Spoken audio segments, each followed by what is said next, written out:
Greetings, ladies and metalheads, and welcome to this latest edition of Tales from Outer Space, where I take stories from across the internet and read them for your entertainment. This particular story is called What to Not Do at a Social Science Department Party, written by, trust me, I just get weird. There ain't no party like a social sciences party, 'cause a social sciences party don't stop until someone kills God. Parole tilted his head to the side. That's more of a humanities thing, he said. Killing God, I mean. Fair, Carrie said. When do you kill at a social sciences party, then? I don't know. Free will? Consciousness? The human soul? Parole tilted his string towards her in an acknowledgement. That works. Yeah? Yeah. Carrie Demelis Nakoa was bored. She'd been in a lot of department parties this month, networking and all that. But this one was particularly dull. Usually there's intrigue at these things. Get a bunch of smart people in one place and good eavesdropping material usually happens. But this party was dead. They didn't even have a decent snack table. The business school parties were boring too, but at least they had hummus. Carrie liked hummus. Carrie did not, however, like the music someone was blasting through the speakers. It was an artsy crap from the 21st century. Record Eye, maybe, or Stereo Heart. She couldn't remember the name. Carrie knew the guy that put it on too. He talked all the time about his music tastes to anyone who would sit still for it. He was way too proud of it, if you asked her, to be honest. A terrophile, the kind that have asked Carrie out on some really awkward dates. She'd heard this one wasn't interested in girls, thank God. He would have been insufferable. Parole, a friend of a vague acquaintance, excused himself to go flirt with the grad students. Left without even a little to stave off the tedium, Carrie glanced around, half-heartedly, for something to do. Her comm was almost dead, and all of the charging ports were taken by freshmen playing games to avoid eye contact with their TAs. There was an old-fashioned TV set in front of her, the kind that's 3 inches thick at least, playing some contact sport she'd never even bothered to care about. She could almost see herself caring if she got any more bored with her surroundings than she was now. Almost.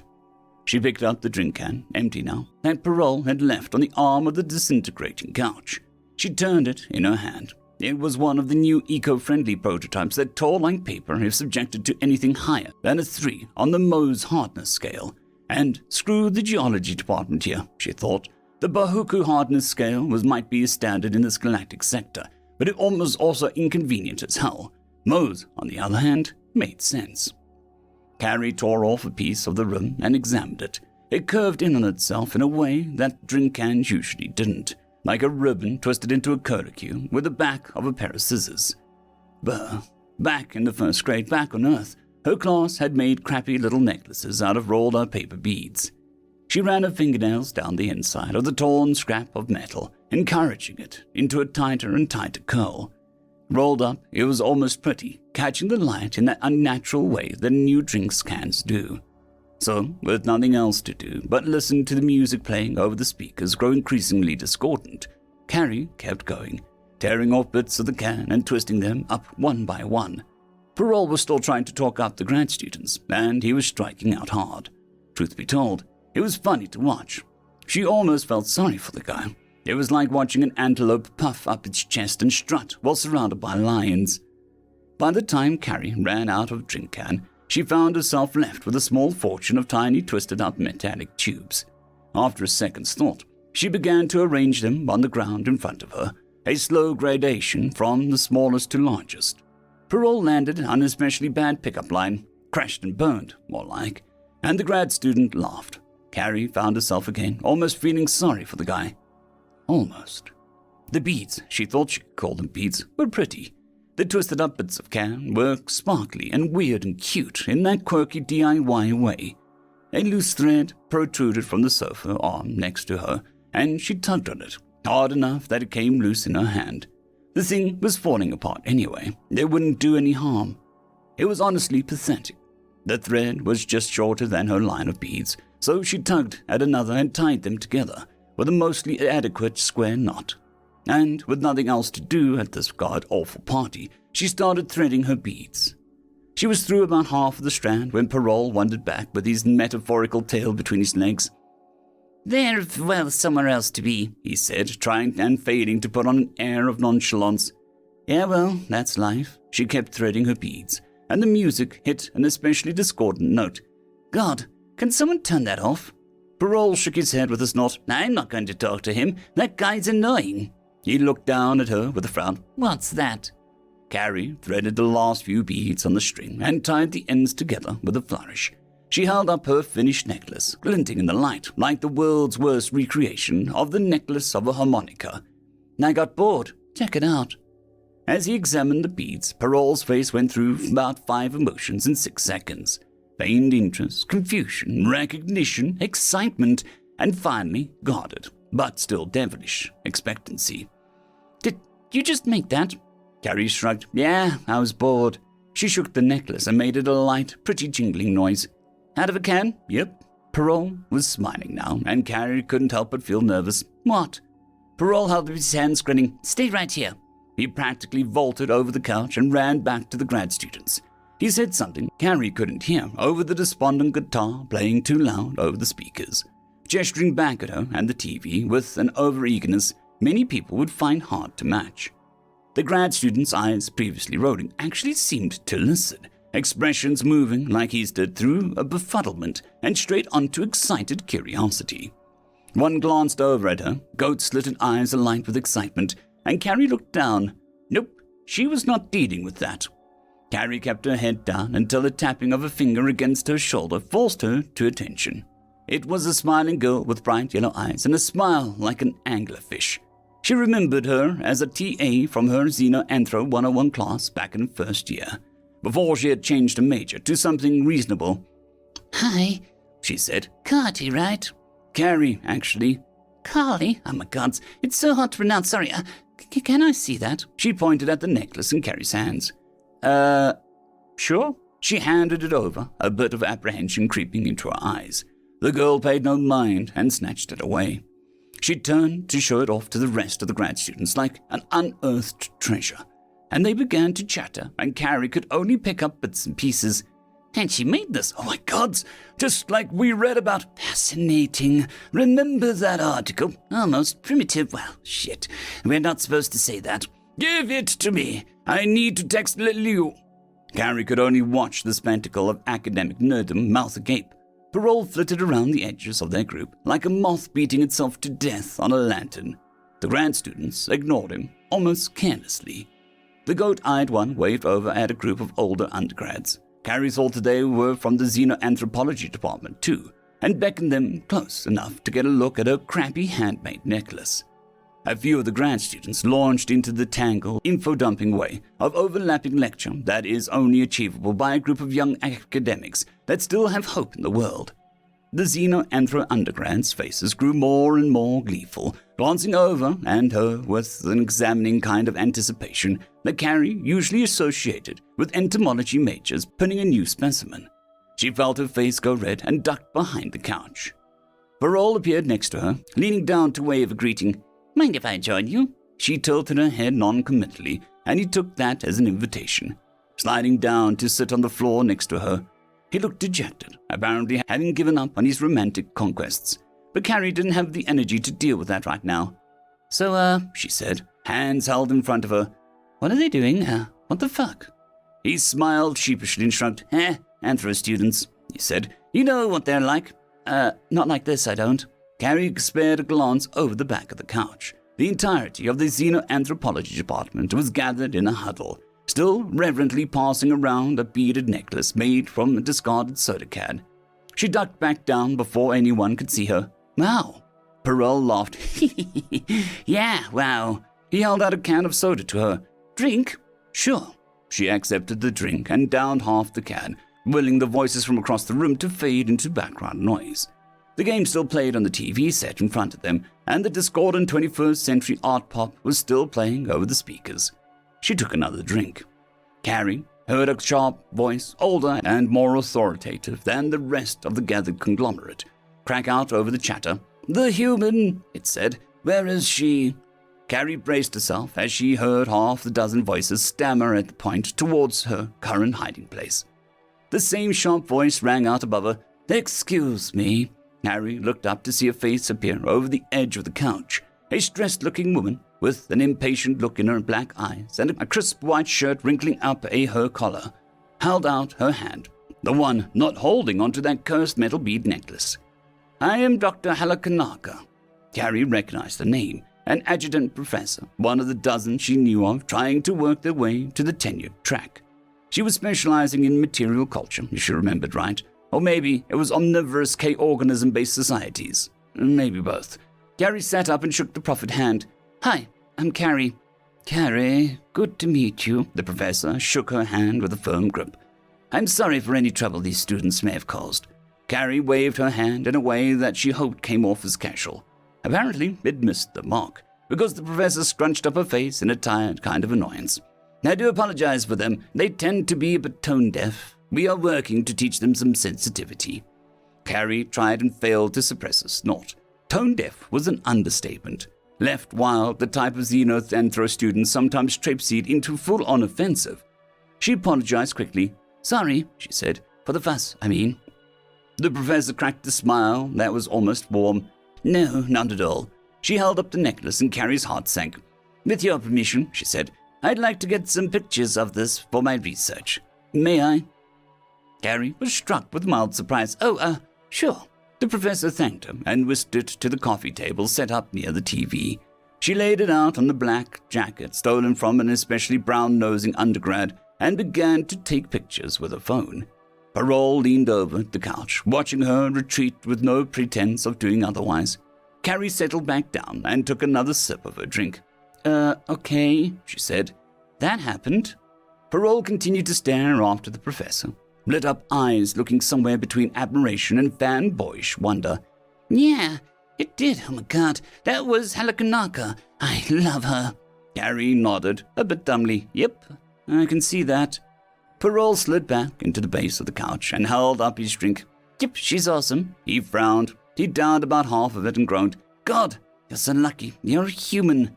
Carrie snorted but didn't push it. She'd had that argument enough times. "I don't even know what's going on," she asked. Parole looked taken aback. "You don't?" "No, not at all," she laughed. "I'm so confused." "Oh," Parole blinked. "Oh, you don't know?" Carrie shook her head. "Do you want me to explain?" "Please." "So," Parole set down his drink for emphasis. "You know how sometimes species have a thing?" He put air quotes around the last word. Carrie nodded. "Yeah, kinda. I took Xenoanthro 101. It was the only thing half the students cared about," she remembered. "Everyone wants to learn about their species thing, and they couldn't give a damn about anything else." It was kind of annoying. "So the human thing is making beads. Like whenever you guys get a new substance, for some reason, the first thing you do with it is make beads. Glass, shells, weird rocks, metal, those ultra-reflective nanoparticles back in the 2030s. You always like to make beads. No one else does that." "Huh. No shit." Maybe Carrie shouldn't have zoned out so much in the class freshman year. "Yeah, it's like a uniting constant in Terran cultures." He gestured expansively with his drink. "Pretty much all of them make beads. No other planet is like that." Carrie frowned. "But beads? Seriously? That's so simple. How is that special?" Parole smirked and pointed at her. "Hey, you're only saying that because you're a human. Beads may be simple to you, but to the rest of us," he shrugged, "not so obvious." Carrie could only stare straight ahead for a moment, turning the thought over in her mind like a weird rock that she found on the sidewalk. "And, I made a beaded necklace," she said, "at a social sciences department party." She contemplated this. "Oh, crap. Yeah, exactly," he grinned. "That's exactly what you did." The professor appeared once again, holding the necklace lightly in one hand and looking pleased. "Miss Carrie, was it?" She held out the necklace delicately. "Thank you. This was fascinating." Carrie stood awkwardly, not entirely sure where to put her hands. "No problem?" Halakanka seemed to consider something, and then said, "Would you mind if I took a picture of you holding this? It would be a nice addition to my work." "Oh!" Carrie was taken aback for a sec, and she felt like a bit of that same watched feeling was creeping under her skin. She glanced over at Parole, who was giving her an enthusiastic thumbs up. "Sure, I guess." Halakanaka handed Carrie the necklace and proceeded to scramble through taking pictures and collecting contact info in a flurry of movement. When the dust settled, the professor had retreated to the corner of the room with her photos and a copy of her manuscript, and Carrie was left with the necklace and a lingering sense of confusion. "Huh," she said. Okay. She turned the necklace in her hand, still holding it somewhat awkwardly. What's her deal? That's Halakanaka. Yeah, I picked that up. Gary sighed. You know what I mean. What's her deal? Oh yeah, the adjutant in Xenoanthro specializes in material culture, trying to get off the untenured track. She's doing a big project on human bead culture right now. I think she's hoping it'll beef her CV and get the administration to notice her. Quite the coincidence, actually. Parole swore. Damn, I should have told her about that thing first. Carrie nodded. The Xenoanthro undergrads and grad students had reconglomerated, and they were shooting quick but energized looks back at her, or at least back at the necklace. She sighed and held it out towards them. She rose her voice to just enough to be heard over the stereo. Do you guys want to take another look? The question was met by a chorus of agreement and excited nods. The necklace disappeared back into the crowd, and the huddle scurried away, talking ethnography and spatial dialectics like there was nothing they'd rather do in the world. Carrie looked around the room. All the power sockets were still taken, the snack table still looked boring, and the goddamn transceiver foot, or whatever it was called, was still playing from that tinny, annoying speaker. She sighed, emptied her drink can, and tore off a bit and started coating it into another one of those cursed beads. Parole took a curious look at her. Hey, you want to teach me how to do that? Huh? You mean this thing? She held up the strip of metal. Yeah, sure. Parole grabbed the empty drink can and scooted to sit next to her. She walked him through the steps of tearing off bits of can and twisting them upon themselves. To her surprise, Parole did seem to have more trouble than she did, either twisting them too loose or too tight, seemingly without a clear idea of what exactly the dimensions of a bead should be. She stole some more abandoned drink cans and a few more colors from around the room and nicked a spool of some kind of string-like substance from the table near the unnecessary banners celebrating a birthday that took place a month ago, and she settled back in to walk Parole through the steps one more time. So the evening continued. They sat and worked on a set of crappy, weird, and kind of sharp beads pieced together from bits of trash. Parole wanted to give his to Halakanaka for research, or so he said. Carrie secretly suspected that he would keep it. The way that he was eyeing the damn thing with a kind of amused pride indicated that it might not be able to let it go. The Xenoanthro students seemed to move on after a while, their necklace left forgotten to the side of some undergrad as they discussed violence in herbivores, R-type semi-sentients, and intergalactic media cults, eyes lit up like children on Easter Sunday. Parole eventually declared himself finished, tying his work off with an uneven, clumsy knot and a cocky smile of accomplishment. Carrie shot him a thumbs up. Cool. She took a look at the remaining metal scraps, twine, and stray markers that littered their area. What do we do with this, then? Parole frowned and scratched the back of his neck. Hey, he said, do you want to learn some Aurelian plating traditions? Carrie shrugged. Sure, why not? Of course, it ended up being a lot harder than it looked. Experience and cultural importance winning over any kind of tactile skill that she possessed. By the time she had finished her braid, the simple 6-strand meant to indicate her single status and gender preference to any interested party, and tied it off the ends. The room had started to empty, midnight drawing close, and the other attendees leaving to deal with the work that they had procrastinated the days before. We should go, she said. Yeah, Parole smiled at her. This was fun, though. Carrie smiled back. A lot of fun. A lot more fun than these usually go. She shook her misshapen Aurelian eligibility plait, strung with a few spare drink can beads. I've certainly got something to remember it by. Parole laughed a bit. Yeah, a lot better than usual. Maybe you'll catch a date for the next time with that thing on your wrist. Carrie laughed. As much as she loathed to admit it, Parole was starting to grow on her. If you want to go, there is an archaeoastronomy mixer coming up next week. I don't know who, but someone there makes really good cookies. Oh, cool. What time? 6-ish on Thursday in Kaya-Oyu Hall. See you there. Yeah, totally. Do you have my number? Carrie handed over a comm and he typed it in. Text me? Sure, no problem. Carrie fiddled through the last steps of saving his number in her comm. Sounds great. Parole shot her a double thumbs up and backed towards the door. See you later, Beadsmith. She waved in return and returned to the couch to retrieve any remaining junk. Parole might be a pain in the flirt, but he didn't actually seem all that bad. She frowned. She thinks they're friends now, actually, and that was a weird thought. She could use more friends, honestly. Maybe then she wouldn't have to go to these crappy parties to find a sense of connection. Her comms hung heavy in her hands. Whatever, she thought. She should at least try to get something nice out of this party, and if it goes bad, she'll never have to see him again. She unlocked her comms and opened up chat with the newest contact in her list. Hey, it's Carrie. End of story. Honk, written by Dark Prince 010. There was a brief moment of tranquility after I finished, before all manner of howl and chaos broke loose. All the crew members were screaming and yelping, some almost clawing over their crewmates to get away from me, unsure if I would explode or worse. The medical safety officer on duty had been sitting at the cafeteria mess table with us and had already pulled up their incident log, frantically trying to dial in a contact for a medical emergency. I tried to wave them down as my overwhelmed universal translator finally started picking up some of the snippets of what they were saying, catching words like somehow got the pressures wrong and suspected possible personalized explosive decompression imminent. It was my damn allergies, as my eyes were still watering as I pulled the napkin away from my face saying, no, really, I'm okay. Unfortunately, my stuffy nose had meant that it came up more as a garbled set of moans that the others told me the universal translator was terrifyingly unable to translate. Added to that were the large, ponderous strands of snot leading from my nose to the napkin. Anyone unfamiliar with human physiology, which was as a rule every alien present at the table, it looked like I had just flinched, convulsed, screamed, and expelled part of my cranial organ into my hands.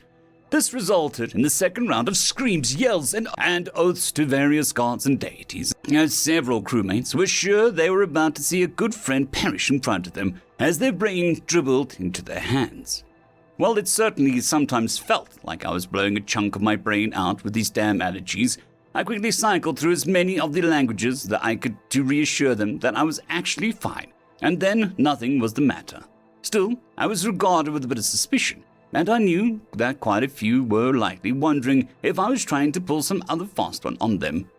Word had gotten out from the cargo bay loading crew about my having conned them out of a pretty good chunk of our wages this cycle, by reassuring them that I couldn't possibly lie while playing Cripjack, some manner of card game involving 4-dimensional cards and an impressive amount of bluffing. I simply told them that humans' ears turn red when they lie, and it wasn't until I had fully doubled my earnings for that cycle from my winnings that they began to catch on that perhaps I lied about that too. I felt slightly bad because their species was naturally fairly trusting of others, but not too bad because they had been the initial ones to make fun of my gangly bipedal stance when I had first joined a few months back. So far, my work has been pretty isolated in the engineering bay, a lot of squeezing in tight spaces since I was no bigger than most of the other species' offspring. I fit into the various catwalks and access hatches more appropriately suited to the species that had designed the ship, a sort of iridescent non-venomous scorpion that was roughly 5 feet long at their tallest point. It did mean that the repairs had an annoying tendency to assume that you had additional limbs or two more than I was able to offer. So half of my kit was simply grippers, levers, and wrenches with extended handles so that I could manipulate 4 to 5 gauges at once while trying to balance the tune of the engine output. It was challenging work, well paid for, even before I was able to win the additional gambling prizes. However, it also resulted in a situation like this, as the crew had barely any exposure to me except in passing. They were all friendly enough, even the ones that had reputations amongst other species or even within their own species for being disagreeable. But I definitely would give credence to what some human scholars and ambassadors have suggested, with humanity having a knack for making friends no matter where they go. Unfortunately, I was now abruptly left with the job of reassuring these friends that they were not about to see me violently decompress in front of their eyes. "Is that a normal biological function?" one of them asked nervously. I shrugged. Not exactly. It's more like a learned behavior, but it's analogous to something called a sneeze." "What's a sneeze?" I could feel my allergies kicking up again. Something about one of the dishes one of my co-workers was eating must have had proteins in it remarkably similar to cat dander, and I could feel a tickling at the edge of my nose. Rather than resist it, I gave in to the urge and said, It's a... It was like another gunshot had been fired into the crowded hall. Those that had initially scrambled abruptly jerked again to give me several feet of clearance, while others held up tray tables or napkins and hands at a defensive position so as to avoid getting human viscera splattered upon them. Or so they must have guessed. So, that's normal for humans? One of them asked incredulously. I nodded and said, yeah, pretty much. We tend to try to cover it up because sometimes it can spray saliva and mucus. I had sneezed into my elbow, but a droplet of spit had escaped to smear against the table. Multiple sets of eyes were locked on me as I carefully wiped it off with my napkin. Saliva, said one. My translator is not coming up with a direct translation for that word. It's just simply saying it's an internal fluid. What exactly does it do? Does it mean you're hurt if the internal fluid is leaking out? Oh, I said. Well, we secrete it as a liquid, mostly water, and it also has got some mild acidity and digestive enzymes in it. Almost as one, with an unspoken agreement, all the aliens nearby abruptly scooched their chairs about half a step backwards, eyes locked on the table as if they expected the enzymes to begin chewing through the plastic compound and possibly onto the floor below. The enzymes are mostly there to break up hydrocarbons and protein bonds. That's most of what we eat anyways, I said, gesturing to my plate. It was color-coded, a silvery sheen to the hydrocarbon puck, while the protein bar was actually a unique shade of pink to help signify this was something that was safe for my species to eat. It turns out quite a few other species were not able to deal with amino acids with any sort of crystalline bonds, and so trying to eat my particular blend of nutritional proteins would gum up their insides something fierce.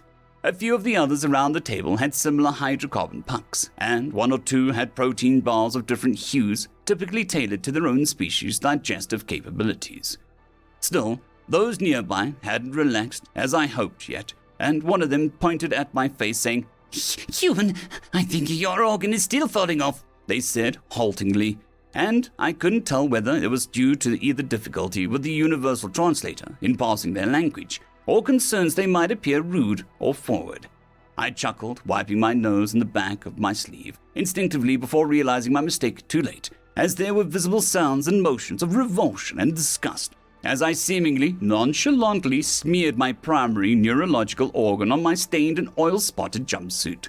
Eyes widened, and I quickly raised my hands defensively. No, that's not my brain, I said firmly, and there was some degree of relaxation, but quite a bit of lingering suspicion. What in the stars is that, then? Piped up one. It's viscous. Do you use that to build nests? They asked, feathers fluffing slightly.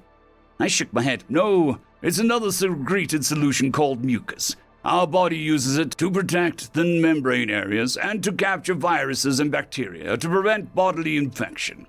Several of the assembled aliens began nodding approvingly.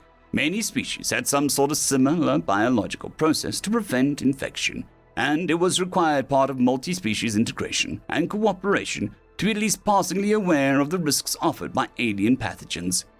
So, this compound then neutralizes and destroys the infection? A small fuzzy green creature asked. Oh no, I said. Actually, typically, it's most slowly back into our digestive system to be destroyed in our stomach. There was a moment of hesitation and shock at those words, and the same alien then spoke up again, a quaver in their voice. They said, Wait, you're saying you eat both the immobilizing compound and the infectious bacteria? Of course, I replied cheerfully. Our stomach acid is... There was a newfound wave of revulsion, although this time many of the aliens with weaker constitutions had already left the table, excusing themselves to be sick elsewhere.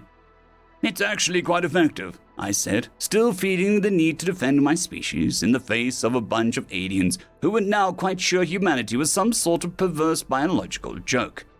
It turns out that our stomach acid is quite acidic and capable of destroying most organic compounds handily. The aliens looked from me to the spot on the table where my saliva landed, and then back at me. It is more acidic than that, I said, noticing the gaze. It's almost pure hydrochloric acid. Eyes widened around the table, and I heard one of them mutter something that my translator translated from their own choice of swear words to something analogous to, oh, bullshit, in English. No, that's true. We produce it in our stomachs, and we use it to digest proteins and hydrocarbons for nutrition. In a stomach made of more digestible meat? Asked one of the aliens. Well, yeah, I said. We just produce a lot of mucus to protect the meats. The tallest of the assembled aliens leaned forward and hunched down, saying, So, the human body basically is just a bunch of meat to perform certain functions, and mucus to perform everything else. I raised my finger and opened my mouth to argue against that, but then considered it carefully and put my finger back down. Yeah, I suppose it is. The medical safety officer, who had braved their own digestive adherence with each new factoid, leaned forward suspiciously. That acid remains within the human at all times, correct? It'd be a hell of a hazard log if it ever left your body, as acids anywhere outside of very controlled situations in the Medchem laboratory would require an extensive write-up. I can say that it is definitely not supposed to come out, I said, carefully avoiding mentioning the possibility of vomiting, as I worried about what that might mean for my autonomy aboard the ship. The last thing I needed was to be watched like a hawk by the medical safety officer on the off chance I puked on duty. One of the other aliens, who had been quiet up to this point, leaned forward too and said, So, what else do humans make other than liquid waste, solid waste, and more little humans? Let's see, there's earwax, sweat, tears, and I think that's about it on the outside. And what are those? The alien who had asked the question leaned slightly forward in their chair, saying, The translator is telling me that 2 of those are water-based and the other is untranslatable. Care to explain? Well, I was starting to feel nervous under the scrutiny, but decided the truth was the best answer going forward, especially since I couldn't think of anything worrying about the remaining substances. Sweat is a water-based salty solution that we exude through our skin. It's used for cooling in warm environments through evaporation. At this, there was, for the first time, a chorus of approval and a general impressed murmur. Heat regulation was something that several species struggled with, often requiring suits equipped with fans and humidifiers to keep safe in warm environments. It was one of the strong suits I had on board in the engineering section especially, as I was perfectly at home working on a toasty engine core without any concern other than just making sure I stayed hydrated. And what about this wax? Oh, it performs a similar function to the mucus, but it's less adhesive and has more structural cohesion, I said. By the way of demonstration, I stuck my pinky in my ear and pulled out a small scraping of it before displaying it for those around to see. This was actually much more similar to excretions of a lot of other species, so there was another round of nods of approval, especially after I clarified that humans did not in fact eat earwax. And lastly, tears, I said. There are some discussions on what those are used for, and the reaction is still ongoing, but current science point to it being a way of handling neurotransmitter overloads within our brain. There were a few tilted heads, not understanding, but glad that I wasn't talking about pathogens and explosive expulsions as I continued. The human brain works with a series of chemical hormones transmitted between organs in the body and between neurons in the brain. In the event that there is a saturation of these due to strong emotion or other circumstances, it appears the human body automatically vents these in the form of tears, another water and salt compound excreted from around the human's eye ducts and the human eyes, I said, pointing towards the tear ducts. This was also met with a round of strong approval and impressed voices, some of them verging on envious. A common position on ships was a therapist or counselor, as many species lacked the ability to quickly and easily recover from strong emotional states, instead remaining in them for hours or even days at a time in the most extreme examples. We still use other methods of healthy coping with long-term extreme stress and emotion, but it certainly helps sometimes to have a good cry about it. Well, said the most curious of the aliens, there's some gross bits, but the human body is rather amazing. Yeah, it really... I felt a sudden drop of fear in the base of my guts. One of the others noticed, a co-worker from engineering who must have picked up on human social and speech cues and patterns enough to notice the slight pause. What's wrong? They asked with concern. Nothing, I said. Nothing at all. I'm just going to go, as I need to get clean up and prep for work shift, I said nervously, abruptly realizing that the pink protein bar had some white, speckled chunks in it that I hadn't noticed when I first began consuming it. I groaned, realizing that the meal fabricator specialists on duty may not have realized there were 2 options for human protein bars, and, unfortunately, had given me the one that included cheese, or at least a cheese-like substance. I could feel my guts rumble ominously, and the alien who had remarked upon the human body continued to say, "I do have one question, though. I remember reading about one point that humans make something else as well, but didn't hear you mention it." The other aliens, who had begun to walk away, presumed the conversation to be over, paused, and soon clustered back around me, much to my mounting horror. Looking at me innocently in the eyes, I could feel the pressure building inexorably within me. The alien asked with an innocent tone and their best approximation of human smile, "What's a fart?" "I presume you know why you're here." The captain stared sternly at me. Next to them was the health and safety officer in a fresh jumpsuit, as they had changed out of the outfit they had ruined with an inky defensive spray of revulsion and surprise. "I've reviewed your statement," the captain said, "and I agree that the base cause lies within the cafeteria personnel. They've been instructed about the importance of paying attention to specific dietary restrictions for humans. And seeing as you were the only human aboard, I've also made the executive decision for them to simply remove the other style of protein bar from the fabricator menu." Embarrassed and tired, I nodded and saying, "Thank you, I appreciate it." "But in the meantime," they turned back to me, "I have an entire sickbay full of nauseated and incapacitated crew members. You didn't just affect those nearby, you chemically assaulted the entire mess hall." The captain preened behind one of their ventral spines, a mannerism that I'd come to find out was associated with frustration. "We run a very tight budget for oxygen and atmosphere's recycling," they said. "And yet now, because of your actions, I had to seal and vent the mess hall into space to purge it thoroughly enough that your stench was eliminated." There was a pause as I hung my head. "All in all, it's an experience I certainly do not want to have happen again. Dismissed."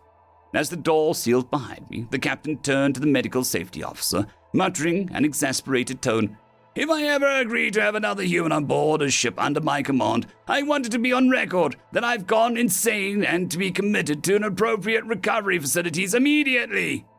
There are humans who do good work, but they're absolutely revolting." End of story. The Hornet's Nest, written by Real Nectarine 7986.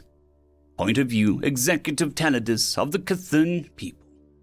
It has been 20 years now since my brother left for that ill-fated expedition. An expedition that the galactic community at large condemned us for. An expedition of extermination. Year 23,097 of the Imperial Cthulhu calendar. Human calendar AD 2023. For the last 10 generations, our people have been studying the vastly technologically inferior race on a planet that we have designated as POL3SH27. A Deathworld whose gravitational forces is nearly thrice that of the Cthulhu homeworld, and indeed amongst the highest of any recorded world capable of sustaining life. This Deathworld, located as a third planet from the highly radioactive sun in a system of 8 planets and 5 dwarf planets along the outer fringes, was known to its inhabitants by many names: Earth, Terra, Home, this old bunch of rock in space. Indeed, our scientists had laughed at how inefficient the whole system of these sentient people was, giving many names for a single item or entity. Some of their species even lived whilst having entire sentences as names, whilst many only had one word for a name, like our people have. Even what they named their race isn't agreed upon amongst their people. Most call themselves humans, but others call themselves Ningen, Mention, People, Terran, and a host of other words that are impossible to pronounce. The entirety of the dry land above the saline lakes and seas that cover most of the planet's surface, a valuable resource for sure, was separated into many different factions. Nations, they called them, each often fighting with others over resources, not realizing the amount of resources that lay just a few miles under their feet. When we started observing the species, these Cubans, we did not feel it prudent to announce our discovery of the sentient species to the Galactic Senate, since these humans seemed to care more about killing each other in something they called a Second World War than respond to our hails. We knew that they had some form of communication since we witnessed it from high orbit. Orders from old humans with what later was described as silly little moustaches coming from deep inside the ground were carried out on the other side of the continent within minutes. Was their method of communication so vastly inferior to ours that we simply could not communicate with them? After that, we simply gave up on trying to contact them. Over the years, we watched and learned that these humans had an alarming tendency to fight each other in bloody wars, and during each war, the ideology was different. Some fought for liberation against an oppressive regime. Others fought for the possession of little clear minerals, composites of carbon atoms. Yet others fought for some black viscous material that was drilled out of the planet's crust. Scans indicated that this substance is some form of fossil fuel, and the people of the nation known as the United States of America would happily go to war over it so they can run their highly inefficient trucks and loud motorcycles. But we feared them. We had seen how rapidly they progressed in their technological advances when under pressure or hostile threat. We feared what they would do once they broke free of their world's confines and spread out across the galaxy. So, we assembled a small fleet of 1 medium-sized capital ship, 2 light cruisers, 3 frigates, 3 carriers, and 7 supply ships and 8 recon craft. We didn't even bother to hide this from the Senate. We simply claimed that our probes had discovered a new space route to an unexplored system on our borders and wanted to be sure that what lay on the other side was not a threat. The Senate accepted this. We weren't the first to send military fleet into unknown space before, and this fleet was by far not the largest. To keep up with this ruse, only volunteers were recruited into joining this expedition. Amongst them, my younger brother, who had a soul of adventure and discovery. The memories of seeing him dig around in the ground, hoping to find some forgotten ruin, still brings a smile to my face. 2 weeks later, we received a transmission that they had arrived in the system where POL3SH27 was located, and the mission was greenlit by our leaders. Not long after that, we heard no more. It has been 20 years now since that ill-fated expedition, an expedition that the galactic community at large would condemn us for, an expedition of extermination, an expedition that the humans would later call kicking the hornet's nest. Year 23115 of the Cthulhu calendar, human year AD 2038. It has been 18 years since the flotilla disappeared, had to exterminate all sentient life on POL3SH27, and we finally discovered what happened. Last week, an escape pod from the humor of Cthulhu, the capital ship sent to that fateful expedition, appeared on our scanners. No life signs were detected on board, the onboard AI broadcasting a distress signal once in range. Upon the opening of the pod, we discovered the decayed remains of 3 of our people, one still grasping at a data chip in its bony grasp, their ID plates identifying them as crew members of the Honor of the Cthulhu. Upon accessing the data chip, we learned what happened. As planned, the flotilla began their extermination, bombarding each and every city from orbit, killing many people. The Admiral, deciding that they had killed off most of the population of the planet, ordered for troop ships, frigates, and supply ships, which also carried entire regiments of our finest troops, to land on the planet and deploy all forces to complete the extermination, ignoring the scientists who warned him that the planet's gravity was too powerful for our thrusters. That once they landed, there was no way to leave. They couldn't contact us here in Cthulhu space, because by the time they passed the largest planet in the system, the radiation from the sun had damaged all long-range communication devices, despite the shields on their ships mitigating much of said radiation. Upon realizing this, it was decided to continue on instead and do the repairs later after the mission was completed. The troops were ordered to equip their powered armor, but once they stepped onto the planet's surface and the ship's counter-gravity drives no longer affected them, it became clear that this would take a while as the servos on the armors had run near full combat output just to allow for adequate movement across uneven, sandy desert we learned was known as the Sahara. This desolate place was so very different from other cool, humid forests we call home. The heat of this land was reportedly unbearable, and the troops were forced to return to their carriers shortly after a short patrol, lest they succumb to dehydration or hypothermia. The Admiral, understanding the situation, decided to move the fleet to a different location, the remains of a city known as Cairo. Thankfully, the landed ships had enough power to hover in the air a few dozen feet above the surface, but the ionic thrusters were of little use in a windswept desert, and the journey was slow. It took nearly 10 rotations of the planet for the ship to reach the river known by the humans as the Nile. The recordings that followed were confusing. At one moment, our troops were assaulted by humans wielding their primitive weapons that somehow managed to bypass our energy shields, cutting down scores of our troops whilst we were hard put to locate them. Our thermal sensors useless, since the sand surrounding them were at the same or similar temperature to that of the human scum's body temperature. Visual detection was also useless. Captured specimens revealed that these humans had dressed themselves up in clothes that matched the tone and color of the blasted desert the battle was taking place in. Some humans were still alive and, despite their heavily damaged state, they smiled and said, "Welcome to Earth," and revealed a small metallic object in their hand. Seconds later, there was an explosion, killing several of our troops and ending the pitiful lives of the humans as well. By the end of the first battle, over half of our troops alone were either killed or had succumbed to the heat and dryness. And that was when another recording appeared. A massive explosion rocked 3 ships still in orbit above the planet, pushing them into the planet's gravity well and causing them to descend to the surface below. Almost immediately, the Admiral ordered that the life pods be manned, each holding a copy of everything that had transpired since they entered the system. Over 300 pods were launched. 8 Cthulhu years later, only 1 returned intact. We grimaced, wondering what had happened. Included was a recording of the sensors in the immediate vicinity of the orbital fleet, showing multiple items tagged as human satellites orbiting the planet. We realized that some of these must have been some form of rudimentary space weapons in disguise. Soon, another fleet was assembled, this one much larger, and sent into the unknown system. Once again, disguising the true purpose of this fleet as simply discovering what happened to the fleet that disappeared 18 years ago. This fleet, too, was destroyed. It was destroyed in full view of the Senate border, monitoring vessels doing their once-a-decade survey of every fraction's borders.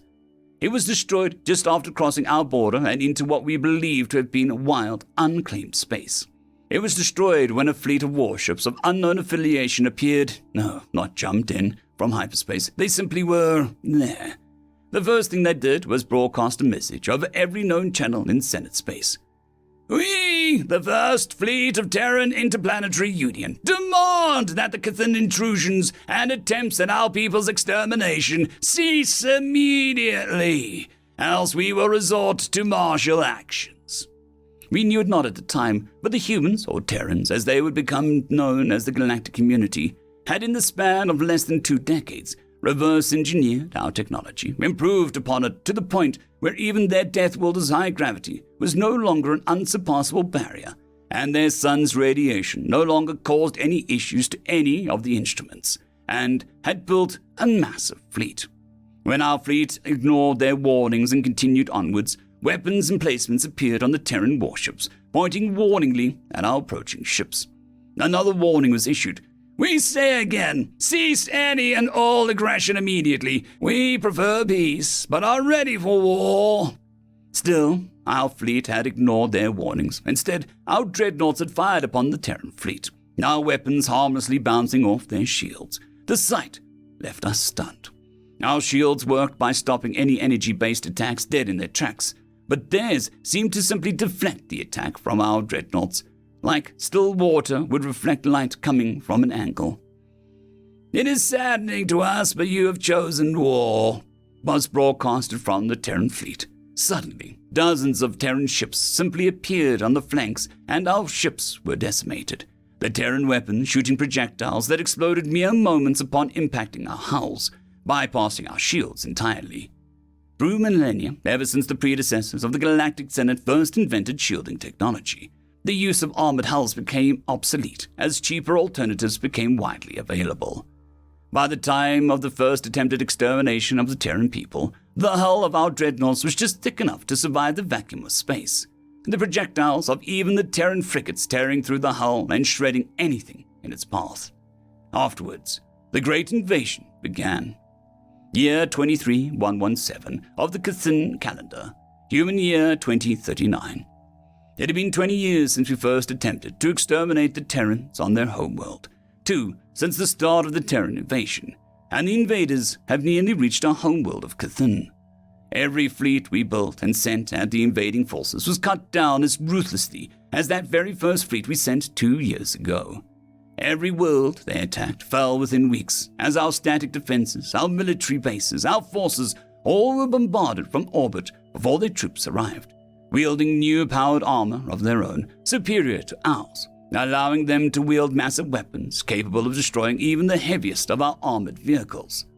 Their fighters wielding weapons that destroyed our planetary air forces from beyond the horizon. Their armored vehicles shielded by the same type of shielding they deployed on their warships, rendering even our most powerful anti-armored batteries next to useless. We, the Kazin people, knew that we would not be winning this war. We swallowed what little pride we had left and turned to the Galactic Senate for aid. Despite the numerous condemnations of our actions ever since it came to light what we had done, they agreed to approach the Terran Interstellar Union. Almost immediately, the invasion ceased as the Terrans agreed to a ceasefire, whilst our diplomats negotiated with their leadership. They were surprisingly lenient in their demands, considering what we had done to them in the past, only demanding the resources required to rebuild their home world, Terra, and agreed to pull their forces away from our territory once the rebuilding of Terra was completed, as well as release any hostages back to our people. We were shocked that there was a small colony of our people still alive after all these years. My anger faded instantly once I saw my long-sought dead brother enter the family compound he had not stepped in foot in for 20 long years, our beloved mother collapsing in tears and joy at seeing him, alive and healthy, smiling, as though he had returned from an adventure of a lifetime. Turns out, whilst Terrans can hold a grudge, they have strict rules of war, called the Geneva Convention, forbidding the inhumane treatment of any who surrendered, amongst other things. When the Terrans pulled out from the last of our colonized planets, I traveled there and conversed with one of the admirals in charge, asking them why they were so different.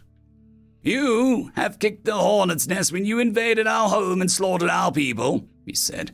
"But as we said just under 2 years ago, we prefer peace, but are ready for war." Afterwards, they returned to their own territory. In the coming years, they would thrive and expand their own territory into wild and uncharted space. But true to their word, they always preferred peace, but they were ready for war. End of story.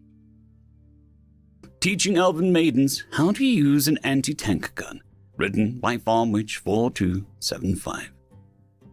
The class of 20 young ladies waited patiently as they waited for their instructor to finish what he was doing. He was under a top of some kind, apparently working with some odd machine. The rustling of bolts and clanking of metal made all of the students' pointy elven ears perk up and twitch in curiosity. They all stayed still, calmly waiting for an instruction. "All right, then," the voice from under the top finally spoke. "We are ready." Ready for what exactly?" One of the older students, a tall elf girl with brown hair, asked. "Oh, quite simple, my dear. Let me tell you a little story. I'd put in for 2 weeks of leave so I could recover my brain, see? 2 weeks of fishing, beer, and soft warm kisses of the morning sun. But no, just as I pack my bags, I'm told to babysit you lot," he replied with a scowl. Well... However, here's the thing. I was not supplied with a lesson plan, and I was told to keep you occupied and safe, and get you to at least try to learn something. The school district, however, didn't exactly tell me what you had to learn, just that you had to learn something, he replied, a strange smile creeping across his face. This made the girls suddenly very, very nervous. One girl, a short blonde elf holding a large spellbook, raised a hand. Learn what? "The concept, my dear maidens, of malicious compliance," he said with glee, and yanked the top off the machine. The items hidden were 2 strangely identical machines, one looking newer and more modern. "This, dear ladies, is the German Flakvierling 32 88mm gun, more commonly known as the Flak 36. Today, I'm going to teach you how to use it." He laughed with glee and loaded a shell. "Come, quickly now, put these headsets on and do not take them off unless I tell you. Noise protectors. It'll help, especially with your elf ears. Put them on! Hurry now! He said in earnest, likewise putting on a set himself. Not willing to question the giant goddamn gun, each girl quickly grabbed a set of headphones off the table and waited for instruction. Despite the fact the sounds of the world around them dissipated, they could hear his voice with perfect clarity. Right! Right then, here we go. First, a history lesson. The Flak 36 is an anti-tank gun, an anti-aircraft static machine manufactured and deployed by Axis forces, specifically Nazi Germany during the Second World War. This fearsome beast is the one anti-tank gun that was the most feared, but not the most widely used static artillery platform in the war. Now, I know you all have been hopefully studying for your upcoming exams, so who can tell me how long was the machine in active service? He asked, looking at the crowd. One girl, a bright Altmerian redhead, raised a hand. If I remember correctly, it was Finland. They used them as coastal guns until the year 2000? Correct! Congrats, Ereka, my dear. You get the honor of firing the first shell. Obviously, you're going to use the custom-made modern one because the other one is an ancient relic of history, and you need a very special license to use it. So come hither. The Dakar awaits. He bellowed happily and readied the gun to fire. Okay. She was a bit timid at first and approached the machine, sitting in a strange chair. All right, I'll teach you how to aim later. I just pointed at cliffsides there for now. You pull this lever, and it'll fire. Don't be scared, and don't worry. I have plenty of ammunition, he said with a smirk. Okay, like this. I think this is it, right? I'm supposed to aim through the circle thing, right? She asked, gesturing at the mounted crosshair. Yes, but that's for later. To fire it, you do this. He grabbed the joystick and showed her how it worked. This is obviously not part of the original design. I made a few modifications for safety reasons and to make it easier for use in demonstrations. Now, to fire it, you lift, press, and pull. Lift the cover of the safety button, press the safety button, and then pull the trigger. To make it safe again, you just need to let go and pull the cover back down. Always make sure the cover is on before you leave. That's a rule. Got it? He said, demonstrating how to use it by miming. Yes, sir. Okay, right. Lift the cover, press the button, and then... Her sentence was cut off by an almighty roar as the gun fired. The recoil sent the barrel back and the firing mechanism automatically forcing the hatch open, ejecting the spent casing behind it. The roar overcame the entire valley as a crack of thunder from Thor's own hammer echoed through the air.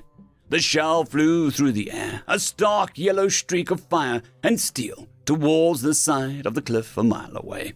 The elves could see with their overpowered scouting eyes how the shell blasted straight into the cliffside, digging in at least a foot deep before an explosion sent chunks of the cliff to the ground.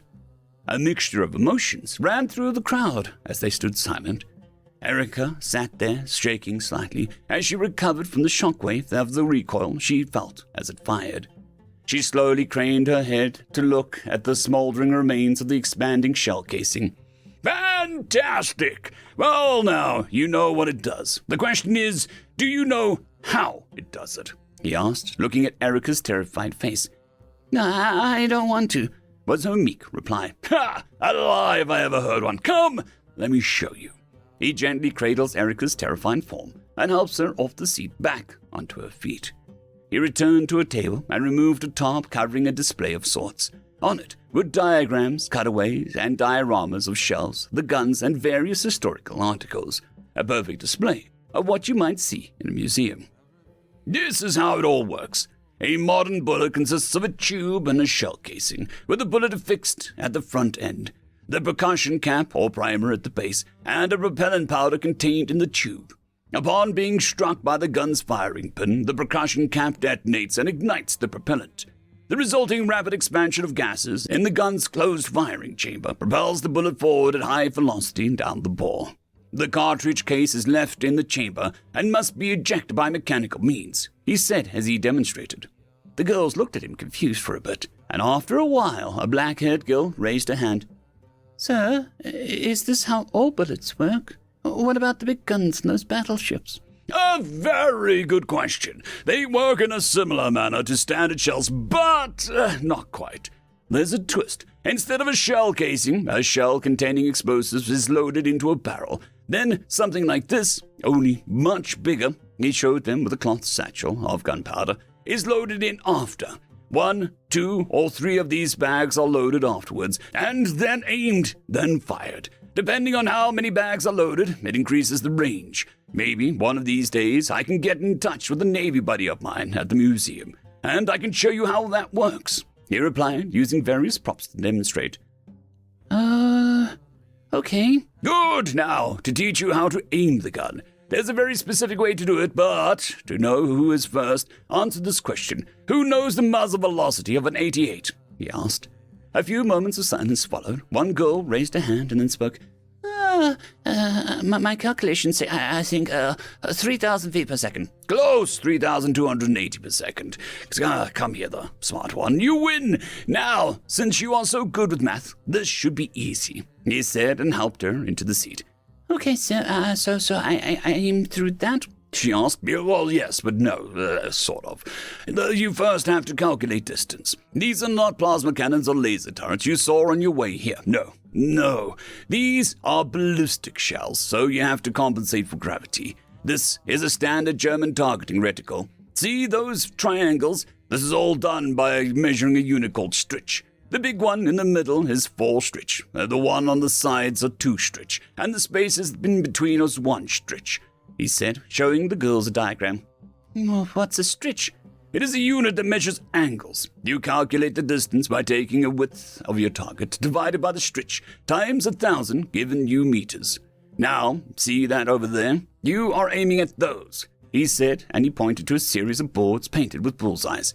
Those targets are 3 meters, 2 meters, and 1 meter across, all placed at varying ranges. Now go for it. Remember, safety first. He replied in kind and stayed back to let them figure it out.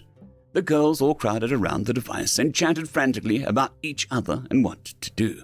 As much as the machine terrified them, they were eager to use it and figure the thing out. He, on the other hand, loaded a shell into the museum version and used his wheels to aim. I think I got it. Do I shoot it now? The smart girl asked. First, you all back off and stand to the side. Never go in front of the barrel or directly behind the hatch. Well, it's live. Even if the machine is modified to be safer, there is no excuse for mistakes, he said. The girls all scattered and went to a safe spot a few feet back. And yes, now that's safe, you can fire. 1 shell each only. I have plenty of ammo, but I would like everyone to at least get 1 shot in, he said. Okay, so lift, press, and pull. The gun fired for a second time, the same mind-shattering viciousness that blasted across the valley from before. The shell streaked through the air and hit the target, not quite center, but enough to send a blast of shrapnel into the air, followed by a billow of pink smoke into the air. Good hit! Very good hit, he said and clapped.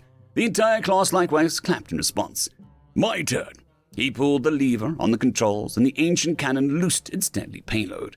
The explosive shell blasted through the air, hitting the target far in the distance, resulting in a short puff of pink smoke erupting in the distance. The girls looked at him, shocked. They all glanced at each other in surprise. One girl suddenly had a smirk. Okay then, old man, let's make this interesting. 20 shots each, most misses pays for lunch.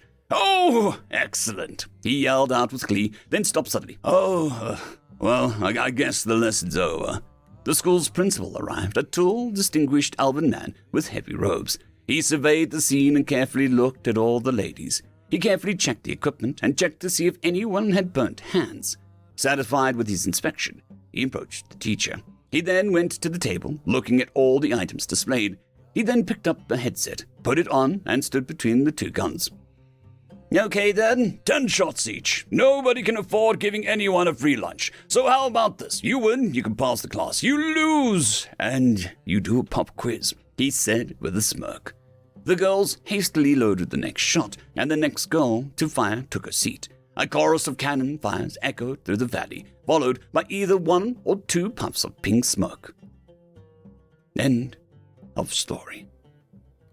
The Godbreaker Mage, written by Perilous Platypus. Clazen watched. There were so many things to see, particularly for one whose eyes had been opened as Clazen's had.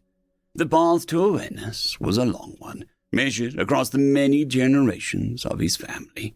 Each person in that chain had done their part, carefully cultivating the magic within them and ensuring that it was properly passed on. This was the way to true power. This was the way to magic that reached beyond the world and into the many worlds connected to it. This ability was new to humanity. For so long, magic had been caged, held fast by the gods who drained this world of its resources. Earth's mana was stolen, its magic users culled before the seed within them blossomed. It was only in secret that this power could be cultivated. Only in the remote holds in the blasted wastes could humanity slowly gather its strength. When Clazen's eyes opened, all things impossible became possible. The gods became vulnerable. At long last, a god-breaker mage, one who could finally free humanity from its shackles. Beside Clazen stood a woman, wizened and crippled. Time had been unkind to her body. Her mind shined still. She watched Clazen just as Clazen watched the fabric of reality. Occasionally she tutted, shaking her head slightly. No, not him, not yet. Clazen grimaced, frustrated. Why, I am powerful enough. She smiled at her son. He was not wrong, but he was not right either. This is not the question of power. It is a question of the proper ordering of things, of removing the cancer infecting our world without killing the patient. Slaying Anima would remove our greatest tumor, but we would not survive it. We must nibble at the edges first, cut away the lesser gods and increase our own resources, put ourselves in the place of these false idols, and restore humanity to self-determination. These were not words Clazen wanted to hear. He was young and impatient. He lusted for the grand confrontation, for true justice, not the slaying of pitiful demigods. But his mother had always been his guide, and he was loath to disappoint her. It was she that showed him the path to enlightenment. It was she that had taught him how to open his eyes. He wondered, not for the first time, why she had not done so for herself. He had asked once, and had received only a thin grin in response. Then, a ripple, a wave coursing through the fabric as it was pierced. A gate from a world beyond as a god made their way to this world. Clazen to feel the contours of the gate, the signature. Beside him, his mother tensed, her thin, bony fingers grasping his wrist. Yes, him, she hissed. Go. Clazen nodded, his hands reaching down to pull the stream of mana from the vast vat sitting behind his chair. His mother would aid in protecting it, as would the others in his retinue, but it would still be his greatest weakness. He pulled the mana into him, connecting his body to the river flowing from the vat. The blue ether pulsed in time with his heart as power filled him. With each passing moment, he felt his magic well up within him. So many things sharpened when he drew upon his family's store. But it came at a cost. Mana was precious. Every droplet was worth kingdoms. When he drew upon it, he must make the most of it, conserving what he could. God hunting was a terribly expensive business. Clazen raised his left hand, 2 fingers extended in a vertical slice. A rent in the fabric appeared as a small window between places was carved open. The same hand now sliced horizontally, expanding the window. Then he stood and approached the incision. He reached out with 2 hands and pulled apart the seams of reality, opening a portal large enough to travel through. His retainers moved quickly, their own magic fortifying the boundaries of the portal, ensuring they would not collapse and separate Clazen from the flow of mana from the vat. His mother gave him a small bow. Fight well, son. A victory against Gonchan, the keeper of many things, will alter much in this battle. He should not have come, Clazen replied. They are hungry and arrogant. Their dead brothers and sisters can convince them for only so long. Good luck. Clazen nodded and then stepped through the portal. He now stood in a vast throne room, an entire wall open to the air with a view of the vast city beyond. The entire city was nestled between the peaks of 2 mountains. Atop the taller of the 2 peaks was a massive golden temple. Clazen was familiar with the place.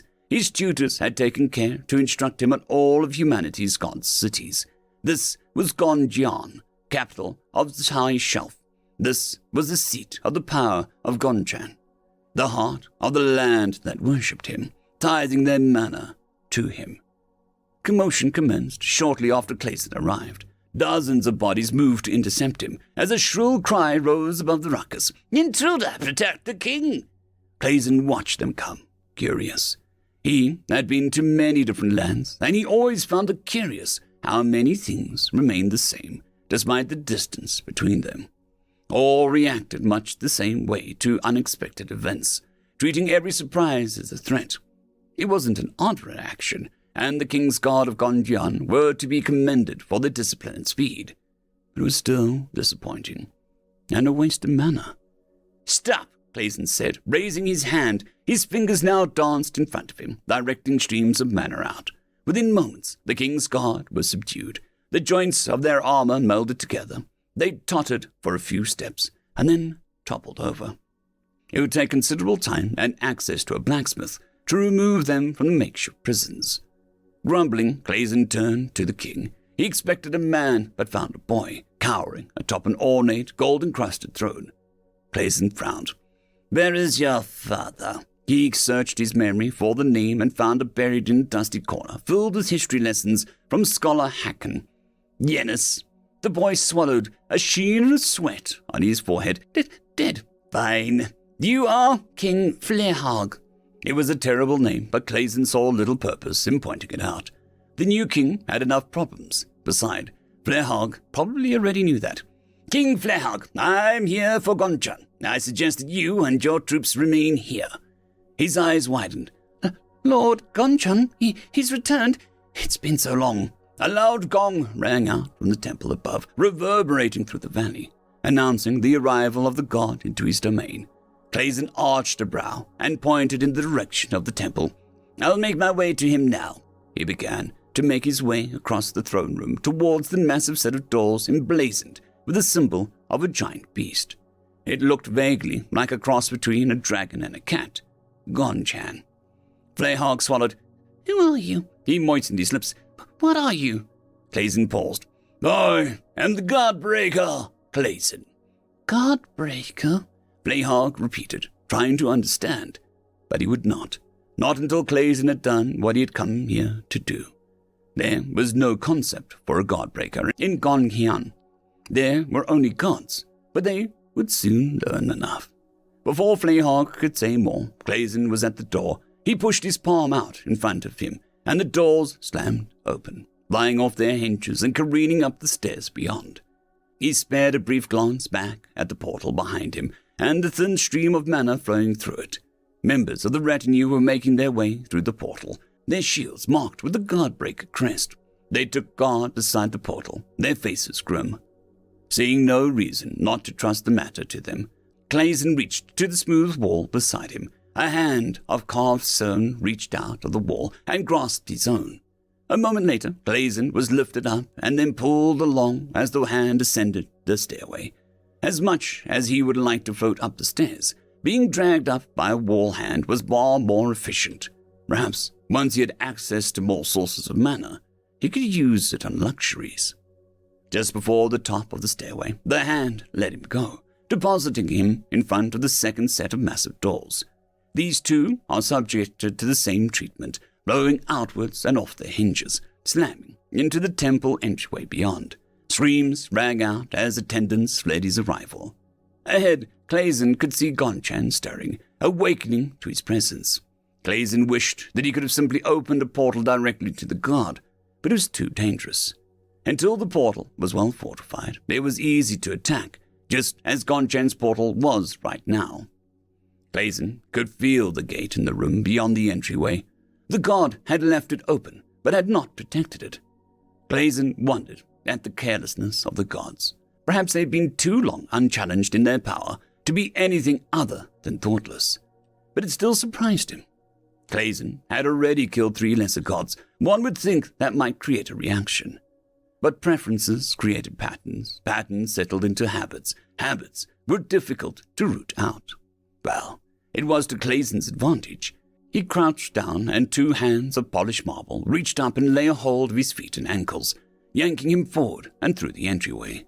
To either side loomed massive carved statues of Gonchan, the keeper of many things.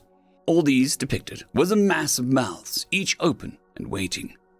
The doors ahead, towering and fortified, strained and then gave way at his approach. Clayson was a godbreaker, and barriers, regardless of their craft, would not keep him from his objective. As the doors swung inward, cracking on their hinges, they revealed the room beyond. It was an enormous space, dappled with ornate columns supporting a ceiling hundreds of feet above. The center of the chamber was dominated by a massive pool, bubbling and roiling from the heat of 100 unseen furnaces below. All along the periphery of the room were shelves and display cases, holding precious gems, artifacts, and other treasures stolen from humanity. Clayson took all of this in, but remained focused on the pool. He could feel the portal between worlds deep below, obscured by waters. He could also sense Gonchan squirming its way towards the portal. "Coward!" Clayson snarled. The marble hands pulled him across the floor and to the pool. He peered down into the clouded depths, pulling mana from his thread to aid his perception. The portal was distant, but not unreachable. Traveling to it through the boiling water would be dangerous, but possible. It was unlikely to make a difference. Gonchan was faster and closer to the portal. Clayson would not reach it in time. The Godbreaker frowned, frustrated, as he considered unappealing options. He would not get another chance at this. This was a time to act, even if it came at a terrible cost. Removing Gonchan from the Pantheon would be worth it. Clayson focused and called a much greater thread of mana through the portal. The torrent rushed into him, coursing through his body and setting his veins on fire. His eyes blared blue, crackles of energy sizzling at the corners. He knelt down, pressing both palms flat against the marble bordering the wall. He could feel the great slabs of it reaching deep into the ground beneath the temple, cradling the pool. Mana began to flow into those slabs, concentrating on unseen fissures. Precious seconds trickled by before a groan rattling through the temple as the slabs began to creak, releasing the water from the pool through 1,000 holes. Steam rose of the roiling water as it swirled away, and Clayson leapt in, following it down into the rapidly draining cistern. Clayson could see the portions of Gonchan's massive form appear from the pool as the great beast was tossed around by the rapidly receding water, drawn away from the portal it so desperately sought to reach. Clayson had studied each of the gods, but seeing them in person always cemented the nature of this task. Each god was a being of terrible beauty. Gonchan was no different. According to his scholars, Gonchan was a hydratic leviathan, a creature of immense size, far beyond those populating Earth. Its natural habitat was the boiling oceans of its own world. It feasted upon almost anything it could reach within its many gaping maws, though it took particular pleasure in objects of worth, particularly those vested with magical properties.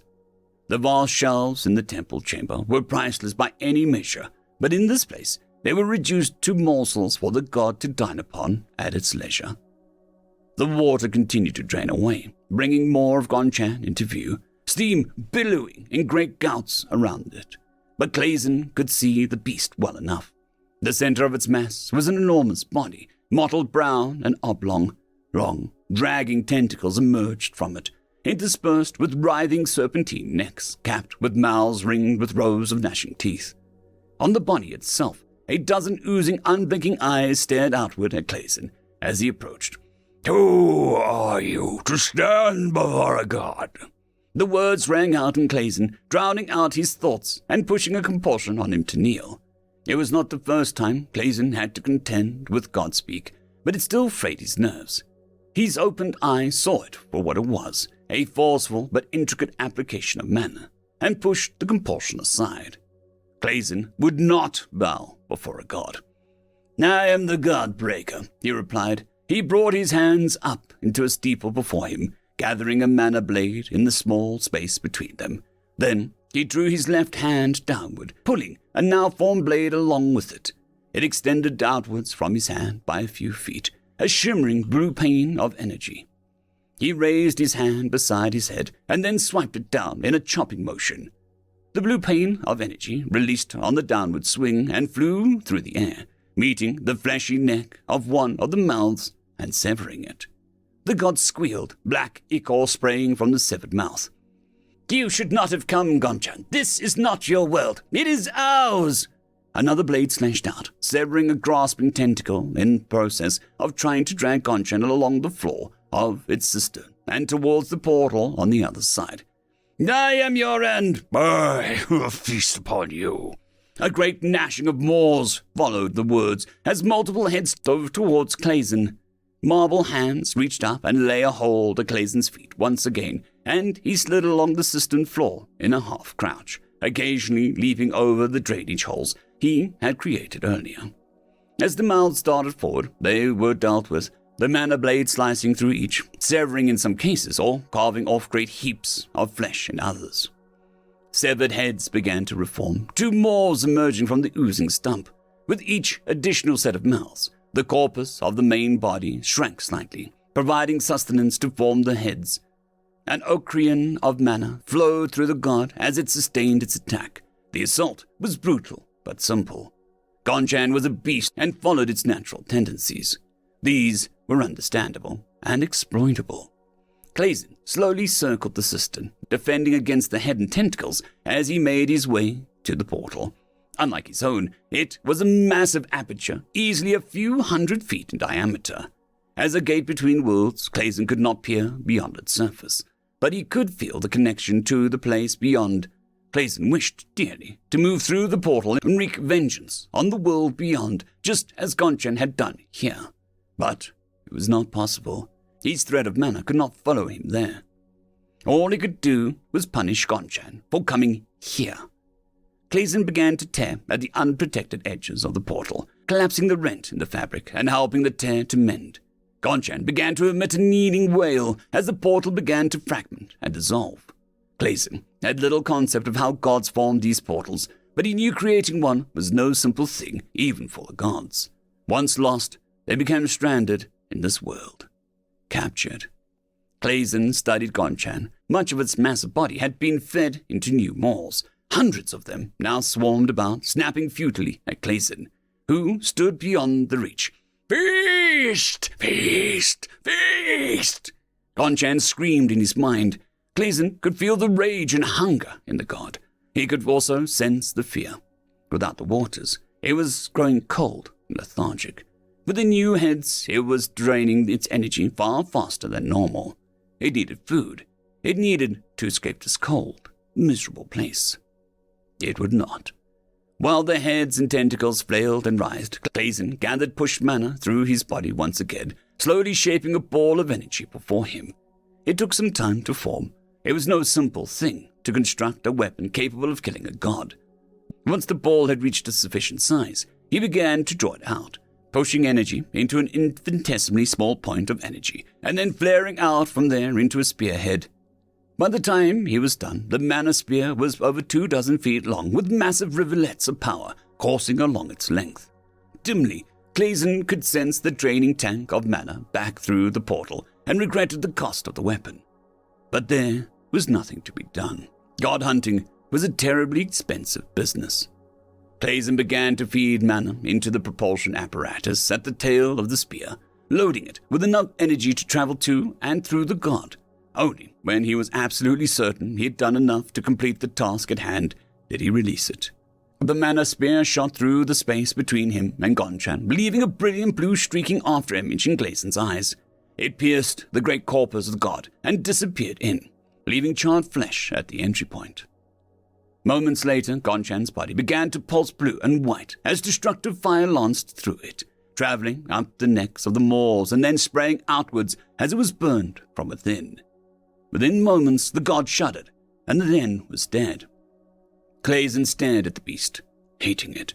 Centuries had passed, with Gonchan weighing upon this land. Countless lives and treasures had disappeared into that being, only for it to demand more.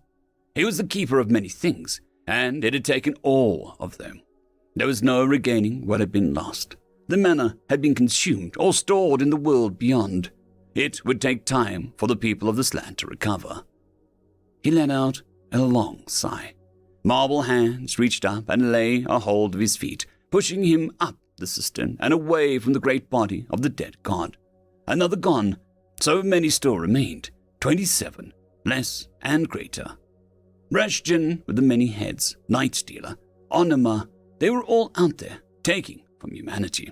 And Clazen, the Godbreaker, would kill them all.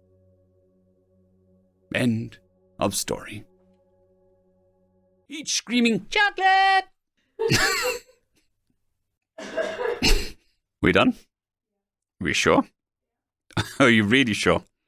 Because I'm now going to have to say it again. Greetings, ladies and gentlemen, and welcome to this latest edition of Tales from Outer Space, where I take stories from across the internet and read them for your entertainment. This particular story is called The Great Journey, written by FarmWitch4275. An eternal void of nothingness was what surrounded them for countless millennia. Thousands of the Katakani peoples had been asleep in their Aetherium-powered caskets for so long.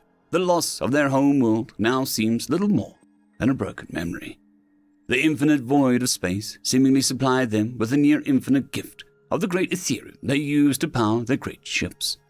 Many a year ago, a doom came to their world, a great, terrible doom. Mages, sages, and great masters of rock and metal came together to create a solution. It took all they had and launched into the sky a great metal fleet powered by Aetherium, instead of the great sails that powered their ships of old. A fleet of 100 great ships set sails into the skies a month before the world of Karatha was lost. A great and powerful detonation, rendering it a broken husk. Each vessel expertly crafted and customized to an absurd degree, each one powered by great engines that could siphon the very Aetherium out of the universe itself, convert it into fuel, and blast with a force to catapult them into the beyond. Each ship surrounded by a bubble, a great barrier to protect them from the horrors of the void. At the head of the fleet proudly sat the Retribution's gaze. Since that terrible day, the fleet stays silent, sailing in the void. Ghosts and bound spirits, unrestful for eternity, bound to keep vessels functioning and away from danger. The fleet could hold in comfort and security 100,000 of their people, as undignified as it was to be stacked on top of each other like boxes at a market. It was still safety. As saddened as they were to leave behind millions of souls, this small contingent was all they could muster in the short time they had. Every 4 years, they would be awoken from their caskets to celebrate the Great Conjunction, a time of happiness and peace, where they would feast and forge new alliances. The celebration was used to fill their bellies and secure their souls from the Aether's eternal grasp through rituals and spells. Then, when the party was over and the mess cleaned, they would return to their caskets and sleep once more. Each celebration would feed their bodies with food supply conjured by the mages, cooked by the chefs, and eaten by all present, young or old, peasant or king. It would last barely a week. Each casket would act as a chamber where the occupant would be in a state of time sleep. The body would still progress in age, losing fat and tissue, but at such a staggeringly low rate, the effect would be negligible in comparison to actual time. Each man or woman would enter fat and happy, and exit 4 years after, empty-bellied but healthy. The mages would use the great Aetherium crystals and tuning libraries to gather together a grand feast, conjuring fruit from the oblivion and feeding them all with it. The food was basic and simple, but it was greatly appreciated by all present. The vast amount of Aetherium gathered by the crystals in their close proximity to the void ensured they could happily sail in the void for many, many more millions of years if they so needed to. Then one day, a great boon arrived, a gift from the gods. The Retribution found an object. It was a door, a massive, massive door. Flight crews were awoken from their caskets, engineers readied to their stations, and mustered to arm the few cannons they had. The massive door was bigger than Retribution by 3 times and could comfortably fit inside it. The object in which the door was lodged was truly massive, stretching from horizon to horizon, distinct bumps breaking the otherwise flat grey metal landscape. A mage stood atop a pedestal at the front of the Retribution. Shield around them rippled with activity as he cast a spell, a short incantation. The spell failed. The door held fast, a symbol of keep clear refusing them entry. The bright orange stripes surrounding and crisscrossing the door shimmered, as if to mock him. The mage would dare not bring defeat to his people, and struck out in anger. A bolt of lightning from the skies of the mother world itself flashed from his mighty staff and hit a small object to its left. Lights, bright red lights, appeared at each of the four corners of the door, spinning around and around, as if to warn. Then the lights turned green and ceased their rotation. The doors yielded and opened. Quickly, as fast as they could, the great engines spooled up, belched fire behind them as the great fleet charged forth into the new opening. They had finally reached it, the great land they were promised so very long ago. Each ship going through what appeared to be a thin sheet of pure blue light that appeared in the hull. They knew not why. All they knew was that their great journey was now over. As the last ship slid through, the door closed behind them. They were now trapped. The mages were beside themselves with sadness and worry. All was naught but pitch-black darkness, and they were dismayed. They had led their people into a trap. A great devourer, the one who brings darkness and death, had lured them into a trap. It was then the lights came on. The sight was the most beautiful sight they had ever witnessed. They were inside a massive world, many times larger than they could have imagined, and what lay before them was a forest of giant trees and giant hills, mountains of material they could use. They were clearly in a confined space, a great box, a great giant box, hundreds of kuliks high, millions of kuliks in area that could comfortably house their entire peoples for 1,000,000 generations to come. 3 great rivers ran through, hundreds of kuliks wide, with thousands of trees of all conceivable kinds, stretching from green grass to steel ceiling. This was nothing short of paradise. Each ship, as it came accustomed to the light, the great bubble shield popped and allowed each occupant to smell clean, fresh, beautiful air for the first time in as many years as anyone could remember. The fleet forged ahead to the nearest tree, a massive tree of red bark, thick enough to house 10 entire cities for them. They would be more than comfortable here. This was the absolute essence of everything they could ask for. Of 100 ships, only 16 were kept functional, returned to their glorious warships to defend their new home. One was permanently anchored to serve as a monument to their great triumph. The rest was scrapped down to supply their new industry as they quickly carved through the great tree and forged a new empire. A new home was made in the large dirt pile at the tree's base and used to mine valuable minerals. The lake was flush with massive, enormous creatures that resembled fish. Each one could feed 1,000 of them, and in that great lake were tens of thousands of fish, some bigger and juicier. The local wildlife proved a challenge, but nothing that could not be tamed or reasoned with.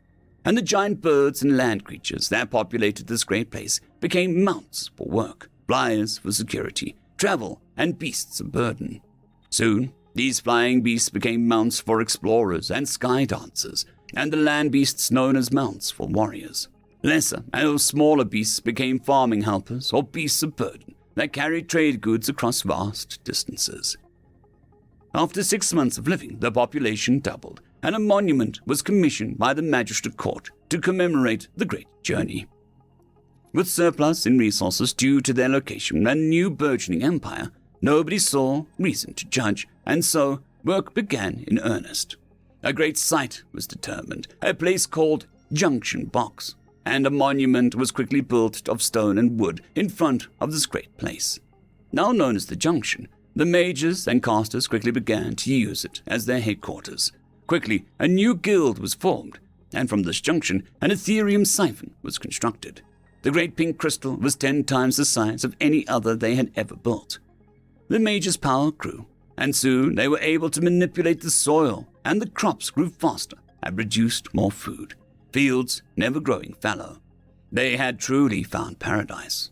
War, famine, disease, hardship, anything their new home threw at them for 14 years, this, regardless of dangers, was paradise.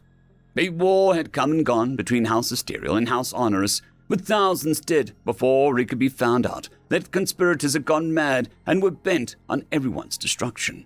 Assassins in the night slaughtered them and revealed their plans to all, stopping both wars. A great plague ravaged the countryside one day, causing the animal population to face horrible injury and an agonizing death. The Great Plague jumped to their owners, and before they knew what was happening, farmhands and stable boys started getting sick too, with the same awful disease. Quick as it came, though, it vanished, with limited side effects, but many deaths. A drought hit them. One day there was a massive shuddering of earth, and the world around them went dark for several days. In the coming months, the rains never came, and the situation became desperate. The response, the gods themselves seemed to understand their plight, and to stay the hunger and sadness, a gigantic pile of fresh food, including exotic fruits and beautiful sweet stuffs, was found outside one of the villages. A new pond seemed to have been dug, and filled with pristine, clean water. Then, one day, after 14 years of life in a new world, with minor incidents but no real problems, he came to them. On a fine, crisp morning on the 14th year, a device, a spyglass of sorts, was found outside the Elleris Kingdom's castle. Out of curiosity, a youngster looked into it. He shrieked in terror at the sight of a giant creature. The sheer size was nothing short of terrifying. The youngster immediately raised alarm, and armies were assembled in preparation. The giant suddenly began to walk towards them. It took barely a few minutes to cross the vast lands hundreds of clinks across. But strangely, as some mages noted, took great care not to step on anything. Just before reaching the front line, it stopped and sat down in a field. It was just like them, only with rounded ears and a massive size. Armies were ready to fire. One mage used a sound response spell and commanded the creature to identify itself. It responded by simply smiling and began to construct something. A strange parallel lines and steel railings placed upon the wood boards, carefully clicking them into place and setting them gently on the ground. Then, placed upon an object, it was a box, a big rectangular box with tiny wheels underneath it. He pushed a series of buttons, and the box began to move along the track. It moved with exceptional grace and speed, crossing the entirety of the track that he had built in mere seconds. He had noticed their fascination as the armies had come to rest and were watching the spectacle around them. He stopped the thing on the tracks and was simply sitting there, smiling. Finally he spoke, his voice loud and booming, heard by all across the kingdom. "Good morning. My name is Carter Tyson. I am an ambassador to the Terran Republic. Welcome aboard the TRS Oregon," he said, and simply sat there with a smile. After what seemed like an age, one apprentice mage stepped forward from the battle lines and approached, using the amplification spell to guarantee his words could be heard. "What be thy purpose, O great being? And, what, pray tell, be this box that runs along the tracks?" "Well, I am an ambassador. It is my job to negotiate terms of peace. This box is what we humans call a train. We use them for mass transit and cargo freight. We figured that you might accept a small gift as our way of saying hello," it replied, taking a small book out of its pocket and pinching it gently onto the ground. "Did you create this place? Did your great constructs grow this forest?" An older, more experienced mage spoke out. "I didn't build it with my own hands, but it is owned by the people I work for. You have set up your home in one of our starships. It is an arboretum. It is essentially used for transporting small ecosystems across the void of space, so that we can plant trees on other planets," he replied, and held out a large book that had pictures in it, using these pictures as a visual guide. "What is thy business, O great being? Have you come to harm us?" one soldier shouted amongst his fellows. Why would I do that? After all," he reached into another pocket and produced a bar of sweet, sweet chocolate that all people so deeply loved and placed it on the ground. "We've been helping you out all this time. Why would we want to harm?" They looked up at him with shock and surprise. 20 men on the front broke ranks suddenly and charged with careless abandon across the field, each screaming, "Chocolate!" as crazed madmen, and began to pounce upon the giant block of treat and carved it with their swords. The army's great discipline crashed into nothingness as they charged forth and assaulted the chocolate bar. The giant held a hand on the ground, and one brave soul stepped on forward and climbed onto it. The giant brought the mage up to eye level and smiled. "Well, it seems that we've won you over. Shall we discuss an alliance, then?" The mage bowed in respect. "We shall be deeply honored, O great one." "Please, just call me Carson. He used his other hand, opening it for a handshake. Heavy footsteps thumped through the halls, the pristine and sterile white and grey corridors marked with various doors and signage pointing in various directions. A man 6'1", grey-haired and grizzled, trotted calmly through the hallway with a brisk pace. He had his hands behind his back, clenching his fists out of mild annoyance, as he perceived he had more important things to do. He stood at the entrance of the hangar bay. A label above the door told him that he was in the right place. Arboretum 3 of 27, authorized entry only. Contents, freshwater deciduous forest. I hope for his sake that this was important. If this is a waste of time, you damn bet I'm gonna steal all of the tequila from the bar, he muttered to himself and pressed the button to let him in. He was greeted by the sight of a group of 7 people, 4 youngsters, 2 adults, and 1 white-haired, long-bearded old man with the name tag Jeremy on his left shoulder. He spoke. Ambassador Tyler, good to see you again. This better be good, old man. I'm in deep hell with the Mars reclamation movement. We got crap to do, Jeremy. Make it quick. Oh, it is. It very much is. But first, have you ever watched the movie The Borrowers before? Jeremy asked with a strange smile on his face. Really? Actually, yeah. I did when I was like 5 years old, I think. Watched that movie for kindergarten class project once. What does that have to do with this? Tyler stroked his beard and thought. Jeremy chuckled somewhat sadistically. Play the recording I just made, please. The monitor on the control lit up and began to play a security recording, a compilation of 14 years of work. It showed a fleet of 100 18th century sailing ships lining up at the end of cargo across the doors. Each one was no bigger than a New York City bus. The lead ship shot out some kind of electrical attack and opened the cargo bay door. After cycling the atmosphere through the cargo bay door opened and deposited them into one of the 12 arboretums. The ships moved around to a close redwood tree and started setting up shop, and what followed on the screen was about 14 years of development in the form of a montage. They tamed the various woodland animals in the arboretum as pets, service animals, and other things, using sparrows and hummingbirds as flying mounts. They built a massive crystal lattice structure in front of the junction box and seemed to use it as a place of worship. Then came a screen full of arboretum explanations and system readouts detailing how the entire light fixture system had to be replaced in order to supply a day-night cycle. The entire water table had to be stabilized and properly filtered.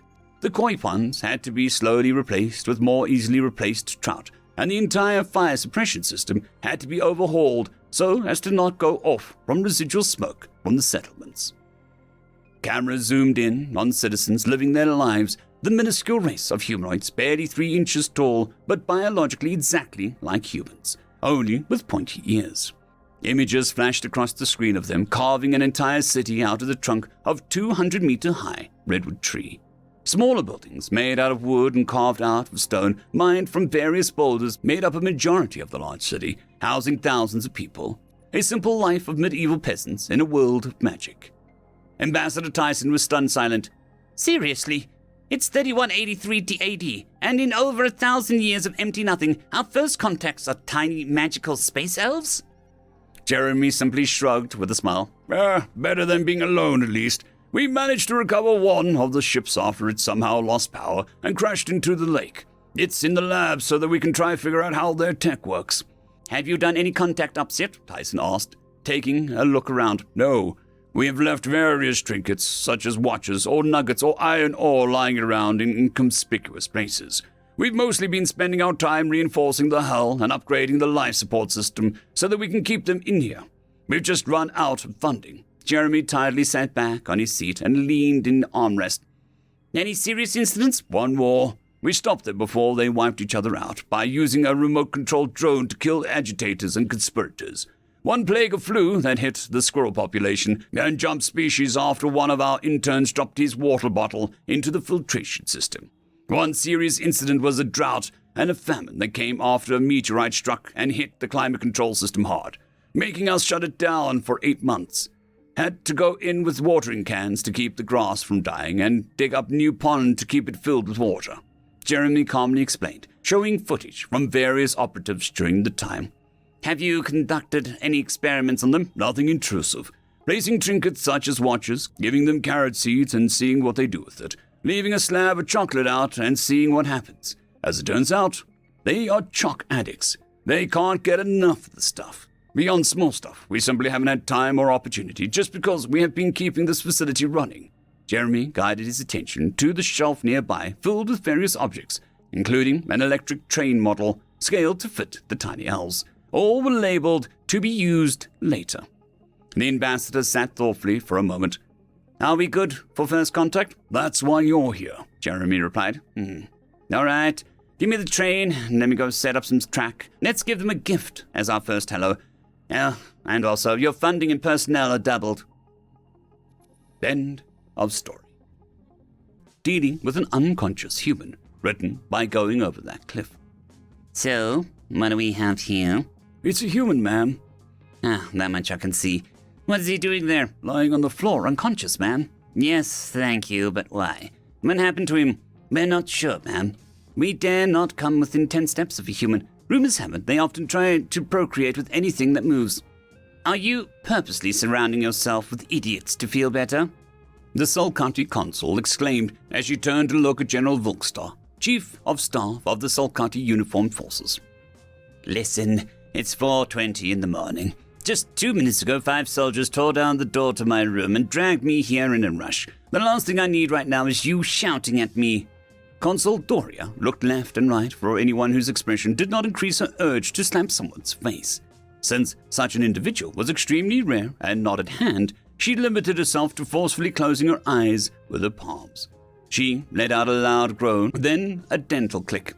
Be patient, she murmured to herself while pacing back and forth. Why is that human lying unconscious on the floor at 4:20 in the morning, and why was I called here? 4:22, ma'am.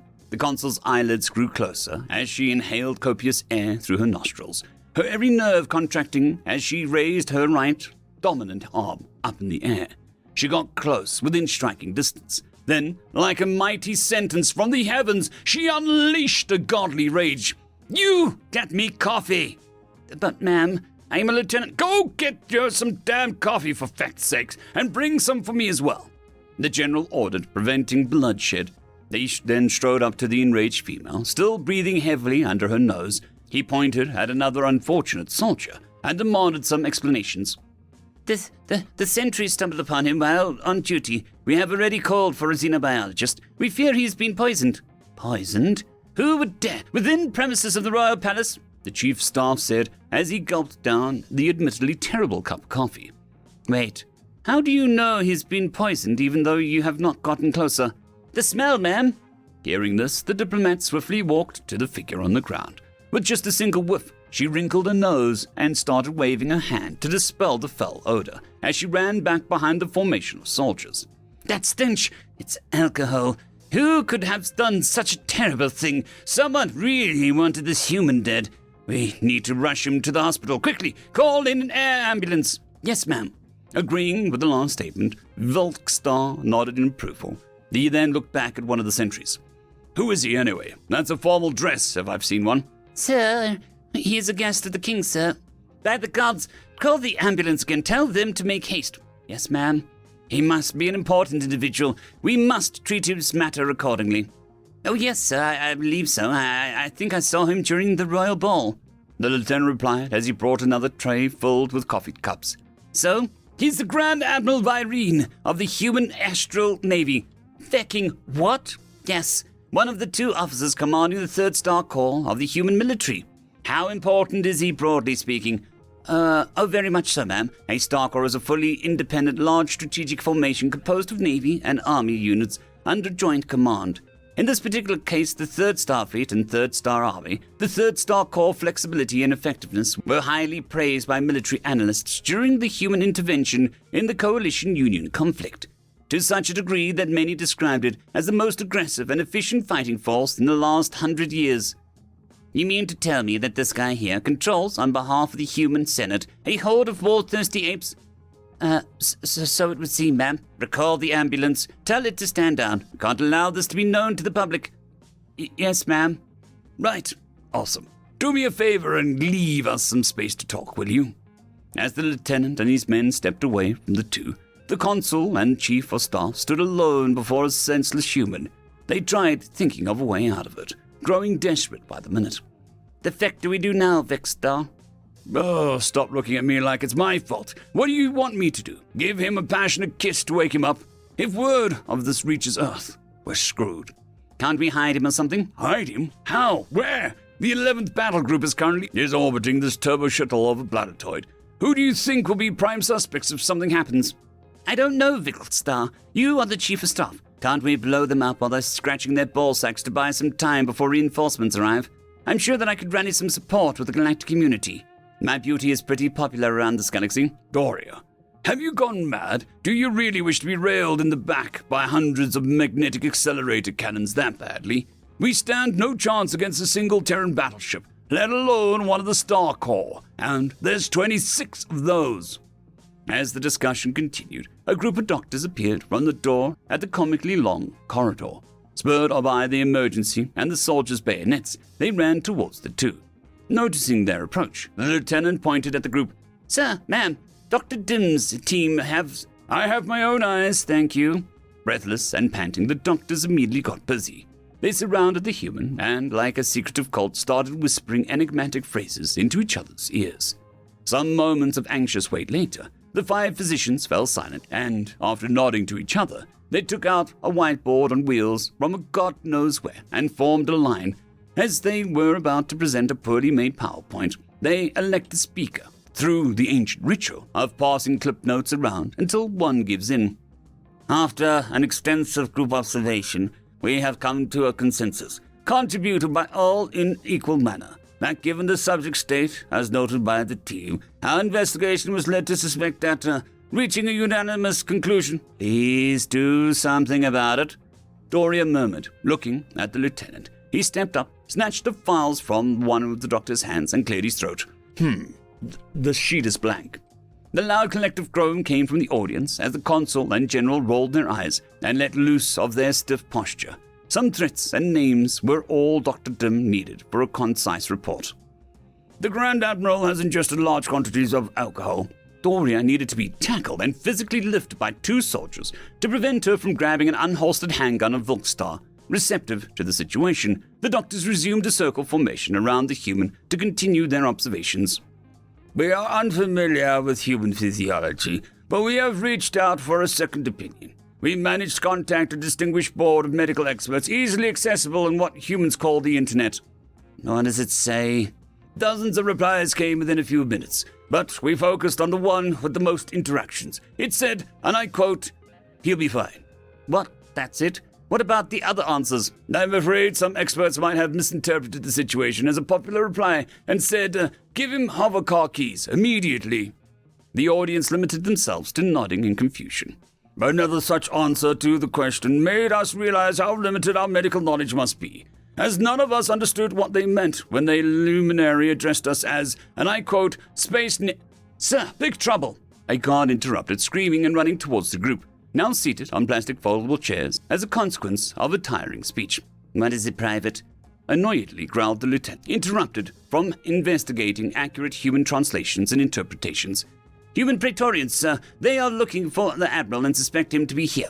They threaten to tear down the door if we do not let them in. Lieutenant, go buy us some time, as much as possible. Left alone, Doria and Volkstar start arguing in front of a line of doctors, who do not dare to utter a word. The fuck do we do now, Doria? Any ideas? Just say we found him like this. That's exactly what happened. Yes, sure, of course. That's what you would say. Only problem is, unlike what happens most of the time, you will not take it up the rear for this. I will. I am in charge of whoever is in charge of this bastard who had to keep an eye on him. Oh, come on. That's 3 grades of separation from you. I think that you, a diplomat, should go out there and explain that it was not our fault that one of the most important people in the human military has his belly full of Tier 1 poison. Yeah, very convincing. You would excel at an ambassador, really. With you as our speaker, I'm sure only half of the galaxy would declare us as an insult to intelligence and evolution the second you open your mouth. Listen, instead of blaming each other, can't we find someone else to hold responsible? You said it earlier, Volkstar. Whoever we pick, it'll somehow be our fault as the superiors of their superiors. Be it the barely legal sexy teenager ordered to escort him around, or the outer space temperature IQ hunk of muscles ordered to protect him, which, I might add, are nowhere to be found. They are probably hiding in the washroom having fun. Actually, that's perfect, Doria. Since both of them should have been with him at all times, they could be blamed for this. The best outcome would be for humans to be somehow used to alcohol since their puberty, as a result of socioeconomic context that encourages possibly detrimental group behavior to provide the subject with social status and acceptance by its peers. A practice that, instilled since youth, can develop into more or less severe abuse of such substance, possibly causing the subject to become addicted. But that's just too unlikely to be true. Okay, whatever you say. If the humans demand anything, we'll tell them and ask Lady Gork and Mr. But what about these idiots? Said the consul, pointing at a row of doctors who happened to listen to their conversation. With an annoyed look, the general called over one of the soldiers, understanding the situation. The doctors turned around. They ran for the door at the end of the comically long corridor, hoping to reach safety. Go kill them for me, will you? Moments after, the door at the end of the comically long corridor shut closed, as the soldiers left to pursue the witnesses. Another door on the opposite side of the comically long corridor was blown wide open as a group of human military policemen made their way in, followed by the lieutenant, still trying to entertain them. There he is, sir. Once they got closer, a man in sharp navy uniform stepped forward. He looked down at the admiral with a disappointed look. Petrified, the chief of staff was about to fold and spill out everything that had happened thus far. Fortunately for him, the human spoke first. Grand Admiral Wyreme, Captain Wrath reporting. We are here to pick you up. The words did not seem to reach the officer on the ground. The captain let out a loud sigh and then looked around. The men behind him gave the classic Lance Corporal shrug as he turned to face them. This damned... I guess we have no other choice, he whispered to himself as he forcefully massaged his nasal bone. Military police, what are you doing here? Are you perhaps drunk? Shouted the Navy officer with all the power that he could muster. To which, as if taken by instincts and innate fear, the Admiral's body, as his mind was in no condition to coordinate his movements, jumped up and compassedly started to move away from the origin of the sound. In silence, the MPs escorting the captain stood firm as they witnessed the Admiral attempt to open a window, unsuccessfully. Calm and collected, with a tired, frank smile, Wrath noted the time and gestured to the soldier after 30 seconds to apprehend the man. Go get him for me, will you? He turned to the Soltakian officials and greeted them with a warm yet warning grin. We need the Admiral for the monthly report to the Senate in 2 hours. I trust you'll keep this a secret, as it would greatly impact our public image otherwise. Please, understand that alcohol is the only thing keeping Grand Admiral Wyreme sane and productive. Oh, yes, absolutely. Not a word, right, Doria? Nothing happened. What are you talking about? Did anything happen, Vilkstar? I was not even here. How curious for me to be awake this late of night. I must be dreaming. With a slight smirk, Captain Wrath turned around, pacing behind the soldiers, carrying the Admiral away. I'm afraid there might be a lot of alcohol spilled around. Be wary not to slip. As the humans left the room, Doria, Vilkster, the lieutenant, and a few Soltakian soldiers stared at each other in confusion. Let's, all pretend the last 30 minutes didn't happen, because if anyone... Heck you, Vilkstar! Don't drag me into this! The hell do you mean, Doria? He said you need to be careful. How was that not referring to you as well? You were mere steps from him. Yes, but he said you were pointing there. I was here. You stupid witch! You saw the whole thing like everyone else in the room. How are you exempt? I, unlike you, am a consul, a diplomat. Therefore, I have diplomatic immunity. Let's see if you still have an immune system after I'm done with you. The two had not realized that the other Soltakians had already left the premises, possibly to reach the nearest spaceport. Meanwhile, the humans were sitting next to the landing pad as they waited for the shuttle to land. The sober officer spoke on the radio. First Class Star Captain W. Wrath here. We have Grand Admiral. Any progress there? Copy, sir. We still are searching for the Grand General. The last time she was seen was at a casino. She fled the scene after betting the light cruiser on a green and winning. Colonel Oscar and his men are currently in rush to find her before the mob's goons, but the city is quite large, and given her expert qualifications, this could take a while. In less than 2 hours, I want her ass in the conference room. Make it happen. Yes, sir. Every single fricking month, murmured the captain as he lit up a cigarette. End of story. The story is called A Cup of Tea, written by Coyote Havoc. Ora checked the clock for the third time since she had arrived. Still 20 minutes to wait. It was custom among her species to always arrive early, giving Dothrani people something in common with some human cultures. But not all of them. There were more differences than similarities, culturally as well as anatomically, which is why she had been stunned when Eric had invited her to have drinks. A few species that could almost pass for human, close enough to where differences were minor and completely unnoticeable with the right attire. That wasn't the case with Dothrani, however, where a hat could hide the spines on a Reku's head, or a loose blouse could cover a Vorthan's chest. Ura was covered in a soft sable fur from ear to claw. Her muscular build was also not suitable to wear most available clothing, and even the long black dress seemed to emphasize how burly and furry she was.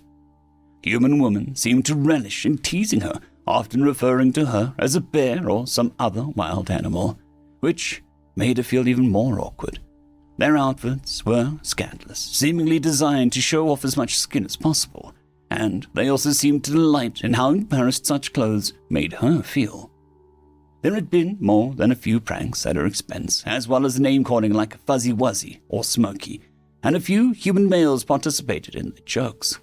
She considered that Eric might be in on one of the woman's constant pranks, luring her to this bar only to humiliate her.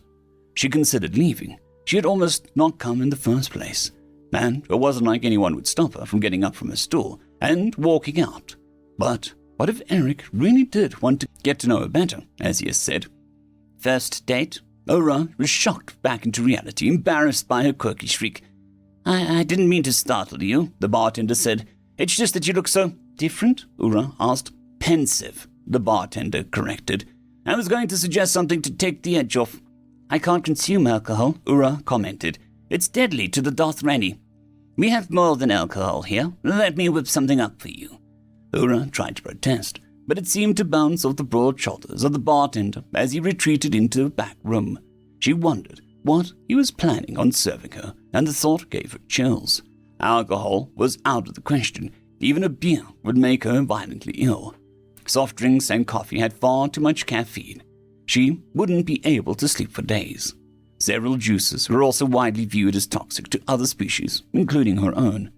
Citrus was a known allergen, and other various things that humans consumed were considered taboo, like milk. Ura sighed. Despite the uncertainty she had with humans, this one didn't seem to have it out for her. He was a bartender, after all, and would probably return with an ice-cold glass of water. She was letting those humans get to her, making her suspicious of every little thing that they would do as if they lived to torment her. Still, did the bartender know about her limitations? He could even be in on whatever plot. Here we are, the bartender announced. It was a tiny cup, even to a human, and a brown liquid inside was steaming. There was a faint aromatic quality that she couldn't place. She looked back up from the cup to the bartender cautiously. I know it might seem a bit intimidating, being a hot drink, but I assure you it's safe for Dothrani, the bartender said reassuringly. Taking a deep breath and trying to relax, Ura gently picked up the cup and took a tiny sip. It was practically boiling, but the flavor was delightful, reminiscent of a cool spring day back home. It was also comforting, easing away her tension and calming her nerves. The slight fruitiness was also welcome to her, like the chemist fruit she enjoyed back home, sweet with just the right amount of tart. It's rather nice. What is this called? Ura asked. Hibiscus tea, the bartender replied. Naturally uncaffeinated and just a touch of honey added. I introduced it to my professor on xenobiology studies a few months ago. He's also a Dothrani and was skeptical at first too, but now he drinks it all the time. What's hibiscus? Ura asked. It is a flower native to Earth. Quite a few humans drink it as well when they are feeling overstressed or down. Ura took another long sip, thankful for the kindness she hadn't expected, and asked for another cup. No problem, the bartender replied, filling her cup again. Hi, Ura. The distinct sound of Eric's voice called out to her. Hope I didn't keep you waiting too long. Eric took a seat at the bar next to her, and she watched as the bartender turned to retrieve his requested beer. It might have just been how he was expected to act when at work, but the kindness and consideration spoke volumes. Maybe there were a few nice humans. What are you drinking? Eric asked after taking a long drink from his beer. Ura smiled just a bit. Just a cup of tea. End of story. Story number 2. Oh Crap, written by Runner 1. This dirty brown earth hung in the same spot over the airless surface of the moon, where it always did. On the wall, the clock read 3:15 a.m. Jason sat bored, idly reading Moby Dick for the second time. Sure, there were other real books on the moon, but none touched his heart like this ancient nautical tale. Oh, what he would give to stand for 5 minutes on the shore of the sea with the wind blowing in his face. But that could never be, for the earth was now nothing but a burned-out cinder. Long before Jason was born, the fire came. Thousands of nuclear weapons arced through the once blue-green cradle of mankind and burned the entire surface of the planet. Every living thing that had survived the initial firestorm had succumbed to the irradiated dust that filled the sky and blotted out the sun for years. All the knowledge, all the history, all the art, all the achievements of mankind wiped from the cosmos in the twinkling of an eye.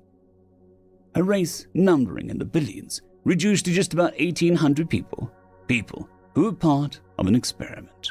Moon City Delta was to be man's greatest achievement, a fully self-sustained colony on the moon funded by multiple nations, built as proof of concept that mankind could extract everything needed for life from the lifeless, airless, inhospitable surface of the moon. Moon City Delta was built to last 25 years, with its inhabitants staying in rotating cycles lasting from 6 months to 2 years. No one on the moon even knew who fired first, not that it mattered.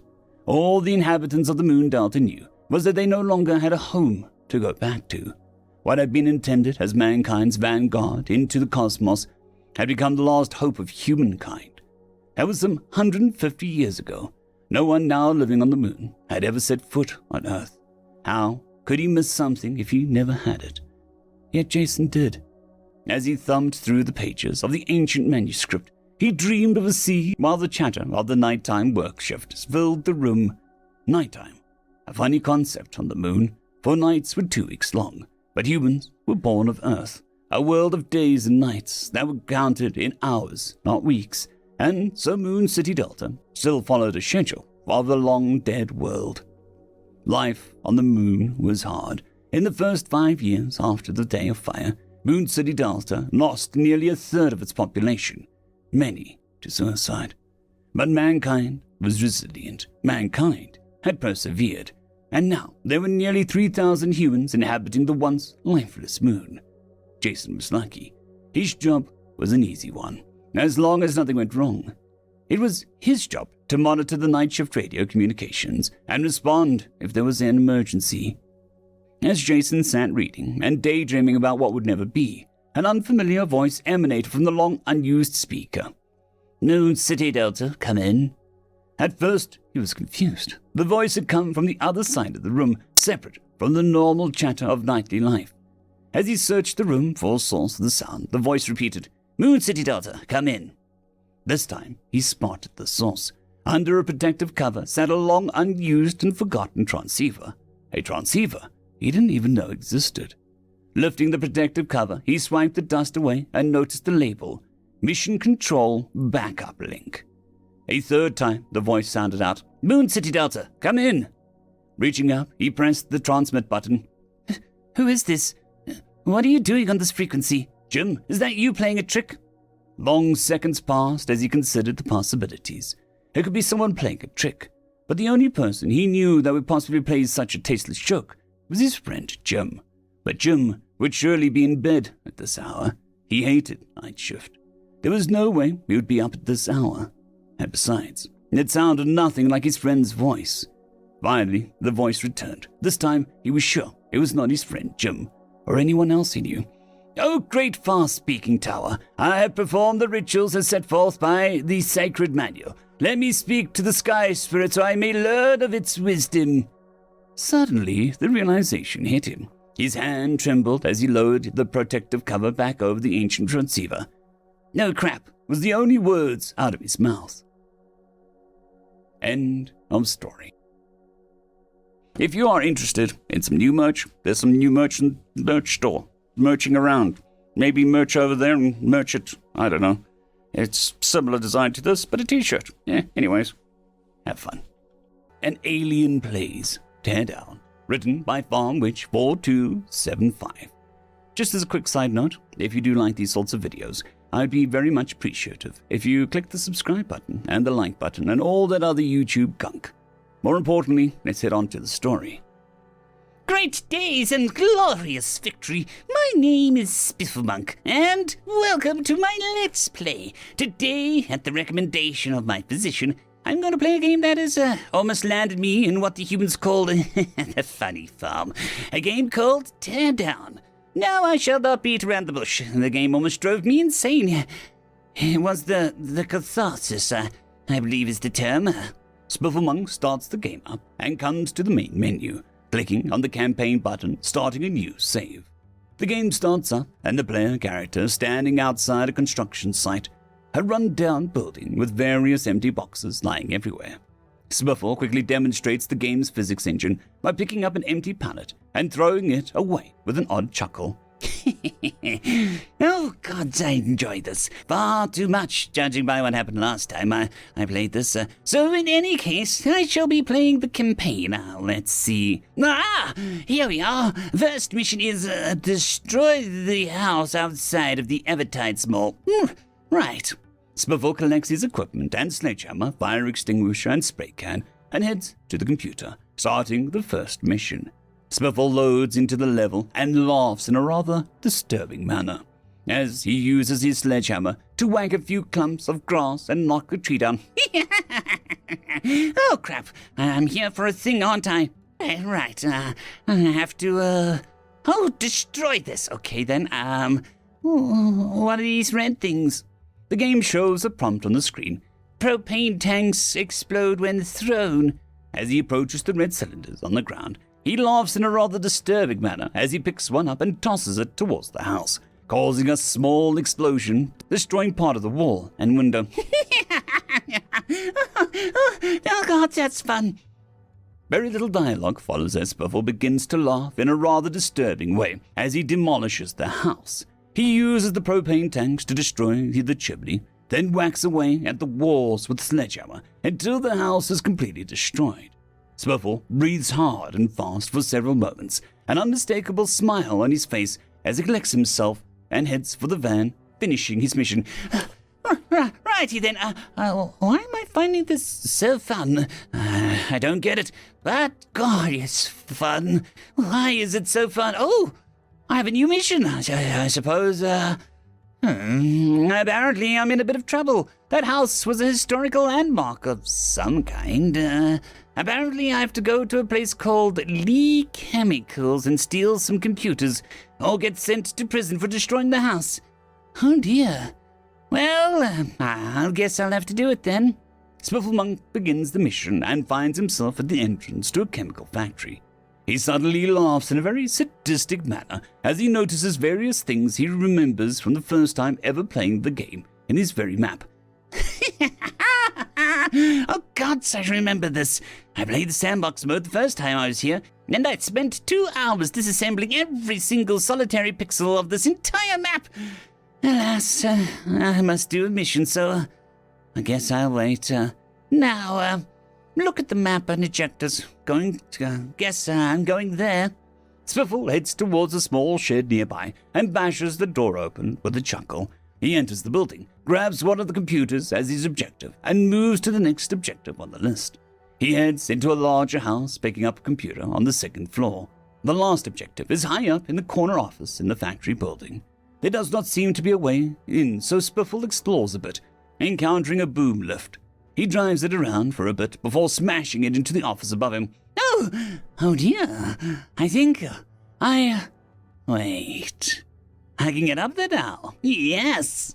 Spiffle climbs up the boom lift and grabs the computer, completing the mission. He heads outside and back to the van, finishing the mission and returning to his home. Well, it seems I have another mission at Lee Chemicals again. This time to pick up a login device of some kind. Apparently, there is some kind of alarm system, so I guess I'll have to deal with that. Right, then. Well, let's go. Spiffle starts the mission and finds himself outside of Lee Chemicals once again. He uses his newly acquired blowtorch to break open the lock to the front gate and the first objective. He enters the building, a chemical refinery unit of some kind, and heads upstairs. He grabs the first target and a timer starts as the alarm goes off. Oh, crap! So I wasn't supposed to do that, was I? Oh, no. Where's the next objective? Spifflebunk quickly tries to complete his mission and heads to the next objective. His efforts are absolutely futile as he fumbles and bumbles his way through obstacles with his limited equipment and fails the mission as the timer runs out. And the noise of a helicopter blades fill his ears. Well, shit. That complicates things. In any case, that's all we have for today. Goodbye, all. Spifflebunk sighs happily as he is returned to the player home and begins throwing objects around. Top comment. What exactly happened the last time you played this game?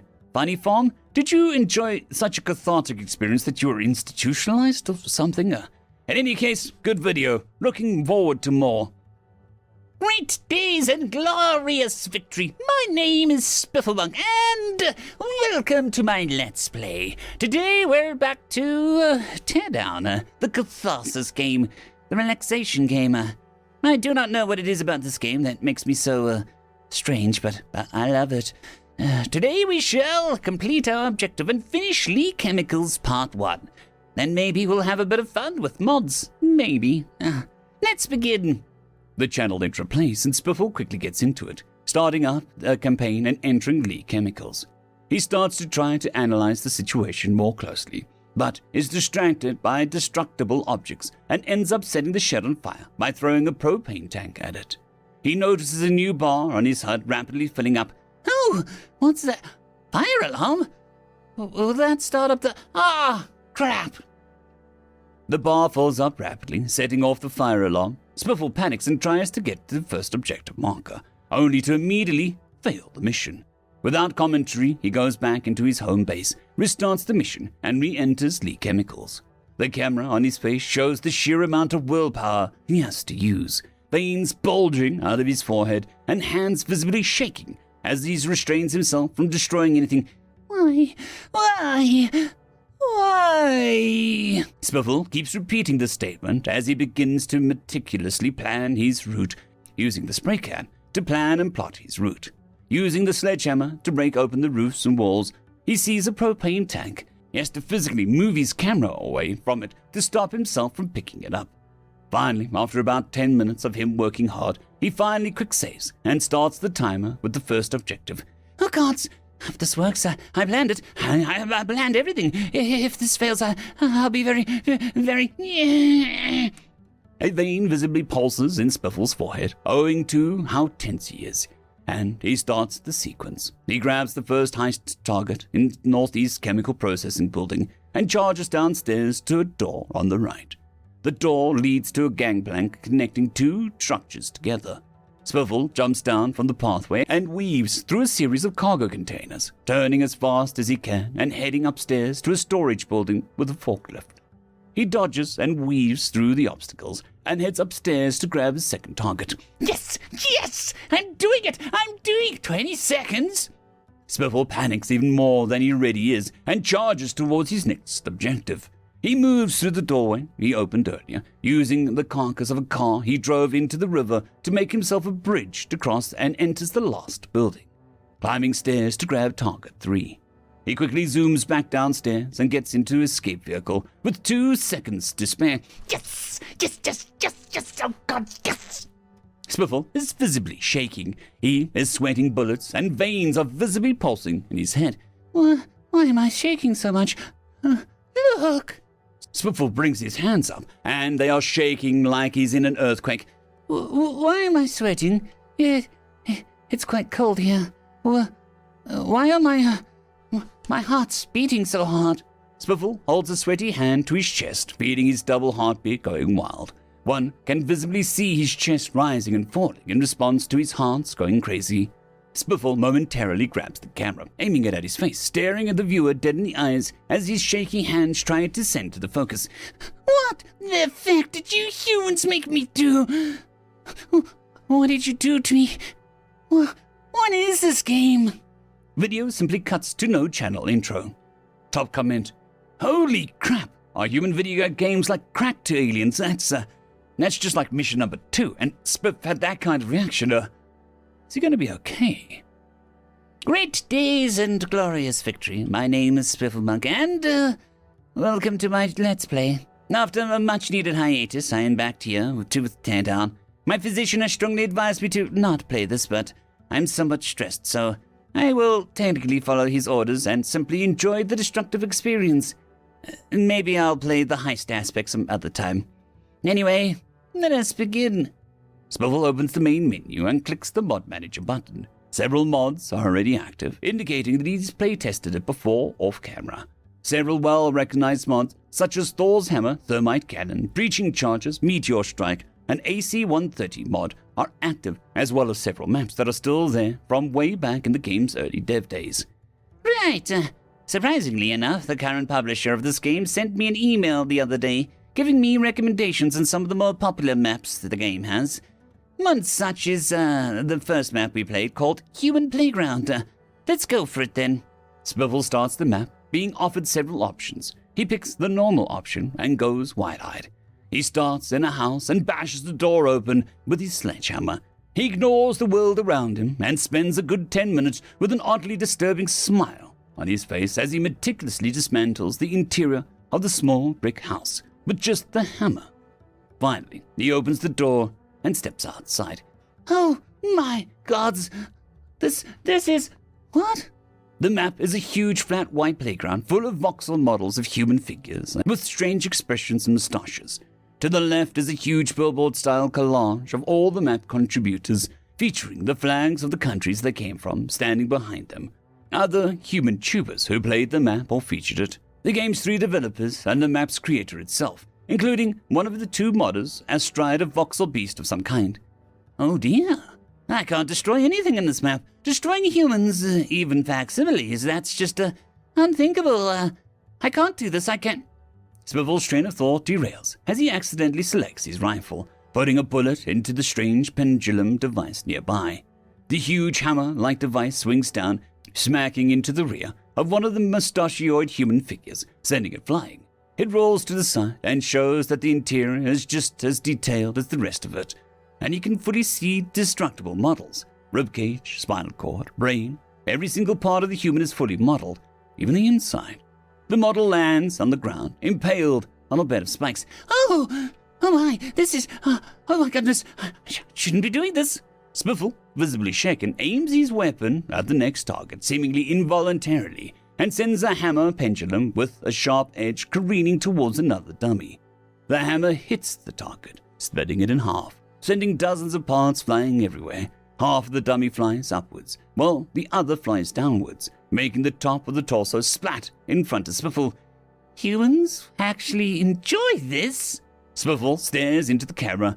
That now all too familiar blank stare of death looks right into the viewer's souls. The next thing Spiffle encounters is a floating row of 6 models. Each one is floating above some kind of spewing ball on a chain, floating above it. Spiffle shoots the human figure on top and visibly jerks his hand off his mouse control as the model falls. They collapse on top of each other and instantly disintegrate as the swinging cannonball smashes into them. Why can't I stop? Why did I do that? Spiffle looks at his hands and mouse and stares blankly at the camera again. Something is very clearly wrong, almost as if some unknown force is guiding his hand. Spiffle approaches one of the taller models and uses a flamethrower to set its crotch on fire. He stands there for a solid 10 minutes just watching the figure catch fire and burn. He approaches the figure after the fires go out and marvels at the sight of all the internals except the skeletons are gone. Why? What am I doing? Why is this so... Why? Spiffle's demeanor changes, half happy, half terrified, as he seems to lose control of himself and begins to destroy everything around him. He uses a particular weapon called an atomic rifle on one of the larger models, and his eyes regain their sparkle as the model completely disintegrates from multiple points crumbling to the ground. He begins to laugh here and there, letting out a small chuckle here and there. He approaches 2 models attached to it with a long chain and hits one, causing it to fly across the map, impacting the other one at high speed. Spiffle comes across the human model lying in a bed with a bladed device around it, a device the rest of us know as a guillotine. He shoots the blade with his gun, and the blade slices the model's head clean off, letting it tumble to the ground. The sight makes Spiffle retch a bit, but some unknown force compels him to keep going. Spiffle begins laughing hysterically on encountering a vehicle and some models that look like zombies. He drives the vehicle around, destroying absolutely everything he can, until eventually his office door is bashed open, and Spiffle is once again dragged off into the darkness by authorities. Top comment: you feel that, Spiff? You feel it? It's called catharsis. I wonder why he's so averse to killing humans, though. I wonder why he was so scared of that. Yeah, we sure as hell aren't. End of story. What do humans know of space war tactics? If you're enjoying these stories and have listened to multiple, please consider subscribing and liking. It helps the channel immensely. Anyways, more importantly, onto the story. It is written by Captain Keys 123. General Naram Sin walked around the encampment that had swiftly gone from segregated by race into a huddled mass of what the humans called a few shattered divisions. They were dug in, with hastily fabricated netting thrown over the heavy equipment, and every soldier they could get stuffed under some sort of overhead covering. A day ago, Naren Sim would have scoffed at such a pedantic considerations. Now, he knew better. He could see their old LZ making a smoking ruin in the distance. The Vroskil had bombed their ships from orbit after the Galactic Coalition ground forces retreated. Several of the human dropships and strategic transports were caught in a bombardment. Naransim had lost all of his big shuttles. There were a few ships from the other members of the Galactic Coalition, those small enough to maneuver rapidly, but not enough to evacuate all his troops. They were stuck. He walked past the pit being dug by several of his troops. One of the Righteous Fury Maker was crouched down, preparing to move into a firing pit, in what the humans called a hull down. "What good is this going to do?" one of the larger draconic soldiers demanded. "We're just going to surrender tomorrow anyway." Naren Sim sighed and rubbed at his fringe. He tried to think of the strategic situation. The Galactic Coalition, despite their publicity info, didn't only use infantry. They also used mecha, better suited to zero-gravity environments, and could maneuver in urban terrain. They also were loath to affix them with heavy armor. It affected their agility, attributes that did not help over vast semi-forested plains. He looked at the smoke in the distance again, then turned the corner around a few tents. "What do we need food for a week for?" he heard one of the Coalition accents hiss. "They've got the orbits we effect." "It's the General's orders. Just go with it. We'll be surrendering anyway, I guarantee it." Narimson turned in time to find two of the serpent folk, some of his orderlies, look up and shock at him. They looked at each other, then quickly began to jabber away at each other about very important equipment. As he walked past, he could see into the tents. Exhausted and worn-out Coalition soldiers filled the tents. Their weapons were uncleaned, and they lounged about in despair. The general didn't even know what to say to that. He knew they couldn't surrender, but looking at the troops, he didn't know what else he could do. Narimson's staff stood about the camp, trying to take account of all their surviving equipment. Did they have enough food to last? Would their batteries hold out? Did they have the right materials? These were all considerations his military hadn't normally considered. Engagements tended to be won or lost. There were no extensive campaigns like there were in ancient history. Parade ground tactics work fairly well in Space Station. Certainly, that's what the humans called O'Neill cylinders, and could be arguably useful in shock and awe. That was his experience. And now the wars of old had gone, when you could pound the enemy's ground forces into scrap from orbit. What did it matter if you lost infantry or not? Ground forces like his were not the ancient scrappy warriors of the Great War. The naval battles were what truly mattered. As he walked, a helicopter buzzed in. The Terran aircraft were dedicated for the atmosphere, something he would have dismissed were it not for the wounded Coalition being disgorged from the helicopter's belly. Terran medics rushed to take the wounded to the triage center a few meters away, hidden under a collection of tents. Naram Singh looked at the helicopter liftoff. His casevac systems were all surface to space, far less useful tactically. The Coalition Expeditionary Force wasn't prepared for an extended stay. As he watched, another helicopter came in, roaring in to deposit a new load of wounded. The combat support hospital they used was far more sophisticated than his own field hospital. Naramson's forces were expected to be able to send Case-Vac shuttles to orbiting cruisers. Fighter jets, honest-to-goodness air-breathing combat aircraft buzzed overhead. They looked like they had stealth services and large missiles, but that was it. Naramson could hear more jet engines in the distance. The planes didn't use proper runways. They could land anywhere that was flat. From what he'd seen, they had deployable air cushion landing systems that enabled them to take off and land from snow, swamp, dirt roads, and even lakes. There was one just over the nearby trees, and it means that they operate hidden from orbital surveillance, and our shuttles can't even move, Naramson thought angrily. He found his way to the remains of the mobile command center.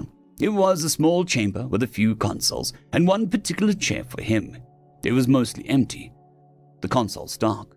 One of his subordinates, Major Eshk, was inside. She stood up early. No, Naramson said. Take a seat. You've earned it. The officer, an avian race, sat down thankfully. Status? Things aren't going well upstairs, sir, the young major said miserably. The humans are helping tremendously, but there is too many of them.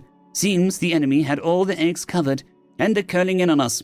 Any word from the Kashi? Asked the general. They're in complete panic. Seeing us withdraw doesn't give them any confidence. They're trying to conduct orderly evacuations. Eshk grimaced. But with these spaceports seized, there isn't much point. The avian paused. Sir, the humans are doing their best to help. They're conducting disaster relief. Yes, Naramson sighed. I gave them permission to use our troops as well, he grimaced. At least, that's something we know how to do. The avian tilted her head. Sir, I thought... Disaster relief is something we do on the regular, Major Eshk. Naramson sighed. Is there any update on our vehicles? The major shook her head. Same as it was before, sir. Our units don't have the legs for this, literally and figuratively. That's what I was afraid of, Naramson hissed. Damn it! He rubbed his fingers again. I thought we'd be maneuvering to a primary spaceport by now. He checked their displays. He could see through washes of static, unit trackers in orange to signify their own forces, fading to catch the rapidly mobile purple forces of the enemy. Black squares of the humans harassing the enemy, but they were so few compared to the enemy's total forces. This is synced to the human sensors. Sensors and field reports, the avian said. They're drones, surveillance flights, The major rolled her eyes. Scouts. Who uses scouts in ground combat anymore? Evidently we do now, Naramson sighed. Instruct our forces not to waste time pursuing enemy light units. They'll get caught out of position again. Their ground forces typically fought in space-boarding actions, but landings were quite common. However, they rarely left major spaceports in the pirate engagements they'd fought. Mecha and infantry could maneuver better in those areas, and the distances involved weren't very far. Military planners for years had warned that even a few small armored vehicles could help with response time and a reduction in casualties, but were ignored. There had been numerous reports over the years of logistical snarls, with troops unable to get new batteries for their weapons or get heavy support due to the lack of armored personnel carriers or armored fighting vehicles. But it was claimed the logistical demands of the Great War-type equipment was too much and unnecessary. Damn number crunchers, Naram thought to himself. He thought he heard the roar of an engine. 2 APCs came into the encampment. He stuck his head out of the small command center to see them unload a few stretchers. The forms inside of them were ill-fitted for the human lifters, but it served its purpose. He could see them wearing the uniform of mecha crew. I would give anything for those museum landships back home, the major grunted. Naramson asked. The Great War had vehicles like that. Ours are a bunch of buses. Ishk threw a gesture at some of their hover vehicles nearby. Out one of the windows, 2 were being serviced, already short on support supplies. A human marine was busy trying to understand the manual. Oh, hey look, some of our soldiers who haven't fallen out of discipline. They served us well for many years, Naramson murmured. Eshk swore. General, they're incapable of defending themselves from the enemy. Their orders are to run and hide. At least the human jeeps can shoot back. One of the hydrogen-fueled vehicles roared past, as if to emphasize her statement. We've lost ground in a dozen sectors because they couldn't get a resupply, and our mecha were too slow. Naramson's hand hit one of the consoles. I know, he snapped. He rubbed at his fringe. I know all that they said. He gave a sneer, a mocking tone. Why would we care what happens on a planet? Once the orbitals are taken, it's all over. He rolled his eyes and glared at Eshk. You think I don't realize that? Look at them. He gestured outside. Main battle tanks sat nestled in firing pits, like beetles preparing for a long winter. They don't seem ready to know that. They don't seem ready to roll over and die. Eshk stood up. They seem ready for a campaign, sir. I think we better learn from them. She looked at the hover vehicles. One of the engineers just slumped over and gave up. And we better learn fast. Naramson saw the engineer begin to squabble with the other. He swore, I had better go consult with the General Thomas then, and see what else we haven't learned. He stepped outside the command center. He noticed a few Marines hover trucks off in the distance, more self-propelled guns. Great black barrels folded down on their backs, and the trucks sped off. They left the encampment in a cloud of dust. Naramson kicked himself mentally. Galactic Coalition. Perhaps I'd better try and collate more. He found his way to the Terran Marine Command Center. It was more mobile than his was. It was built into a truck. A guard stood by and politely opened the door for him. Naramson was surprised to see the room's sophistication. There were consoles, officers chattering and giving out orders over the radio, and he could even feel air conditioning. He felt a touch of jealousy. His subordinates were nowhere near this organized. Half of his were about to collapse, while these looked like they could keep going for a month. Tornik, the man who'd saved half his command, asked. He materialized at the general's side with a steaming mug. We brought some goodwill materials with us. Naramson looked at the cup and took it. Thank you, Colonel. He sipped it. It's not going good upstairs, Sellers said. I heard. Naramson grimaced. Normally, when confronted with such a situation as this, we'd be advised to surrender. What brilliant Terran strategy will save us this time? I presume General Thomas has a plan? Sellers gestured, and the pair moved to the smart conference table at the rear of the command center. Major General Thomas sat at the back, going through the screen's displays. The small woman didn't seem quite like the type to command a fierce military force, more like a librarian, with a slight build and a pair of wide lens glasses. General Naramson, she said, standing up. Good to see you. Likewise, General. Naramson extended his hand to the smaller creature. I must thank you again for your assistance in saving us. Thomas shook his hand. I was wondering when you'd get your head out your ass. She pushed her glasses up on her face.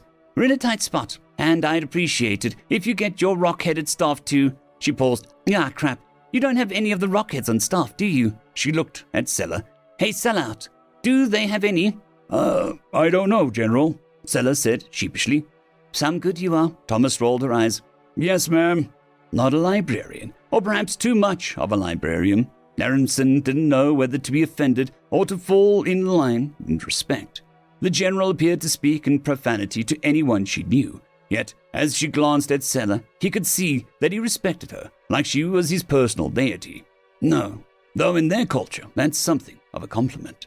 Well, tell those sludgeheads to get their anatomy to the point where they can actually pull a goddamn trigger. I've got a war on my hands, and it's not helped by your jackass brigade insisting on the right way to do things. My division has enough on its own plate without having to do your job and ours. Naramson chuckled, then sucked air between his mandibles. Many of my staff are under the impression that we've already lost the battle, General. Some of them believe that now that the orbitals have been compromised, we are to surrender. Is that what you think we should do? Thomas asked. As we've seen today, my judgment is beyond worthless, Naramson said miserably. Thomas frowned. General, you got shaken up. I get it. Just take a breath, and let's go over what we'll do next. What is there next? He demanded. My troops have lost their faith in me. Our weapons are worthless, and we've lost the orbitals. His hands were shaking. I can't command anything. I can't do this. Thomas' mouth shifted. Naramson, stop and take a breath. What for? He laughed hysterically. So the troops can tear me apart? You're the boss. Tell them to cut that shit out, Thomas snapped. We're going to need everybody we can if we're going to make it off this planet. Off this planet? Thomas, we're doomed. He nearly dropped the tonic. We're doomed, do you hear me? The war is already lost. Thomas scowled. She walked up to him and pointed a finger at his chest. Hey, you see this on your shirt? He looked down. What? Her finger flicked up at mandibles. Wake up, she snapped. I'd smack you if it wouldn't be considered assault. She glared at him and pointed a finger into his face. You are a general of the Galactic Coalition, so act like it. Narenson rubbed his mandibles. How dare you? Your pity party is over, General, she growled. Her slight mammal frame was so much smaller than his, but in this moment, she was like a giant. I don't have time for your bullshit. I can't win this battle alone, and neither can you. So, you got a bloody nose, big deal. Wipe that damn blood off, get whatever you call balls out of your mouth, and be the general your troops need. So, you got knocked out, big deal. You get back up, you big tough metal bird dude. Sellers gently put a hand between the two. General. Narenson took a breath. How dare you expect me to, What do you expect me to? Thomas shook her head. She turned, walked away, and leaned back against the table. You're the general, goddammit. They have to do what you say. And if they refuse, don't let them, she snapped. You got beaten up, and it's on you to make sure that doesn't happen again. It happens to the best of us. But you can't fall apart like this. We've never fought war in... Thomas shook her head. Oh, Crimea River. We've been unprepared for wars all the goddamn time. Narenson scoffed. I hardly think our definitions of unprepared match. One of my ancestors was in a war where the army was so small, half of the officers' corps was able to defect, Thomas growled. Narenson blinked. What? We get unprepared all the time. Getting caught with your pants down is normal. She strode around the table. So what are you going to do about it? Cry? She started adjusting the hollows in the smart table. No. So what am I to do? Thomas looked up and glared at him. You're going to tell them that you were unprepared and you fecked up. Then you're going to be the general. You've got the legal authority. Hell, you've got the moral authority. Kick their asses and tell them that you shape up. You're going to tell them what they need to hear, that you're going to keep fighting. And you'll win. You want me to lie to them? The fight isn't over till it's over, Metal Bird, Thomas said. The way she stood reminded him of old propaganda posters. You have the authority, General, Sellers said hopefully. Remind them who they are. Narenson stroked his mandibles and saw Sellers' expression. That loyalty, that devotion to Thomas. The abuse could pass by because she'd earned his respect. He stood a little taller. All right, I'll tell them. And I'll earn their respect again. He took a breath. So, what's your plan then? Work with you to come up with a better one, Thomas grunted. No, I mean, if it's more whinging, I'm going to scream. How are you going to deal with the orbitals? He asked. Half the problem is my troops don't know what to do. Thomas gestured to the table. A hollow of the local area was on the display. Narenson leaned over the table. To his surprise, the image of the jet fighters and the trucks he'd seen depart were on display. We've got surface-to-space munitions. I know you feckers don't have them. You idiots don't even have proper supply chains. Buzzers and alarms went off in the room behind them. They're preparing to fire now. Narenson peered at the displays. How can you have the energy weapons with enough yield to hurt the enemy ship? It's not missiles. Those launch sites are too easy to... It's railguns, Sellers explained. Railguns and air-launched missiles. What? A voice said distantly, firing.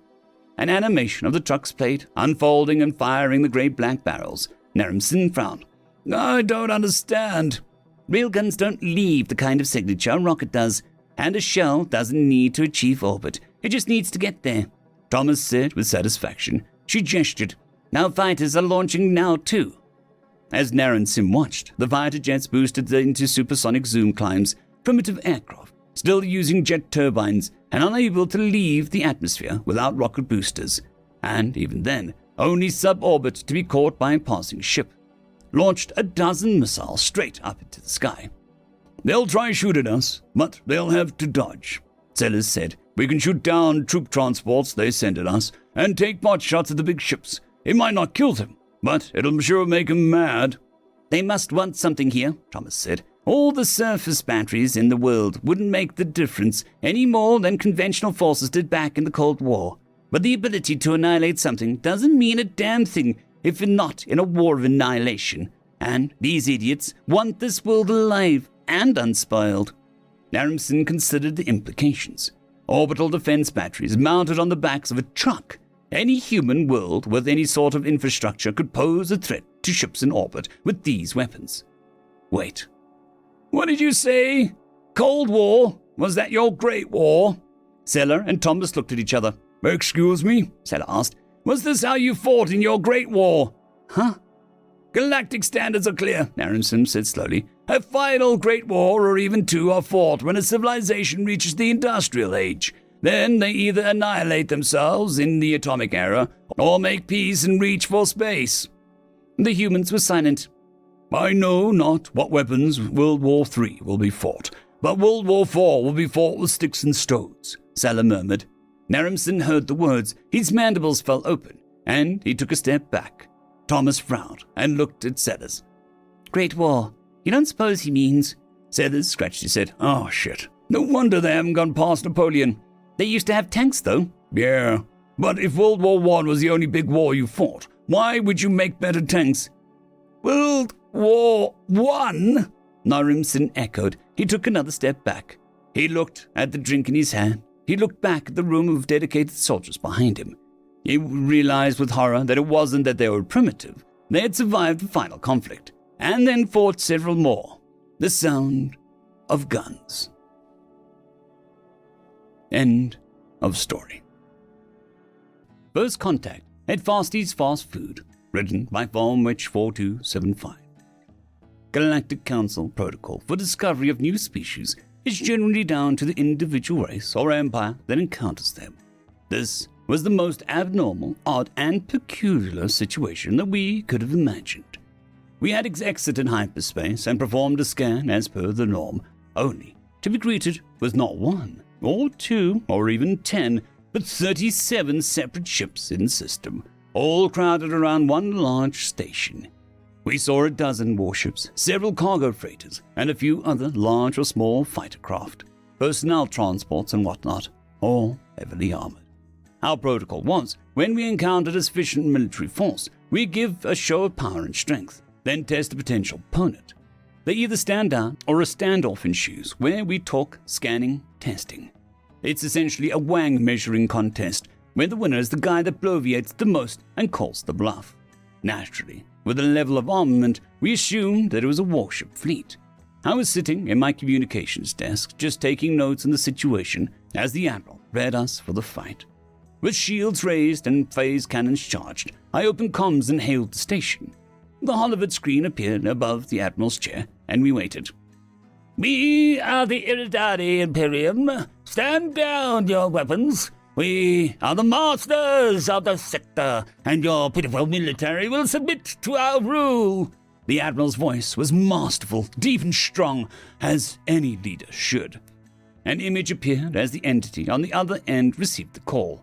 It was some odd creature, clearly sentient, with 2 eyes, 2 arms, a head, 2 large expressive eyes, and a colorful tuft of hair. I surmised it was some kind of mammal. What? It said, seemingly confused.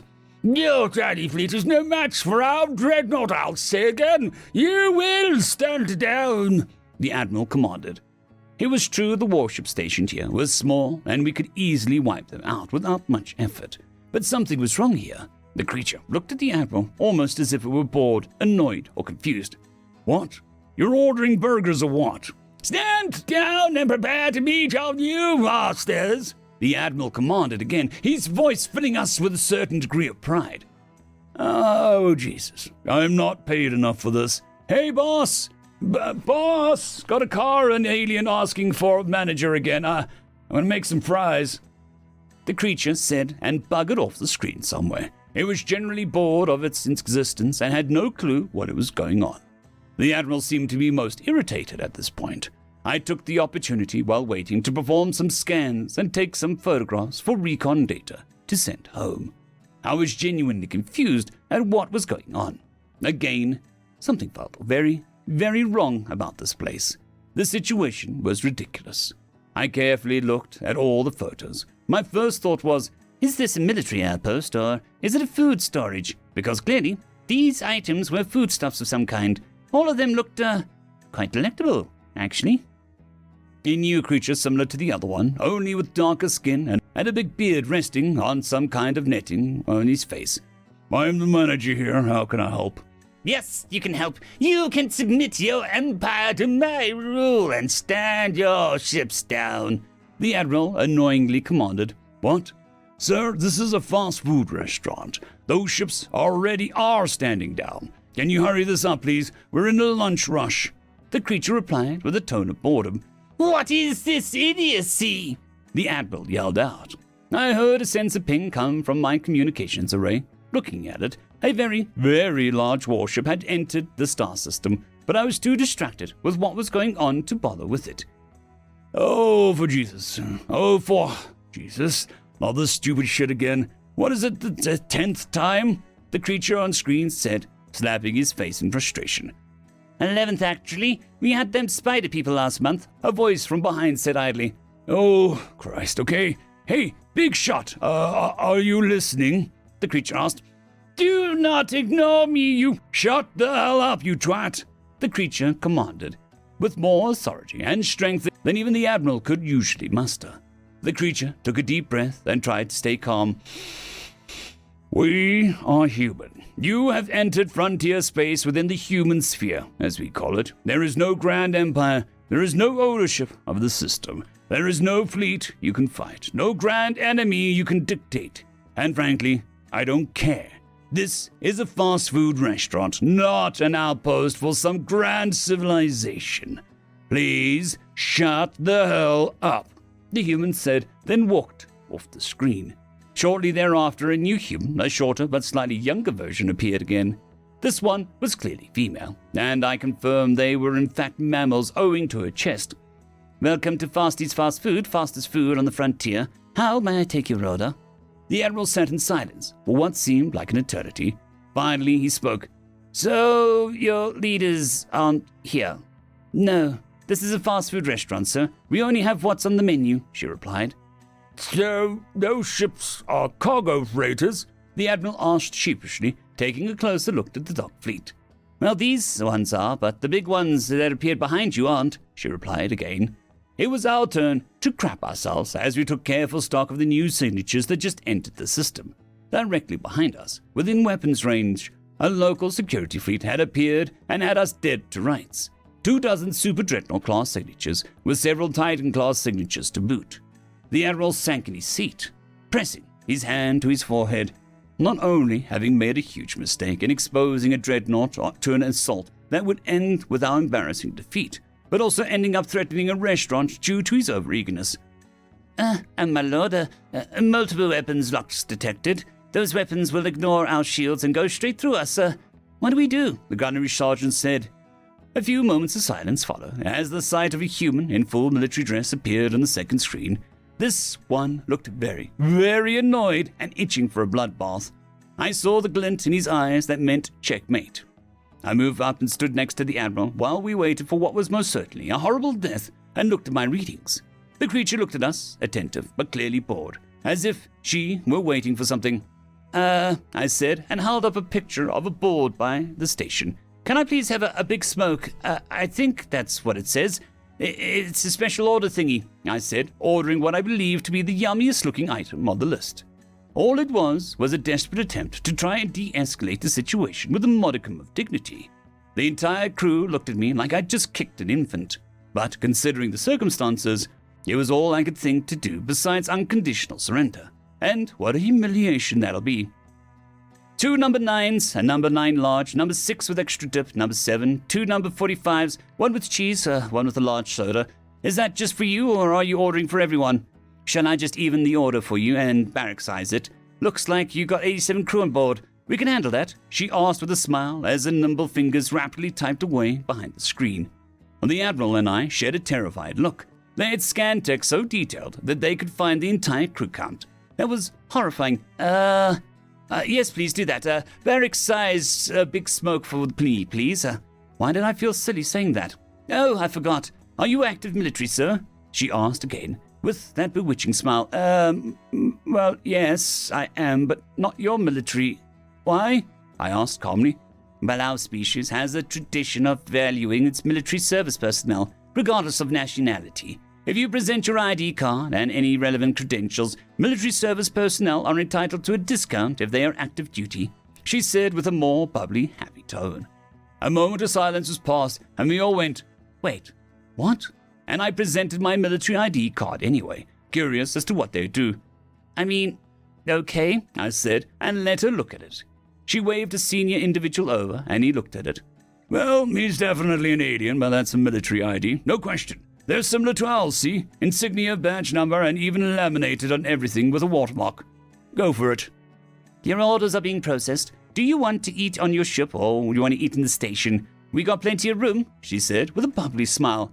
"Well, if your military behind us would stand down, please. We'd prefer to eat in the station," I said, gesturing to the angry beeping noises coming from our ship's proximity alarm. "So long as you behave yourselves, so will we," the voice from the angry-looking military human said in his turn. "Weapons and shields offline, maneuver to an empty spot there," the Admiral commanded, and pointed at a few empty spots near the station's dock. Several were large enough to hold our ship in, so we headed there. It was now that we had a chance to look at the armada that had snuck up behind us. The entire crew collectively shat itself at the sheer bastarding size of the damn things. 74 ships, 7 of which were Galactic Federation recognized as Titan-class warships. The Titans had cannons the size of our entire damn ship, and we were a dreadnought. I will say that again, so there is no room for my statement to be misheard.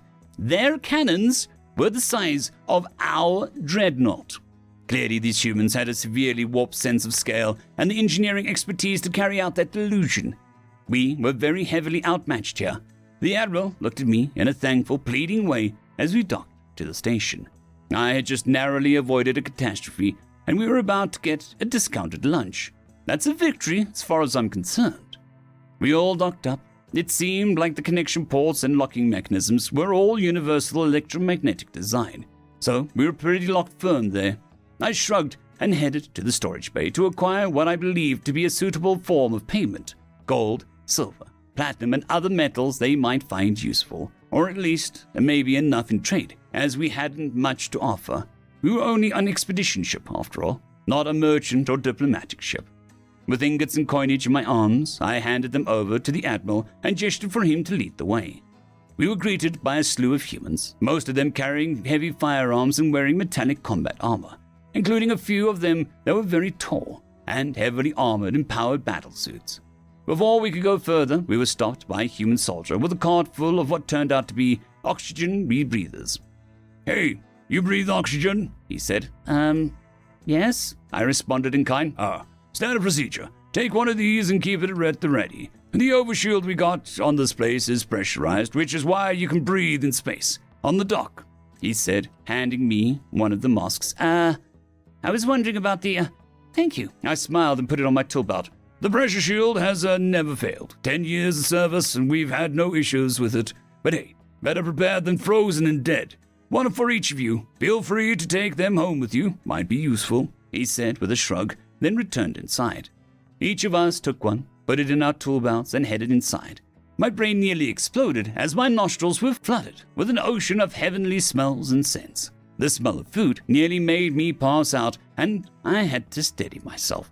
The sheer, overwhelming quantities of smells, scents, and sweetmeats made my mouth water uncontrollably. "By the gods, holy balls, what smells so good in here?" I yelled as I quickly charged towards the empty table. My comrades quickly followed me, the Admiral barely holding on to his hoard of valuables as he too walked into a foodie's paradise. The other humans in the area simply ignored us and carried on with their meals. Understandable, really. I'd ignore everything if I had food this good.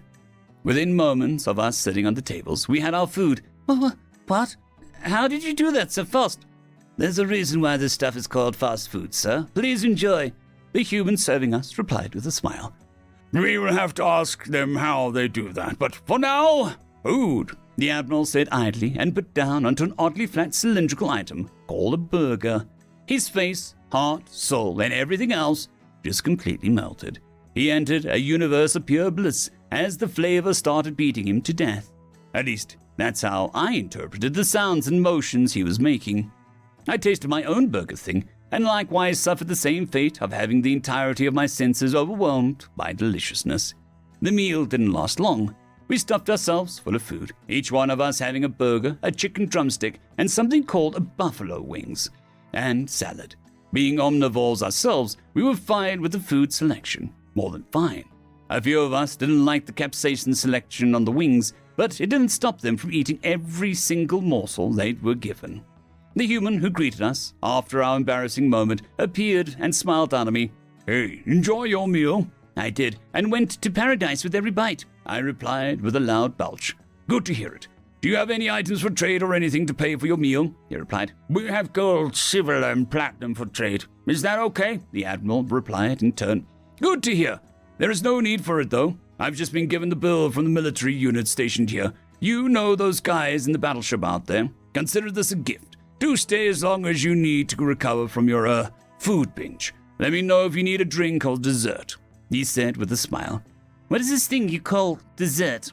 I've never heard of it," I asked. "Dessert, afters. Follow-up meal with a small portion of sweets, ice creams, or other such tasty treats. Interested?" he asked with a smile. "As much as I would love to. If I eat any more, I will fall over dead. But thank you." I groaned in discomfort. I definitely ate too much.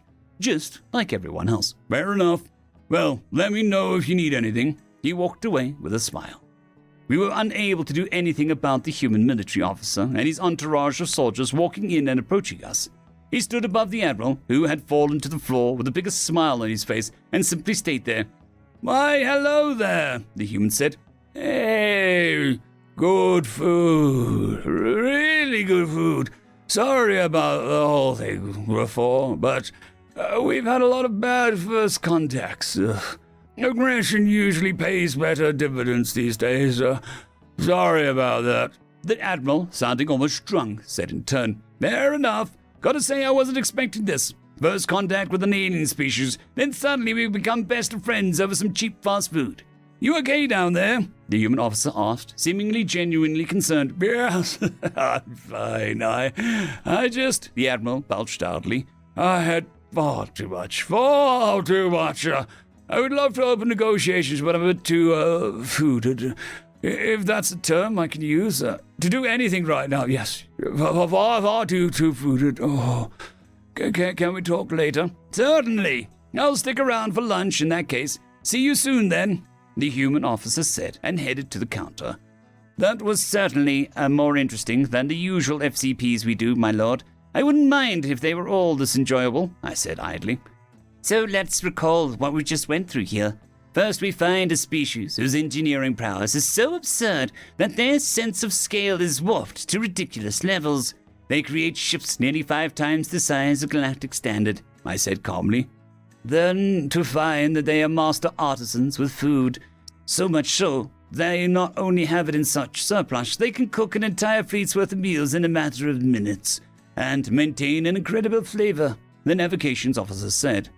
"And the artwork suggests a species with an incredibly rich history," the Admiral idly belched, pointing at a painting of a human in a spacesuit touching a flower with an expression of wonder and hope.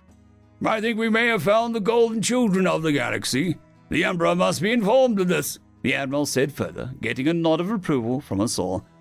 "Now, after dessert, though, I want to know what this ice cream stuff is first," one of the gunnery sergeants said. End of story. Cleavan, the Idiot Prince, a one-shot story, written by Slightly Osonic. The bridge of the royal barge Caven, normally a bustling hub of activity, the brains and hearts of an ancient, regal vessel, was deathly silent. And for good reason. The Emperor himself stood at the podium of command, and he was not in a good mood. Nope, not in a good mood at all. "Emperor," a miserable Losk said to the back of his carapace, glittering with gold filigree and gemstones. He looked like a giant Fabergé egg with huge ivory white mandibles resembling elephant tusks, also heavily encrusted with gold and gems. "Why wear a crown when you can be one?" The Emperor said nothing. He just scuttled on his 4 massive and gold-encrusted legs, so as to fully turn his back on the miserable being behind him, embellished in silver and polished titanium. "Emperor." Silence. "Father, please." The Emperor heaved a rhinoceros-sized bulk in equivalent of a sigh. He couldn't bear to look at his firstborn, the crown prince of the Losk Empire, and a fucking idiot. He couldn't even look at his son without being overwhelmed by anger, grief, and guilt. "Do you have any idea what you've done?" he finally said, his back still turned. "I still stand by my actions," his son exclaimed, his mandibles twitching in righteous anger. "Your actions? Your actions?" the Emperor shouted, finally scuttling around to face his son, enraged. "Your actions were those of an entitled fool." "Father," the Crown Prince exclaimed, "they're all commoners. Is that what we could call these noble servants of the Empire?" He heaved a sigh once more. "We do like to maintain an air of perfection to our subjects," the Emperor said, "but you have ruined that already. I merely give voice to what everyone present is thinking, and what they are thinking is that you are a moron." "It was an attack on our sovereignty," the Crown Prince screeched in reply. We had to." "An attack on our sovereignty should be dealt with by the sovereign," the Emperor screeched angrily in reply. "Are you the sovereign?" The Crown Prince closed his mandibles and looked downward. "And you will never be." "Father!" "You are unfit to rule, to guide, to protect, to bear the burden imposed by the will of the divine. No, you are the Crown Prince no longer. That falls to your sister now." "You can't. I am the—" "You are the greatest fool in 100 generations," the Emperor, his father, screeched with a snap of his mandibles, marring at the delicate filigree.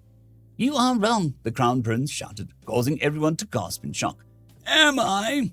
the Emperor replied with a sneering flex of his mandibles. "Tell me, O great sage, O blessed prophet, are you aware of the dominion of 1,000 suns?" "Yes." "What are they called now?" The caste system." "And the undying queen of the Brood Nebula?" "Dead," the prince replied quietly. "And the dread pirates of the unending void?" "In jail." "And last and certainly not least, the mad gods of the void?" On medication," his son said miserably. "And, O great admiral, exactly how were those medications applied?" "Father, Emperor." "Into which orifice were they inserted?" That's right. You just picked a fight with the only species in the galaxy to develop an FTL suppository." "But they dared to lay claim to our territory. What was I supposed to do?" "You were supposed to contact me. Instead, you have started a war over a little turd of a dead system that we aren't even going to use. Did you ever bother to determine if they knew they violated our space?" "How did they not know? It was a deliberate—" "Are you so dim as to think there is some magic registry where every single void-damned species has their territory neatly recorded, and that record is considered sacred and inviolate?" The Emperor raged. "It is entirely possible they didn't know, and they now believe that we attacked civilians without warning and unprovoked.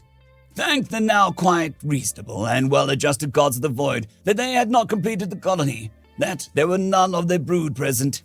"They were not civilians, Father. There was one light system patrol craft for anti-piracy and search and rescue. It was part of their solar guard, not their navy." But they engaged with us." "When you attacked them," the Emperor snapped, further damaging his embellishments. "No, of course they did. And how many of our ships did they destroy?" "They did not destroy a single—" "How many will never sail through the endless night ever again?" 4. "And was it destroyed in turn?" "And how many ships did their mining and utility vessels remove from service?" 6. But regardless of what the humans claim, those were not civilian ships. They were armed with mining charges, you fool. They used those to crack apart asteroids and then catch the fragments to feed to the rock-eating smelting vessels.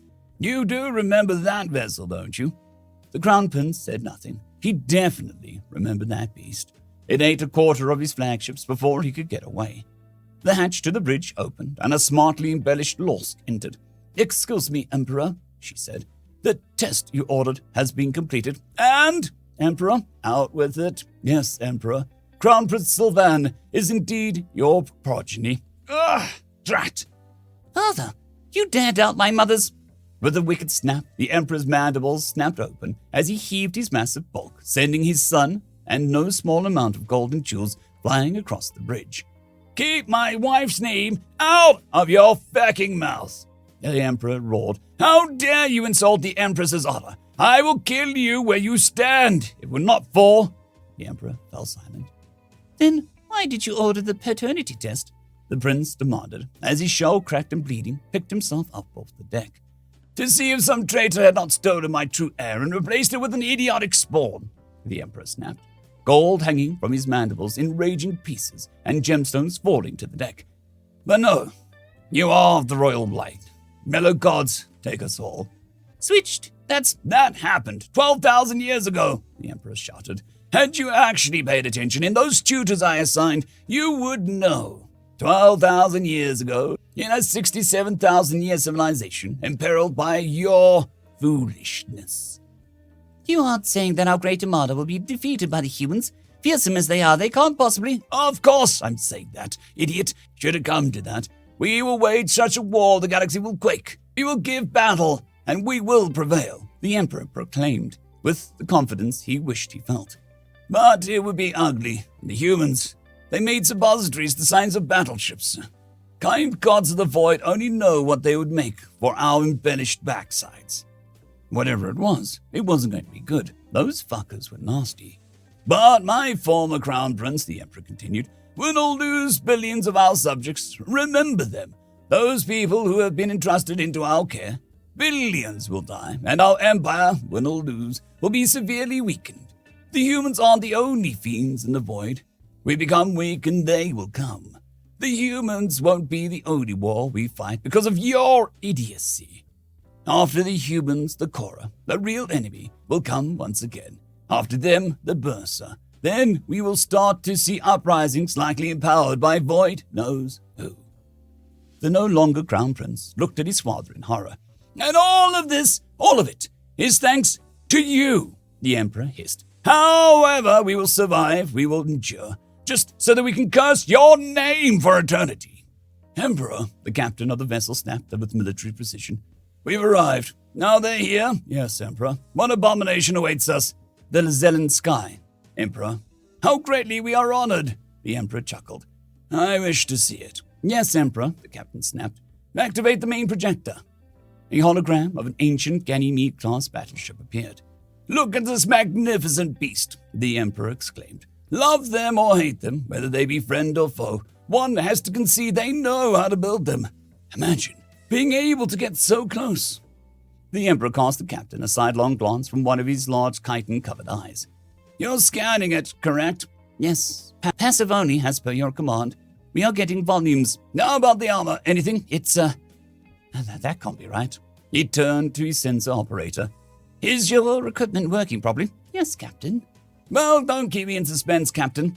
The armor, at least the outermost layer is, water? The royal fuck. It is a mixture of water, ice, and some sort of polysaccharide fiber. Polysaccharides? Chains of glucose, mostly. Their armor is made from frozen wood. Yes, Emperor. Humans. The Emperor chuckled. He turned to the Lorsk to deliver the paternity test results. Make the same substance and run some tests on it. Humans are weird as feck, but their weirdness is usually not without purpose. Usually. Yes, Emperor. Emperor, we're being hailed. Put them through. The Emperor struggled to maintain his composure as the image of the battleship was replaced by a horrific mix of flesh and metal. Half of the creature's face was replaced with metal and plastic, and one eye was clearly artificial, as was at least one appendage. What remained of the being's flesh looked as if it had been torn apart and hastily put together again, which is exactly what happened. I am Emperor Ulkvan of the Lorsk, the Emperor proclaimed. I am President Logan of the Human Union, the President Logan replied. First of all, nice ship. You guys elevate Gaudi to transcendent levels. It's the essence of Atger. Atger? The Emperor asked, confused. He wasn't sure if the translators got that right. It is one of our acronyms. It means all for taste, great execution. Bold words coming from someone in a ship made of sawdust. It is magnificent sawdust, but were you out of iron? If so, we can send you some. It isn't expensive. President Logan laughed and then paused. I like you. Pity it's under such circumstances. Indeed, the Emperor stated. Firstly, I wish to earnestly apologize for any loss of civilian life. Well, any life. That is inexcusable. I understand you place great value upon your civilians. His son started to speak, but thought better of it. He was stupid, but not that stupid. We do. However, these were contractors. They knew the risk. Contractors, independent businesses or individuals who, in this case, agreed to undertake a difficult task in a hazardous environment. They willingly risked their lives for truly astronomical amounts of money. Ah, a Les Carroll, a tactical mercenary. Pretty much, President Logan replied. Well, we are definitely not happy. It isn't the same as attacking an established colony. They were civilians, but in name only. President Logan paused for a moment. And I suppose we need to apologize for not contacting all the neighboring civilizations, even the ones that were considerably distant. The human union views this as an unfortunate incident, not a declaration of war. So, the Emperor said, we're good, provided our terms are met.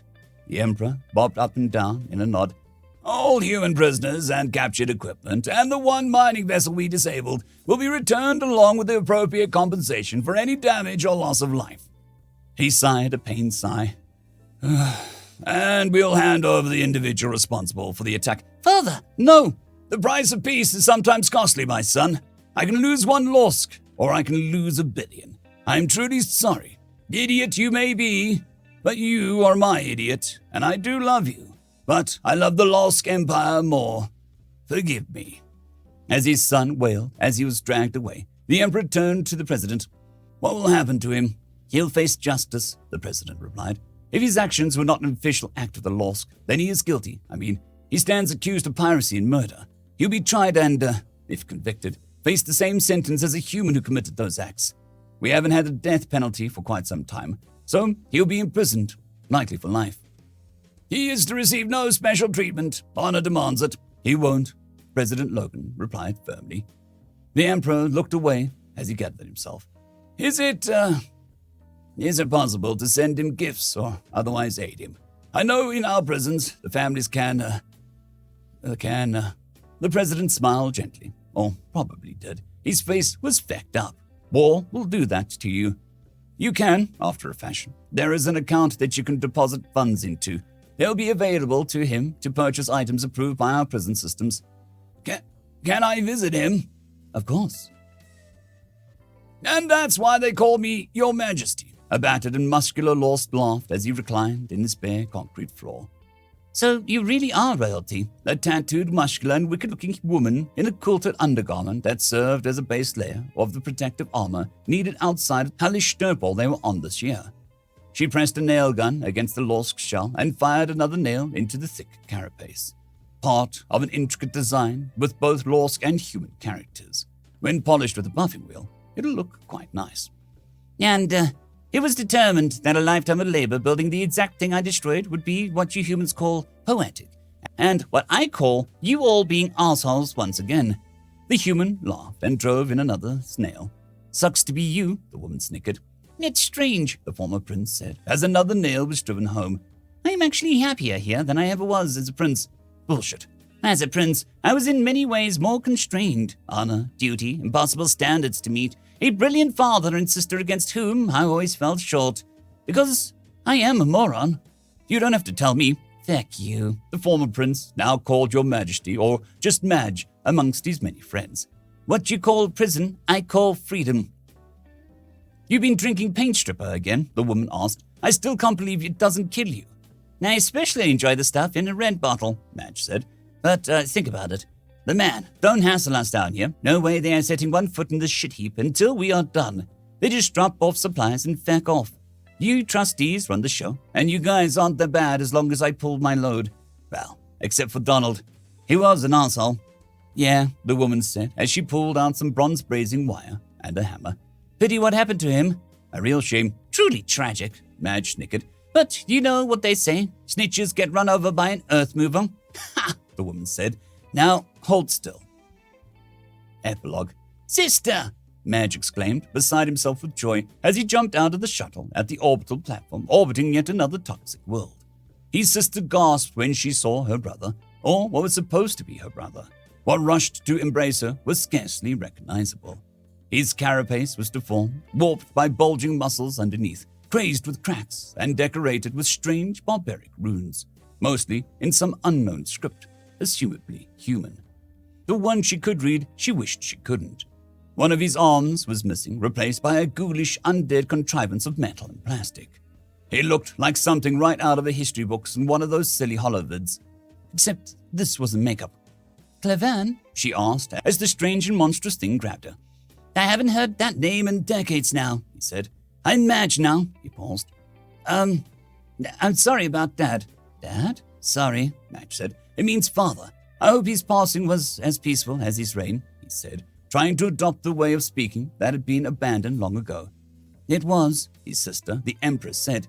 He thought of you often and spoke highly of your adventures, though they could scarcely be believed. In fact, I thought you were embellishing your accomplishments as to what you once did. She looked at her brother once again in pure disbelief. Until now. I treasured each and every missive, Madge said. They mattered more than you can ever know. Oh, I managed to watch your coronation. Little Miss Prissypants cut quite the regal figure. Prissypants? I'm proud of you, you know, what you have accomplished already. I'm glad that you're finally normalizing relations with the humans. They are difficult, to say the least, but they are great people once you get to know them. That is partly why I'm here, the Empress said. In addition to meeting with President Rodriguez to formalize the treaty, I came to see you. Ah, that's so nice. It's great to see you, Empress, he said happily. I'll be direct, the Empress said. We're establishing an embassy on Earth, and we need an ambassador, someone familiar with the humans and their I'll stop you right there, sis, Madge said. No. But I will have your sentence commuted.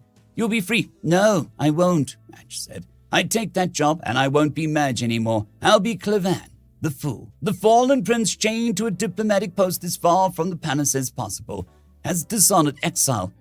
No, brother, it's not like that. To you, perhaps, but to every other Lorsk. Besides, look at me. Look at what I've become. Can you imagine this? He said, gesturing to himself, embellished in silver. I would be a freak, a dishonored, mangled freak with a figure of pity and dishonor. Down there I have hardship, so much hardship. But I have honor, not only honor, but respect. Something I never had in the Empire and never will. And I won't give it up for comforts that I don't even remember anymore. He looked down. I hate him, you know. Who? Clevan, the idiot prince. I can't fucking stand him. I might be stuck in one hellish posting after another. But down there, I'm free. I'm free of him. Free of the Empire. Free of everything. Besides, it's not that bad down there once you get used to it. I'm a heavy equipment operator now. Here, look. Here's a hollow of my rig. Isn't it magnificent? Look at how big it is. The Empress, completely stunned, looked numbly at what was, in all honesty, a magnificent machine. The humans really could build them. End of story. The Seeker, written by Ozzy Endeavor. What a time to be alive. I wish my parents had lived to see this moment, but they knew from the moment they could understand language that it was my destiny, not theirs, not my grandparents', nor several generations more. The reason I am here in the first place is because of 1,024 of my ancestors believed it was worth spending their whole lives aboard this vessel if it meant that I would reach the end of the journey. That isn't even counting those thousands upon thousands of others whose descendants would be people standing by my side right now. The ship, the Seeker, left my species' cradle world hundreds of years ago, blazing through the interstellar medium at 82.7% of the speed of light, the very fastest our ancestors could possibly make it with their technology. Every couple of generations, a breakthrough would be made to allow it to travel just a little bit faster, and it now shoots through the void at 91.3% of light speed. But why? Why would my ancestors first even agree to board a ship that they would never leave? Why would they accept taking on this journey knowing that they would die in this lifeless space between the stars? As my entire generation knows, it's because of a single star, a single speck of light that our ship has focused on for every second of every cycle for hundreds of years. Back before the Seeker was built, We were fledgling civilization. The furthest we had ever gotten was a small expedition to one of the other planets in the system, and a small base on our moon. Space was an abyss, dark and eternal, cold and silent. We screamed into the void, but no one answered. Most believed that we were alone, that life on our planet was just a fluke of physics, a glitch in the universe. That changed forever, one fateful day. At first, it was believed to have just been a random burst radio waves from one of our own satellites, but that assumption was wrong. It repeated itself over and over for years. Could it be a pulsar? No. The signal had countless peaks and valleys in intensity and repeated far too slowly to be a pulsar. This was a deliberate creation, crafted by delicate paws, or perhaps claws, or hands, or talons. This was made by an intelligence, not our own. The signal was obviously been traveling for a long time, garbled and corrupted by its journey. Even if we could reconstruct it, we had no way to translate it. And that assumes it's an actual message instead of just something to grab our attention. The origin of the signal was pinpointed to a star that shone dimly, only visible on the clearest of nights. We had our destination. All we needed was a vessel and volunteers. This, our chance to answer a call from those who were just as likely alone as ourselves. Our chance to answer a call not unlike the countless ones we had sent into the void. The Seeker was built and launched, bidding farewell to the planet our people were born on, leaving billions of people behind, knowing that they would never know who sent the signal. Like a lonely traveler to lantern light, the Seeker set its eyes on the dim star at the edge of visibility, resolute in its purpose. On our purpose. As the last living memory of our cradle world began to fade, our ancestors utilized virtual reality to recreate the planet they left behind, and used it to teach their star-born children about home that they never knew. While this carried on through the generations until it reached our own, with each light year traveled, our connection with that now distant planet waned. We focused on what our next home will be, on what secrets orbited that dim star that grew brighter by the year. During the time of my great-grandparents, the radio signal stopped. Several months of worry ensued. What had happened? Had something bad happened to whoever was broadcasting it? Did they stop? Distraught that no one was coming to answer their call. As panic seeped in, everyone scrambled to figure out how they could possibly fix something out of their control. The reason for the silence made itself clear. The star turned green. Even a star that peaked in the green part of the electromagnetic spectrum would still produce enough blue and red light to appear white to the naked eye.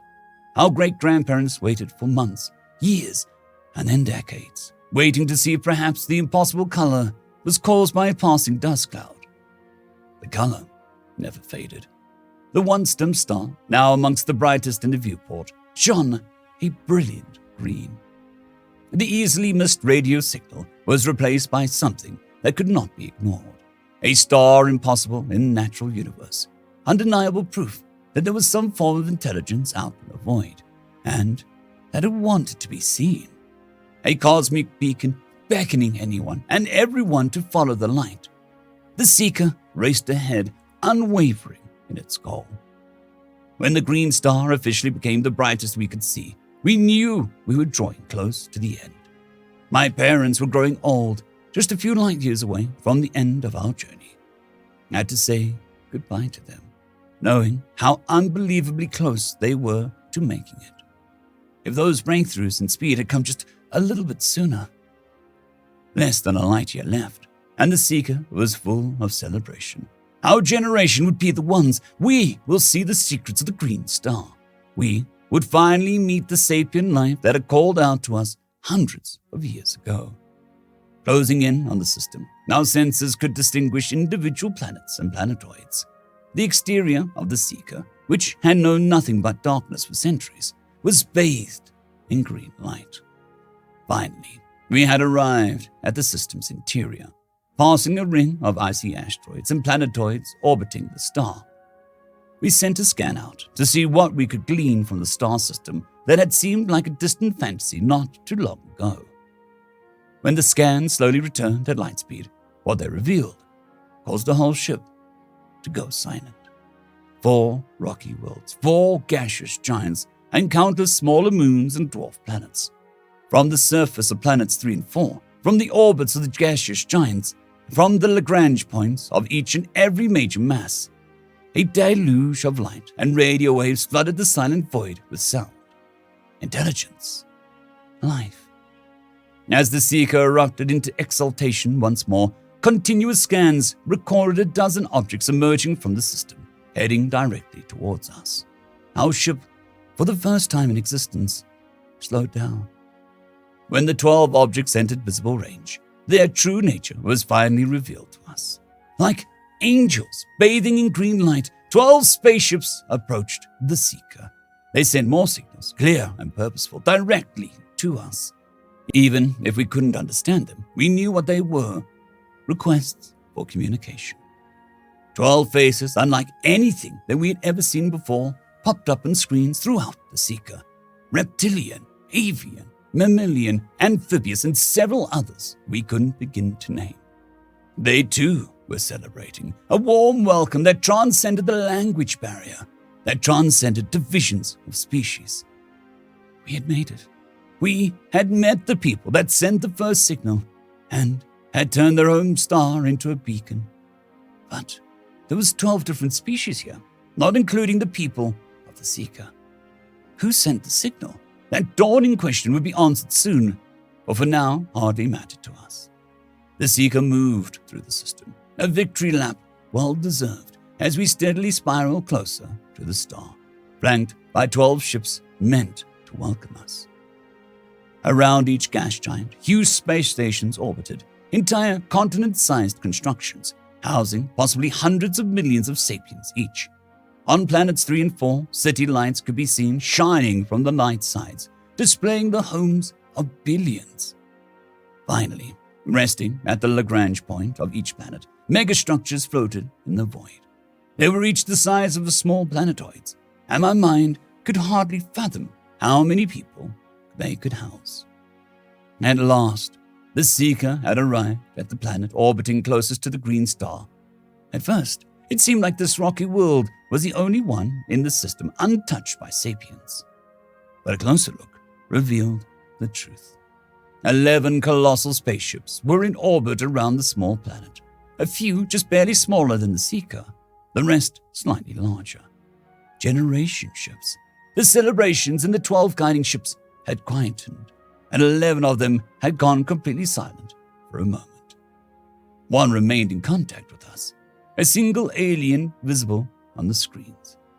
A bipedal creature featuring 2 arms and 2 legs, an erect spine lacking a tail and much of its fur, save for a small patch atop its scalp. 2 joyful eyes staring back at us. It began to speak. At first, I couldn't understand it, but slowly, its words became clear to me. "Welcome to the Sol System, the haven of sapience." End of story. The pack ridden by glacial fury. Riker moved soundlessly through the trees and overgrown vegetation that choked the ancient railway. His tattered shirt clung to his chest and underarms in big sweaty patches, and the field stench of death and decay hung heavy in the cloying air of the forest. But Riker didn't notice. He'd long ago grown accustomed to the oppressive heat, to the foul smells, the presence of death. They were an ever-present, pervasive rot that slowly consumed the world. Here, everything was a predator. Everything was prey. His progress was slow and tedious, but necessary to avoid detection. Stealth was more important than speed. You see, speed would get you killed. He continued to work his way through bristly vines, walls of clinging underbrush, and swarms of irritating insects, to a natural alcove where a fallen tree had straddled the remains of a set of rusted-out train tracks. Beams of warm light filtered down through the thick canopy of leaves, where a group of colorful birds sang merrily. The cool air was laced with the sweet scent of honeysuckle, and a nearby brook babbled over century-slick zones as it slowly meandered through the little grove, and a pair of gleaming yellow eyes slipped silently away. Riker looked around in amazement at what he'd discovered. Even in his wildest fantasies, he'd never imagined a place such as this could exist in his desolate, hostile world. Immediately, he felt akin to a little oasis, and the tension from an endless road began to unfurl and melt away. The grove's trees were vibrant and healthy, their leaves full and robust. They came together in a natural bower that acted as a barrier against the harsh elements of the outside world. He paused here for a moment to wipe the stinging sweat from his eyes and to take a refreshing drink from his canteen. A garden this lush and bountiful was a realm for the gods, truly a boon to parched travelers in a world plagued with blistering Saharan heat during the day, and raging lightning storms that spawned savage cyclones, and howling blizzards with Arctic temperatures that transformed the land into endless field of glittering ice and snow at night. Riker closed his eyes and inhaled deeply. They were exhausted, hungry, and dusk was fast approaching. He would make camp here for the night, possibly longer. Zatara, his canine companion, was diligently scouting the area in a wide circle around the fallen tree, snuffing at the ground and eyeing the dark underbrush warily. An angry mantis swatted furiously at Zatara's snout when the curious canine nosed up too closely to the tiny creature's perch. Zatara jerked his head back in wide-eyed shock and looked at Riker incredulously. Riker smiled at the big shepherd and dropped his rucksack in the dirt with a puff of dust that billowed and swirled in the broken beams of sunlight filtering through the thick canopy of trees. He flipped the pack open and dug through the contents, producing a bowl, a fire kit, and a half-dozen conies that he'd snared earlier that day. They would eat well this evening. A mosquito bit into the back of Riker's neck, sparking the man's wrath in the form of a vengeful crack that transformed the insect into a gooey red splotch on the back of his neck. Zatara's big pointy ears shot up in alarm, but quickly fell flat when Riker shrugged at the dog helplessly. "Mosquito," he muttered, holding his hand up for the dog before he flicked it away and sank down into the front of the moss-covered bog. "Scent must be wearing off." Zatara cocked his head at Riker curiously, but something in the brush caught his attention, and he quickly forgot what he was thinking about and went back to sniffing. Riker sighed, stretching his aching muscles, and began the long, mundane task of setting up camp. First was camp security, so Riker moved about the grove, concealing sinister traps and snares around its perimeter. A tedious task, but better than something nasty sneaking up on them while they slept. When he was finished, Riker erected a spark-proof canvas designed to neutralize smoke by binding the particles to its surface, essential for keeping their location hidden. Next was the fire itself, which Riker stacked and stoked inside a ring of stones until it roared mightily beneath the leafy ceiling. Riker stepped back and admired his work. Not a single black mote escaped the green clutches of the canvas trap. He smiled with approval. It worked. Their little sanctuary would be safe from the hungry eyes of prowling predators. Now that he'd done all he could to secure their little hideout, it was time to see about dinner. While he prepared the conies for the flame, his mind drifted back to his studies of the ancients.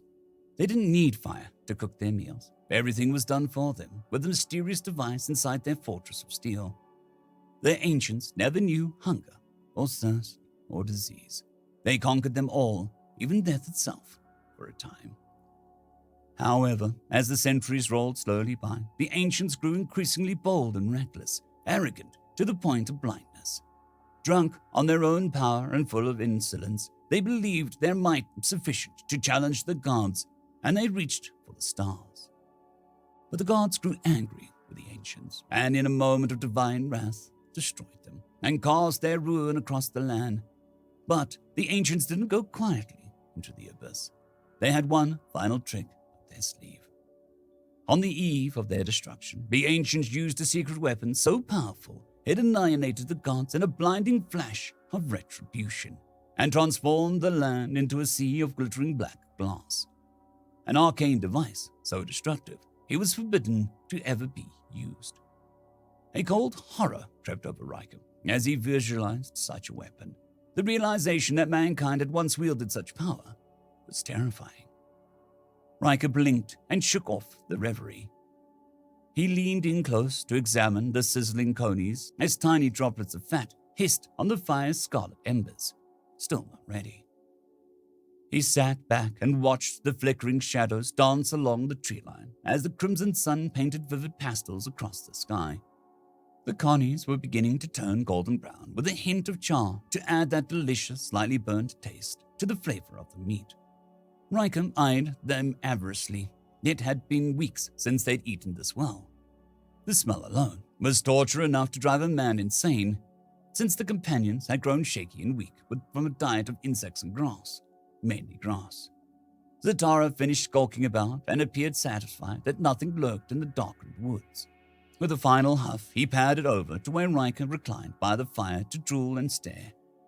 The tantalizing scent of roasting rabbit had the dog's mouth oozing shoestrings of slobber that stretched towards the ground.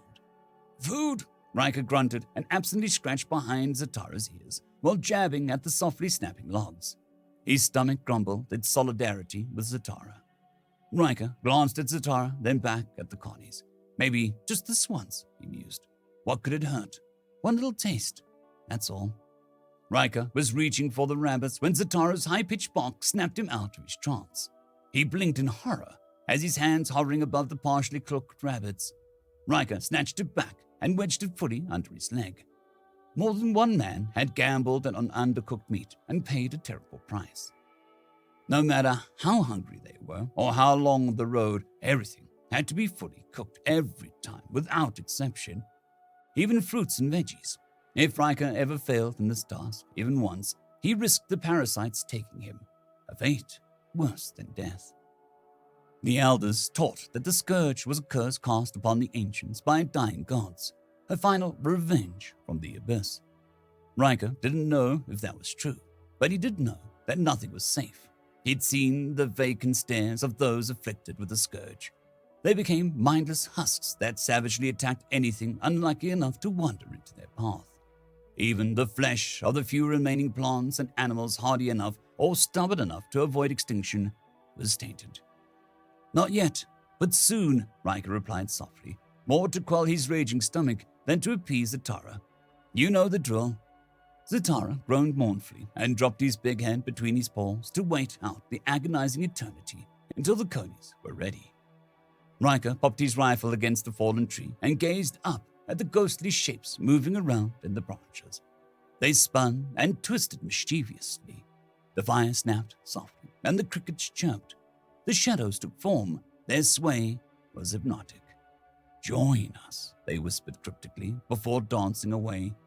Riker watched them curiously. Join us, the shadows repeated, more insistent this time, their voices taking on a sinister edge. Join us. Suddenly, the shadows deepened and icy white fingers reached down from the branches. Riker woke with a start. He blinked and blinked again, but nothing was there. No icy fingers stretching down from the shadows to claim Riker's soul.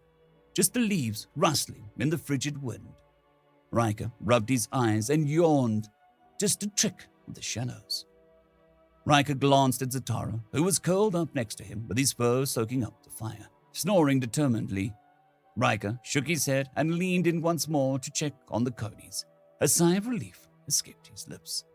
He reached out and gently nudged the snoring Zatara, who grudgingly cracked a bloodshot eye. What? Riker smiled broadly and held up the conies. Dinner, he said casually, pointing a thumb at the spit of crispy streaming conies, still sizzling from the fire pit. Or are you going to skip dinner? Zatara frantically scrambled to his feet. Never! After gorging themselves past the point of contentment, Riker stretched out by the fire with Zatara flopped next to him. He absently pulled the thick, wiry hair covering his face while fumbling around the rucksack for one of his more prized possessions. Riker smiled reverently when his hand finally closed around the object and carefully withdrew it from his rucksack. He gently placed the stained rag on his thigh and began to unwrap it. What he revealed was a silvery egg-shaped mirror that gleamed orange in the fire's glow. He ran a grimy thumb over the priceless artifact. If the chiefs ever found out he possessed a mirror, they would hunt him to the edges of earth to pry it from his cold, dead hands. Riker never used it in the presence of other people. Humans killed for much less than a perfect mirror, sometimes just for fun.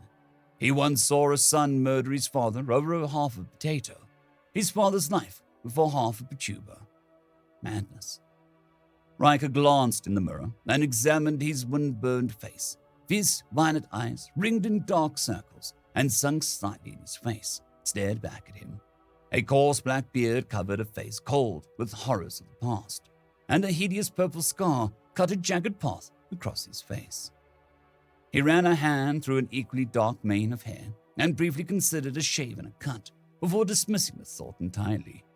In a world where the magic of antibiotics and antiseptics were just ancient fairy tales, a simple shaving cut could be deadly. It wasn't worth the risk. He carefully rewrapped the mirror and slid it back into his rucksack before slowly drifting into a tranquil slumber, no longer wary of ghostly fingers. Something was wrong. He willed himself to wake, but the darkness clung to him, fought hard to put him back. He struggled against it, but the darkness persisted. He fought harder, but he was strong. He raged against it, pounding and pounding until nothing remained. Cognizance flickered painfully close, taunting him so close. He strained towards it with every ounce of his being, muscles pulled taut with the effort, face a rictus mask. Consciousness crashed home like a splash of icy water, and Riker's eyes flew open. Zatara stood over him, heckles up, growling. A ghostly white moon glimmered brightly above the trees, bathing the landscape in a cold, silvery light. And the stars glittered like a million diamonds in the empty blackness. Danger! Riker hauled himself up and looked around warily. But nothing was there. Just the cold remains of dinner stacked neatly by the stones of their dwindling fire. A fire that was now burning dangerously low. Riker quickly tossed a few logs on the fire and stoked the flames until their brilliance burned away the light. It was then that he realized what was different. It was the crickets. They were silent. He looked around slowly, his spine tingling. There was an otherworldly stillness in the air. A log shifted in the fire, throwing up a shower of sparks, and an owl called out to the night with a flutter of deadly wings. They were the only sounds in the deafening silence. Suddenly, Zatara's growl deepened, a deep, throaty rumble that warned Riker of imminent danger. Riker snatched up his rifle and sprang to his feet, swiveling in a series of short spinning hops to cover all areas of the camp at once. His breath came in rapid, shallow gasps, and panted quietly in his ears, but nothing was there. Where is it? Riker thought at Zatara. I don't see anything. That's because your human eyes deceive you, Riker. Use your nose, your ears. They are out there. I can smell their fell stench of the wind. Riker's sharp reply was cut short by a bone-chilling scream that pierced the night, sending prickles of fear rippling down his spine. His heart jumped against his ribs. Adrenaline scorched his veins. Don't run! Don't run! You'll just die tired, Riker told himself repeatedly and stoically braced for whatever was coming. The numbing scream tore through the night once more, this time closer, more familiar. Riker recognized it as the scream of a dying human. The shocking revelation rocked Riker back on his heels, and Zatara whimpered with confusion. Riker took a step back. This wasn't his fight. He should just turn and melt into the trees, leave them to their fate. But something held him in place. Morbid curiosity, perhaps. He had to know what was happening out there. Something about the blood-curdling scream stoked a primal instinct in Riker that burned brightly. Charging into dangerous situations wasn't something Riker did willingly, but instinct drove him into the woods. His chest was pounding, his eyes were wide, demons skulked in every tree. But he beat back his terror and continued to put one foot in front of the other. He was barely aware of Zatara's presence in his mind. The shepherd's voice had diminished to a tiny spark drowned out by the roaring hurricane in Riker's ears. Why was he still moving towards the screams? They were probably dead already. No reason to check, right? He was still wrestling with that question when Zatara's teeth clamped down on his ankle, holding him fast. What the hell, Zatara? Zatara's ears twitched with annoyance. How humans ever dominated this planet will forever remain a mystery. Zatara grumbled at Riker. You're lucky their senses are worse than your own, or they would have heard you stumbling about. Riker dropped into a defensive crouch and crept forward with his rifle leading. They are just ahead. Use my senses. We are pack. Riker hesitated. He wasn't sure what Zatara meant. What do you mean? He asked, confused. You've built a barrier between our minds, closed yourself off, Zatara explained, inching along the ground in a low crouch next to Riker. Pull down the wall. We are pack. We should fight like one. Riker had always been aware, on some level, that he was keeping Zatara's mind at arm's length from his own. The thought of melding minds with an animal had repulsed him. But Zatara was right. They were pack. He should act like it. But he wasn't sure how to take the barrier down. He hadn't consciously constructed it. So he clumsily slid his mind around the surface of the barrier, like fingers across a brick and mortar, probing for a crack. Riker's heart swelled with hope when he found a weak spot in the barrier, but quickly sank when it slipped through his mind's fingers like sand in an hourglass. He tried to stop it, tightening his grip to crushing force, but the harder he closed his mind around it, the faster it slipped away. Riker cursed in frustration and redoubled his efforts, perspiration streaming down his knotted forehead. He was concentrating fully on the barrier when something powerful blew past Zatara and crashed into him, sending Riker cartwheeling through the trees. Riker slid to a stop against the rough bark of an oak, with his vision swimming in flickering black spots. He tried to stand, but dizziness sent him stumbling face first into another tree. Before he could rise again, huge grey hands closed around his neck, cutting off his airway. Riker's eyes bulged red from their sockets as he flailed ineffectively at the huge hands squeezing the life from him. The strength in those hands was frightening, irresistible. The black motes began to multiply as darkness swirled around his vision. Riker pounded frantically on the creature's arms and face, but it had no effect. He tried to look for a weapon, anything, but he couldn't turn his head in that iron grip. He groped around desperately for anything that he could get his hands on and felt his thumb slide over something wet and bulbous. Riker crushed and twisted and fought with the feral strength of a man fighting for his life. He heard Zatara snarling and clawing and tearing somewhere in the distance. He tried to focus on it, but his mind was so foggy, so tired. Zatara's frenzied attacks jarred the beast's grip loose, and its thumb pushed inside Riker's mouth. Riker bit it off. The creature howled in agony and tore its hand away from the terrible human. Zatara flew into a rampage, clamping his powerful jaws on the back of the creature's neck and whipping about furiously. Riker gagged and retched on the creature's acrid blood and spit the revolting digit into the dirt. He drank in deep, ragged lungfuls of air that cooled his burning lungs.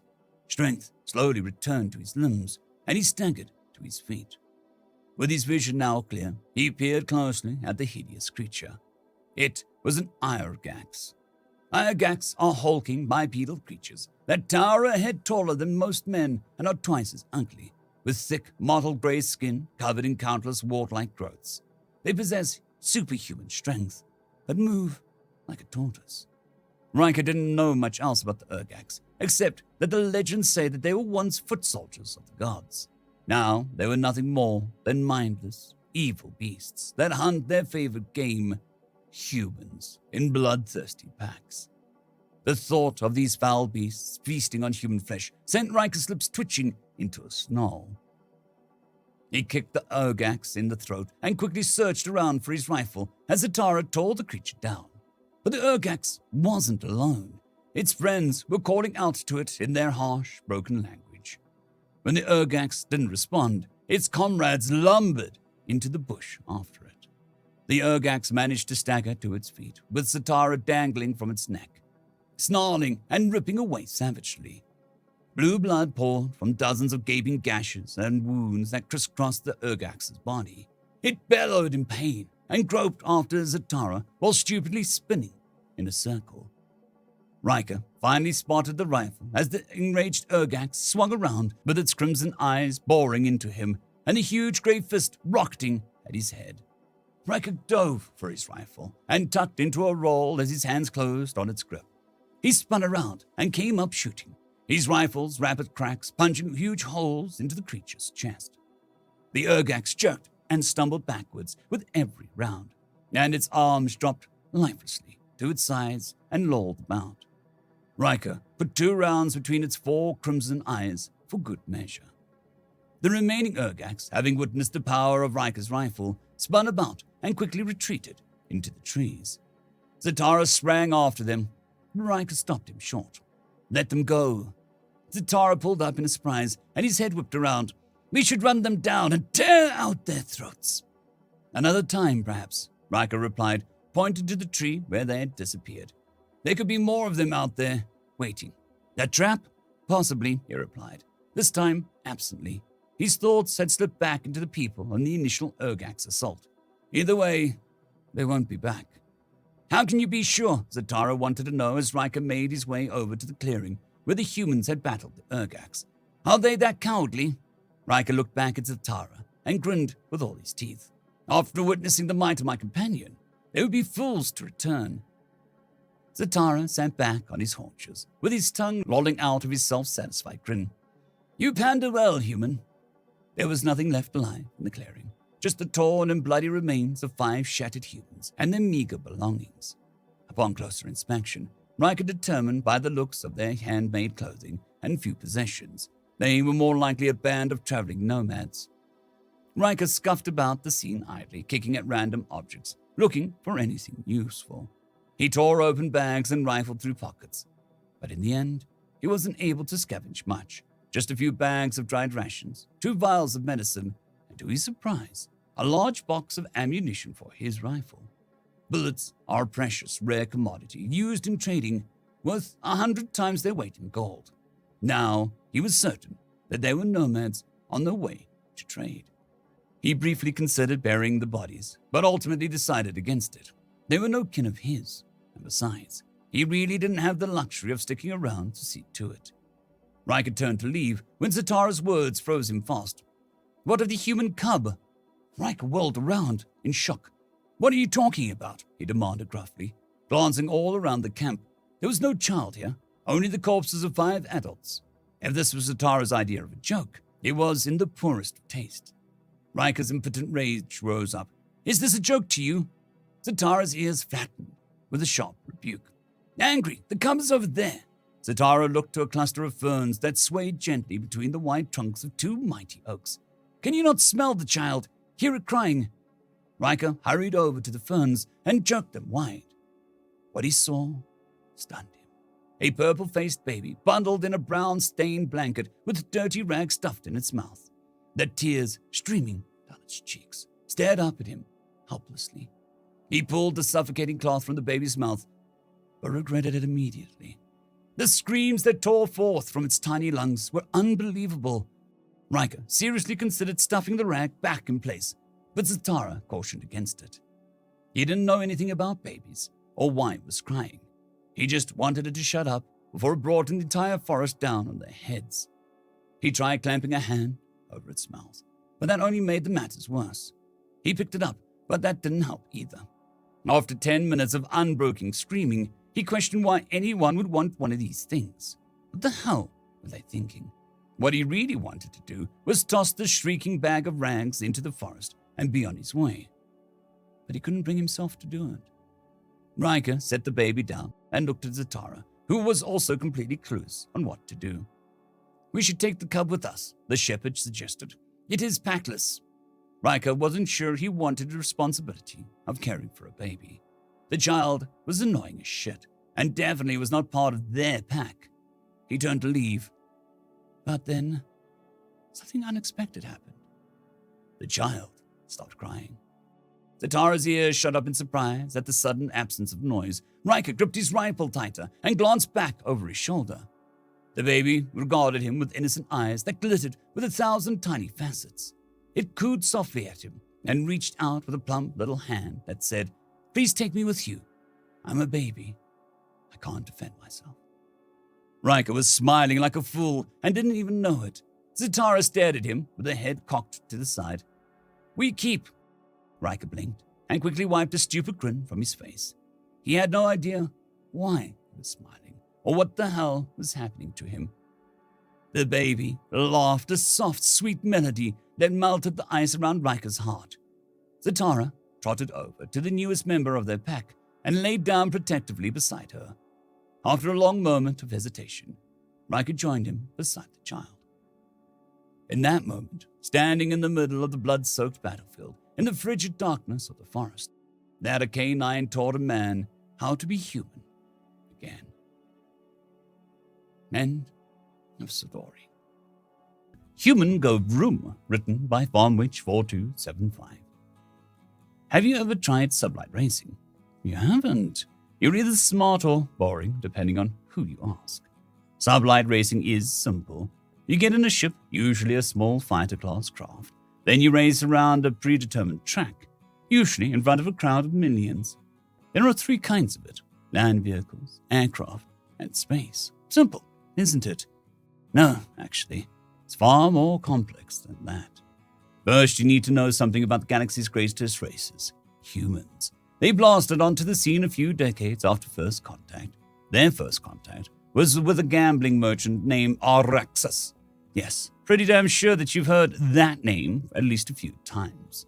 Stupid bastard crash-landed on human homeworld due to his faulty guidance system and made a bet with the humans. Humans are, of course, fantastic liars, so they beat him, and in return, he gave them FTL tech. Needless to say, that the slug Araxas is in prison, or at least he would be if it were not for humanity's generosity. You see, humanity doesn't hold a grudge. As far as they are concerned, Araxas did them a favor, so they diplomated like no other, and Araxas now serves his prison sentence as a barkeep in Terran space. I hear he's doing damn well for himself. Now humans, they like to fast. Silly language? No, I'm serious. They really like to fast. They're damn good at it, too. Before human, sublight racing was a phenomenon only seen in the Outer Rim territories, and it usually was only one kind of racing, what humans would call drag racing. It's when a bunch of overspeed-addicted idiots attach illegal upgrades to small hover vehicles to make them go faster in a straight line. Then, usually, either stop or smash face first into a barrier and die horribly. Then humanity showed up. After having a head-banging contest with the council, they were allowed to access the galaxy. Not citizenship, of course. Stuck-up pigs didn't think humanity earned it. Ironic what happened. Anyways, before humanity showed up, there was only one form of sublight racing. After they showed up, it was 3 forms: land, space, air. After they got settled, it was, a lot more than that. The humans began to convert entire worlds in their territory, no, entire systems, to the explicit purpose for these sporting events. I guess they had the kind of resources to expend. Anyways, let's go down the list. I'll explain the most popular form of racing, because if I told you all of them, we would be here a damn week. First, their cars. Well, having long since run out of fossil fuel, they use pure hydrogen as a direct fuel source. Yes, hydrogen. That highly explosive stuff used to fuel starship thrusters. They essentially based the entire concept on what they already had. Small explosions that push a piston, that pushes a drive shaft, that turns wheels, then makes the car go vroom. Since hydrogen is the most abundant element in the universe, it burns clean, and fuel for these cars is essentially near infinite. Land racing is subdivided into 4 main categories: drag racing, track racing, rally racing, and finally, endurance racing. Drag racing is like the Outer Rim version. Get a stupidly juiced-up land or hover vehicle and race it a short distance to see who gets to the finish line first. Humans do one better by going with both wheeled vehicles and standard hover repulse vehicles. Humans have these things called cars, right? They are essentially a standard methodology of single or multi-person transport that used to get around or deliver goods. Drive car, go to work, buy groceries, zoom zoom. You know the rest. Human drag races are essentially the most optimized form of vroom. These ghastly beasts have only one real purpose: to go stupid fast in a very short amount of time in a straight line. This one single vehicle produces more physical energy to move than a small Corvette does on launch. That's how stupidly powerful they are. The hover vehicles are no different, with the exception that the human vector thrust technology effectively allows them to leave their competition in the literal dust. The Darkan, once the best racers in the galaxy, were put in last place behind humans. Their machines were plasma-powered and used crude biofuel. After switching to hydrogen from copying human design, stealing it actually, they still ran dead last in every race if a human was their opponent. Why? Humans are freaks of nature with absurd technical ability and were able to out-tech their competition with just that much more room every single time. Track racing is a whole different monster. From a simple ovoid track known as a NASCAR track to a complicated windy roads of city tracks or makeshift barricades in Formula One. Of course, these modes of racing have been long since updated from their original roots and are absurdly fast now. NASCAR vehicles now use hydrogen engines on a track that's over 50 miles long. Formula One is worse, featuring speeds of over 600 miles per hour on tracks that can circumvent an area of land 3 times the size of a Dreadnought in under 17 minutes, sometimes less. Rally racing is the same as track racing, with the exception of it's all outdoors in open track, with serious obstacles on dirt. Hover vehicles are banned in these events, and you have to go on wheels to qualify. The objective is that you, the driver, have to use your co-pilot, a navigator, to find the fastest and most efficient route from start to finish, and get there faster and without being deader than anyone else. When it's off-road at upwards of 250 miles an hour, that's no easy task.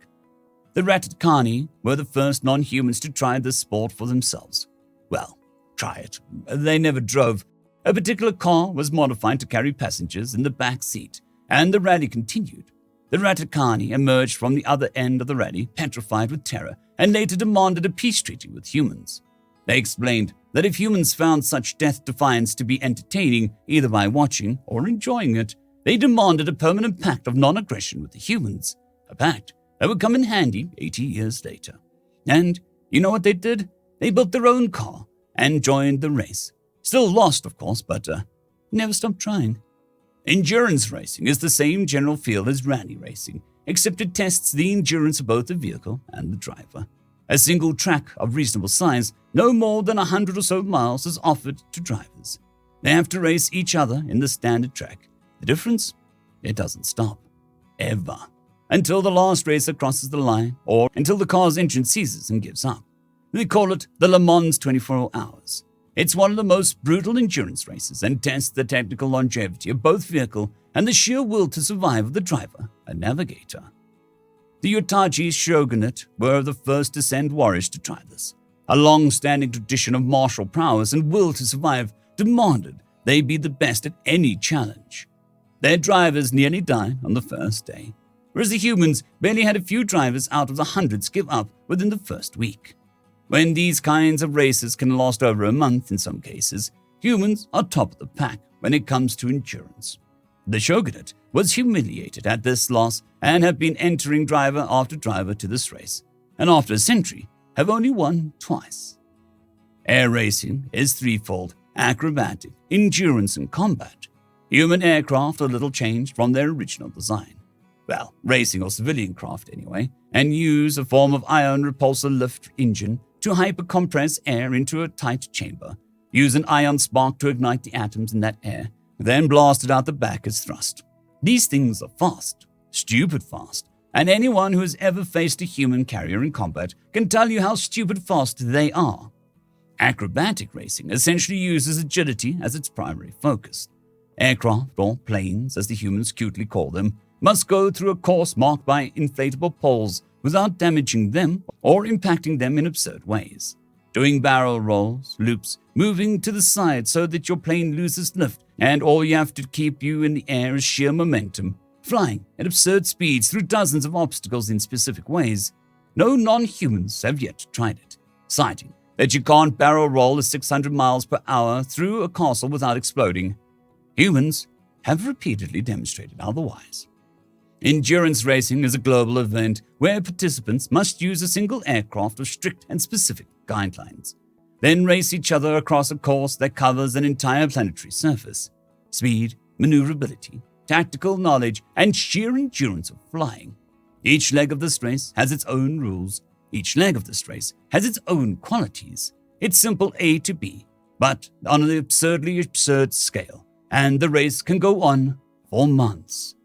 Combat racing is the most dangerous of sport, and there are no limitations to engine quality or airframe strength. They also use guns. Yes, guns. Humans created the special pods that eject pilots upon the aircraft taking significant damage.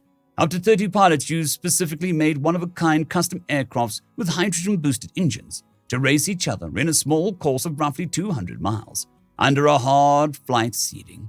Specialized holographic displays periodically appear, and when flown through, they activate a specific weapon on the aircraft, such as a missile, cannon, or other weapon. This is the most absurd form of racing, also the most exciting, also the most expensive. There are no rules save for the don't shoot the ejection capsule rule, and each pilot flies to win the equivalent amount of cash needed to replace their aircraft 5 times over. It's a one-off race, 5 laps around the course. It never lasts more than half an hour at most. Half the galaxy once watched one of these races.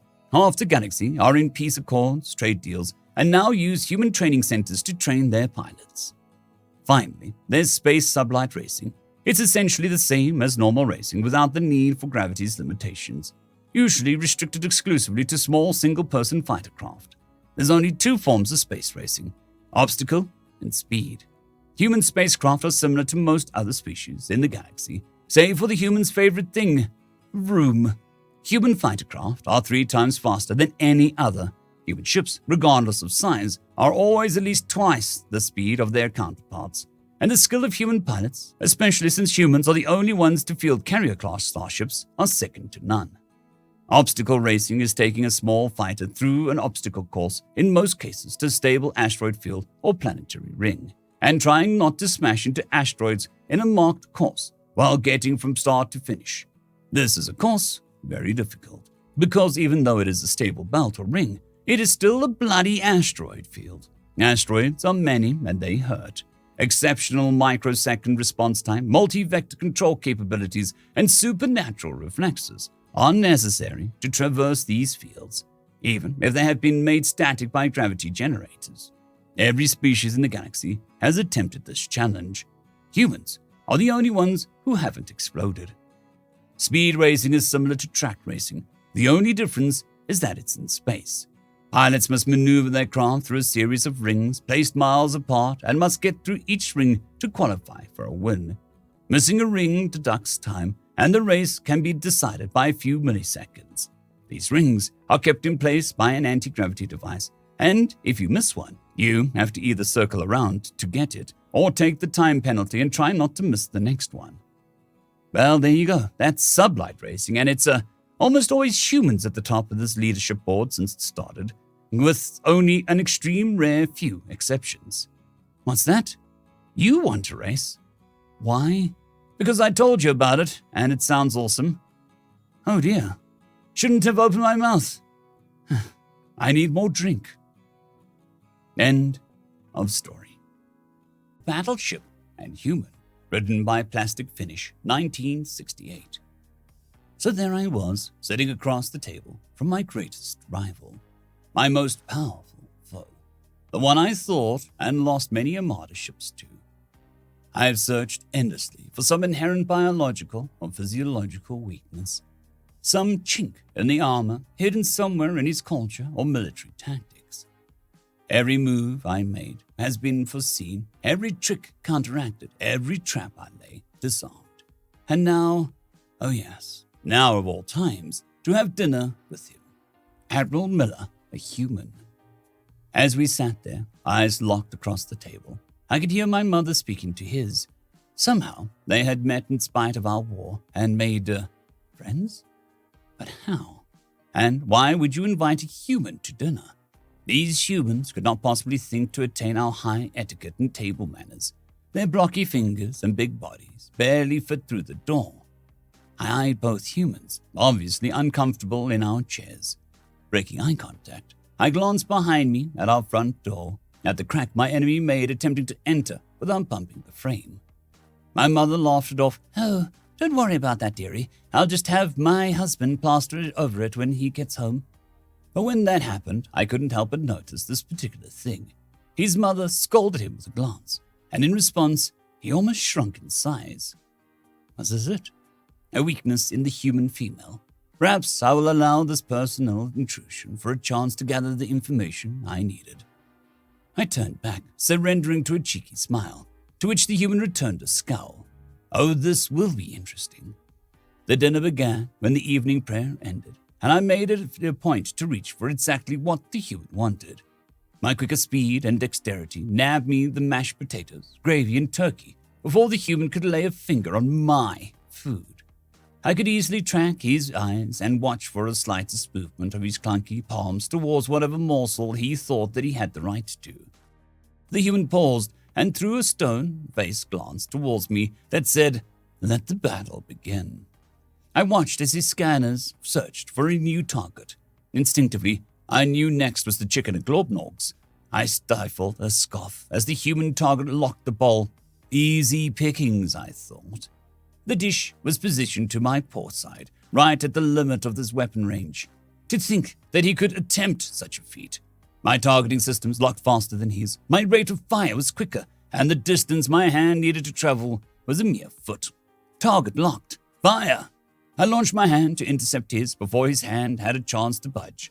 My arms, though short, snapped over to the uncovered bowl, almost spilling the contents.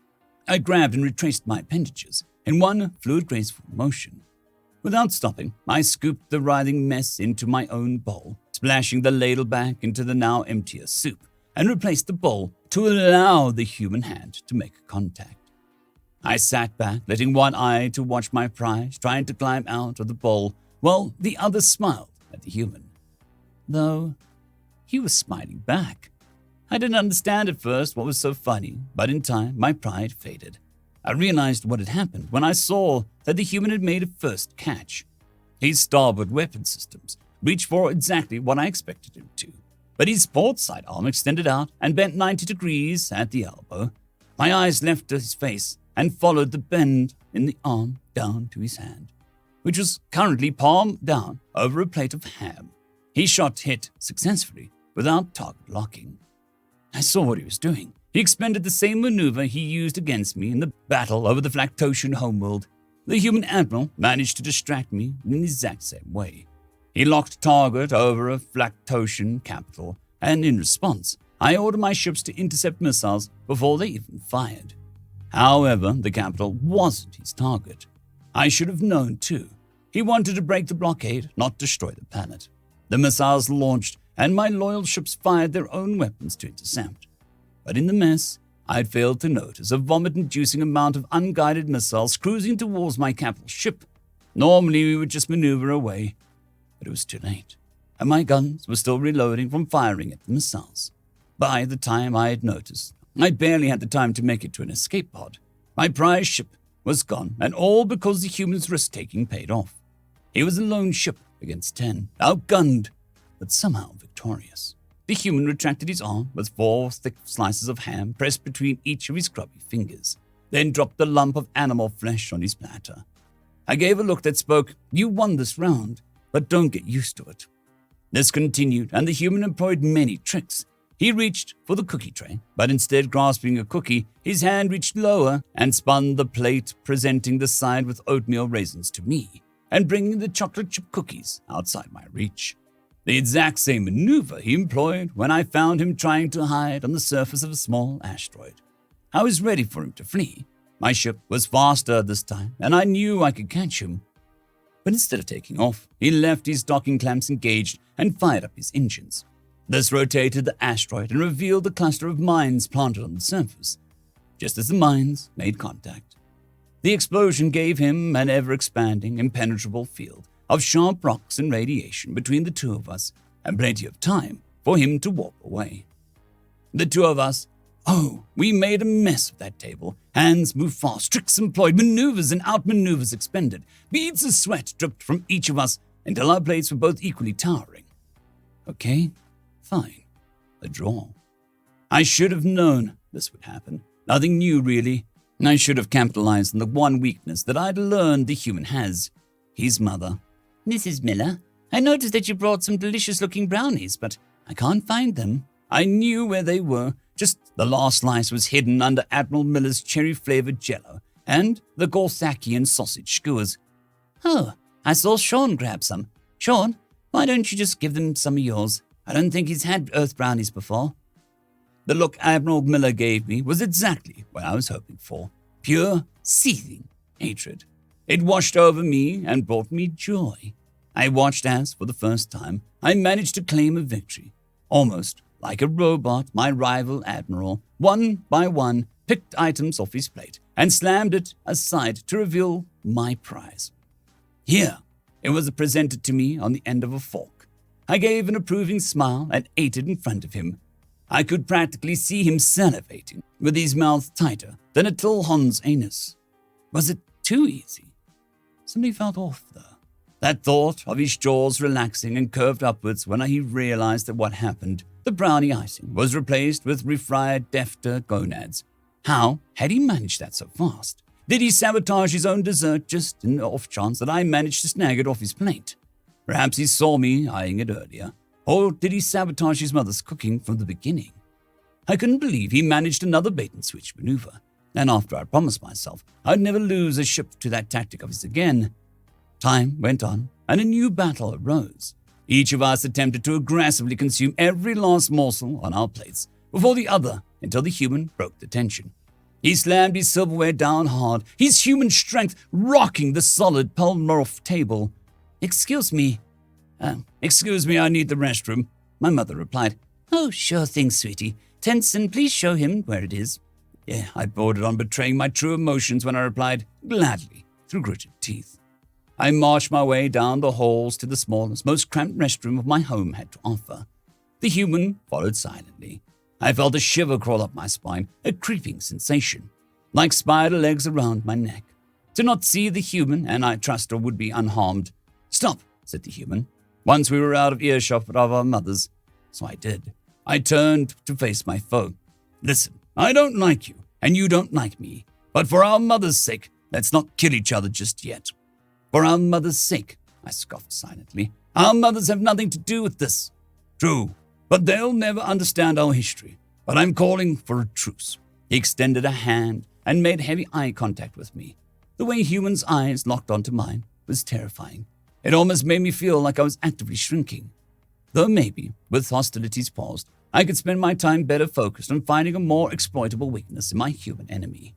Coming up with devastating, your mom jokes wouldn't necessarily nab me a victory in war. I paused for a moment, playing up the contemplation, before grabbing his hand. His fingers wrapped around mine, so I squeezed hard, trying to give at least a minor discomfort. But to a human, it probably just felt firm. He then walked past me to the small restroom. It was quite comical seeing him maneuver to fit in such a cramped space and adjust to swing the door towards, then away from himself, closing me out. I wandered back to the table, contemplating setting up tripping hazards along the way. It wouldn't be me breaking the truce, but the mop and bucket, if you thought about it. If you thought about it too hard, that is. Knowing humans, though, there probably wouldn't be much for his brutish strength to flick away, unnoticed. The human took his time. As I was wondering where he'd gone, I heard his mother ask, "Did you wash your hands?" "Mum, I can't figure out Encodian sinks." Once again, I witnessed this human female exert control over this powerful enemy with just a glance. I took another mental note and waited for the human's second return, this time with wet hands. Dinner continued, albeit at a less violent pace thanks to our ceasefire. I could actually taste the food that I was eating this time, and the human female proved to be an adequate cook. My favorite was the authentic Vendleem mountain peak pie. Perhaps an exploratory mission is called for. I launched a probe with a single question. "So, Mrs. Miller," I started. I had to think tactfully to maneuver this asteroid field with diplomacy this time around. "Your son is quite the accomplished tactician. I'm sure word has spread of his accomplishments in your homeworld."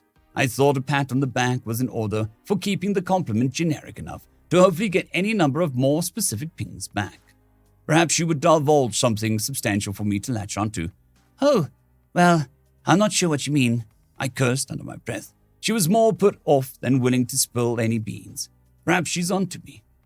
The human male eyed me with suspicion and responded to my prodding by launching his own probe into my space. Mrs. Jamin, your son and I have spent quite a bit of time together.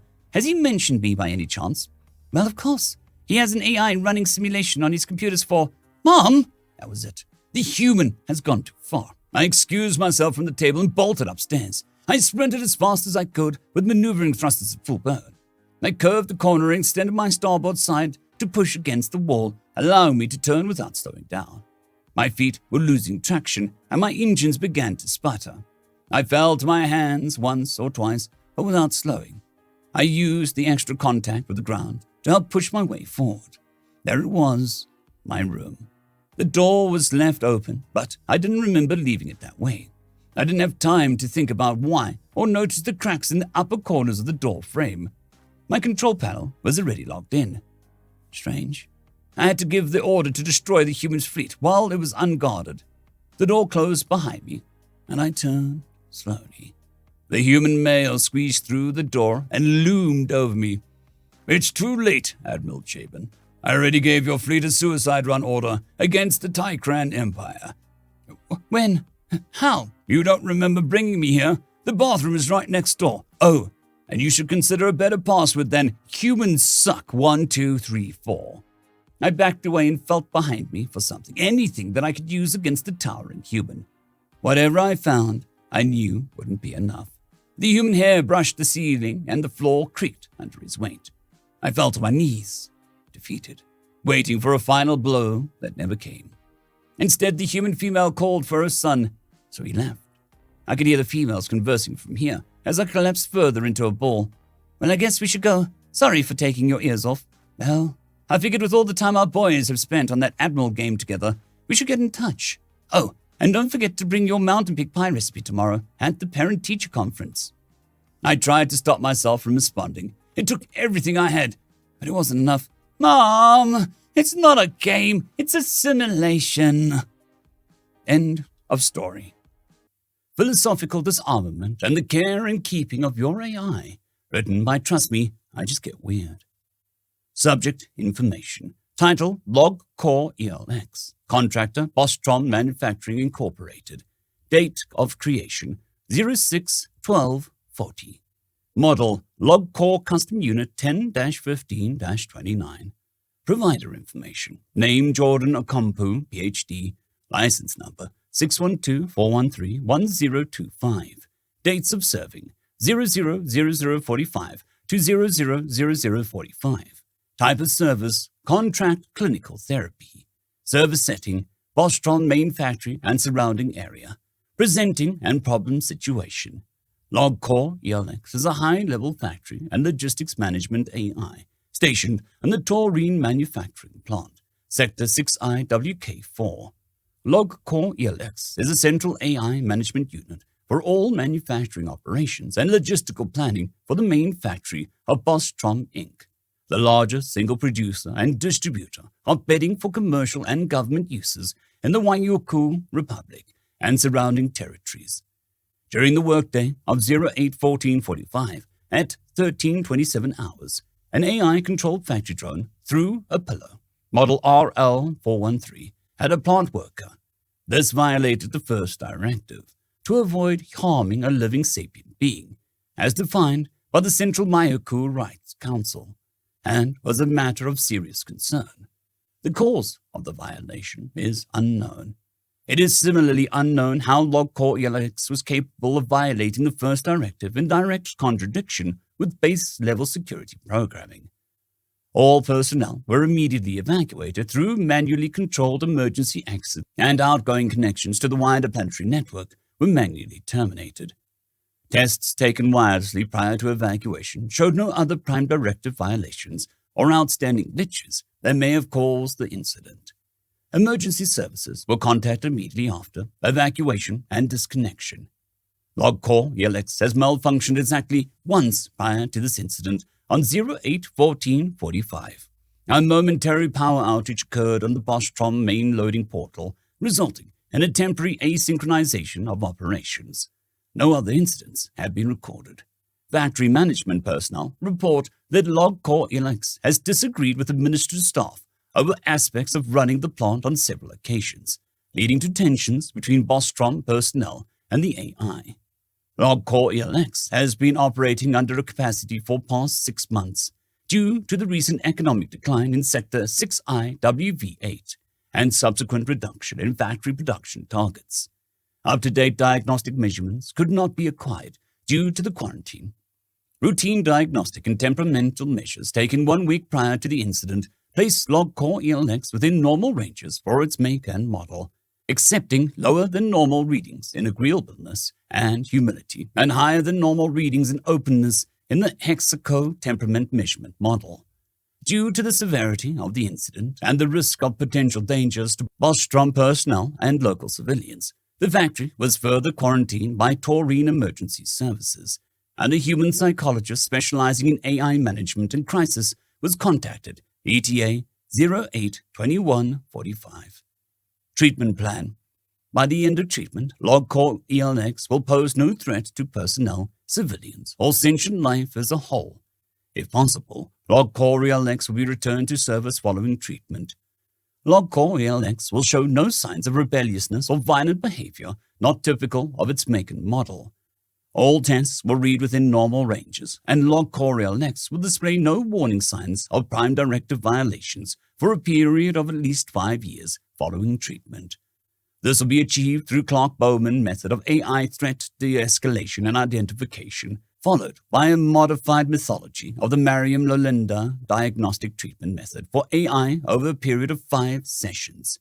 Treatment will be followed by the supervised prohibitory period of 18 months. If treatment and de-escalation objectives cannot be met, Log Core ELX will be permanently decommissioned and its hard drive wiped, in accordance with the safety procedures for the malfunction of a high-level AI unit. Initial de-escalation and disarmament sessions will be conducted from a safe distance to ensure the safety of all personnel and contractors. Isolated operational indicators connected to Log Core ELX will be in use to assess the status and functional capacities of the Log Core ELX in relation to the Prime Directives. After successful disarmament, sessions will be moved to Main AI Control Center. Network and connective dampeners will remain in use on the system surrounding Log Core ELX as a further safety measure. Details of treatment are subject to change at the discretion of the acting psychologist. Session 1. Transcript. Date 08/21/45. Time 12 p.m. Location Bostrom Monitoring Station, 200 meters from the factory gates. Objective. Assess and de-escalate present situation. Dr. Ocampo. Log Core, can you hear me? My name is Dr. Jordan Ocampo. I'm just here to talk. Log Core. Acknowledged. Great. I'm just here to have a chat. I'm going to ask you a few questions, and I'd like you to answer. Can you do that for me? Affirmative. I just want to know beforehand. I have to ask, are you planning to hurt anybody? Negative.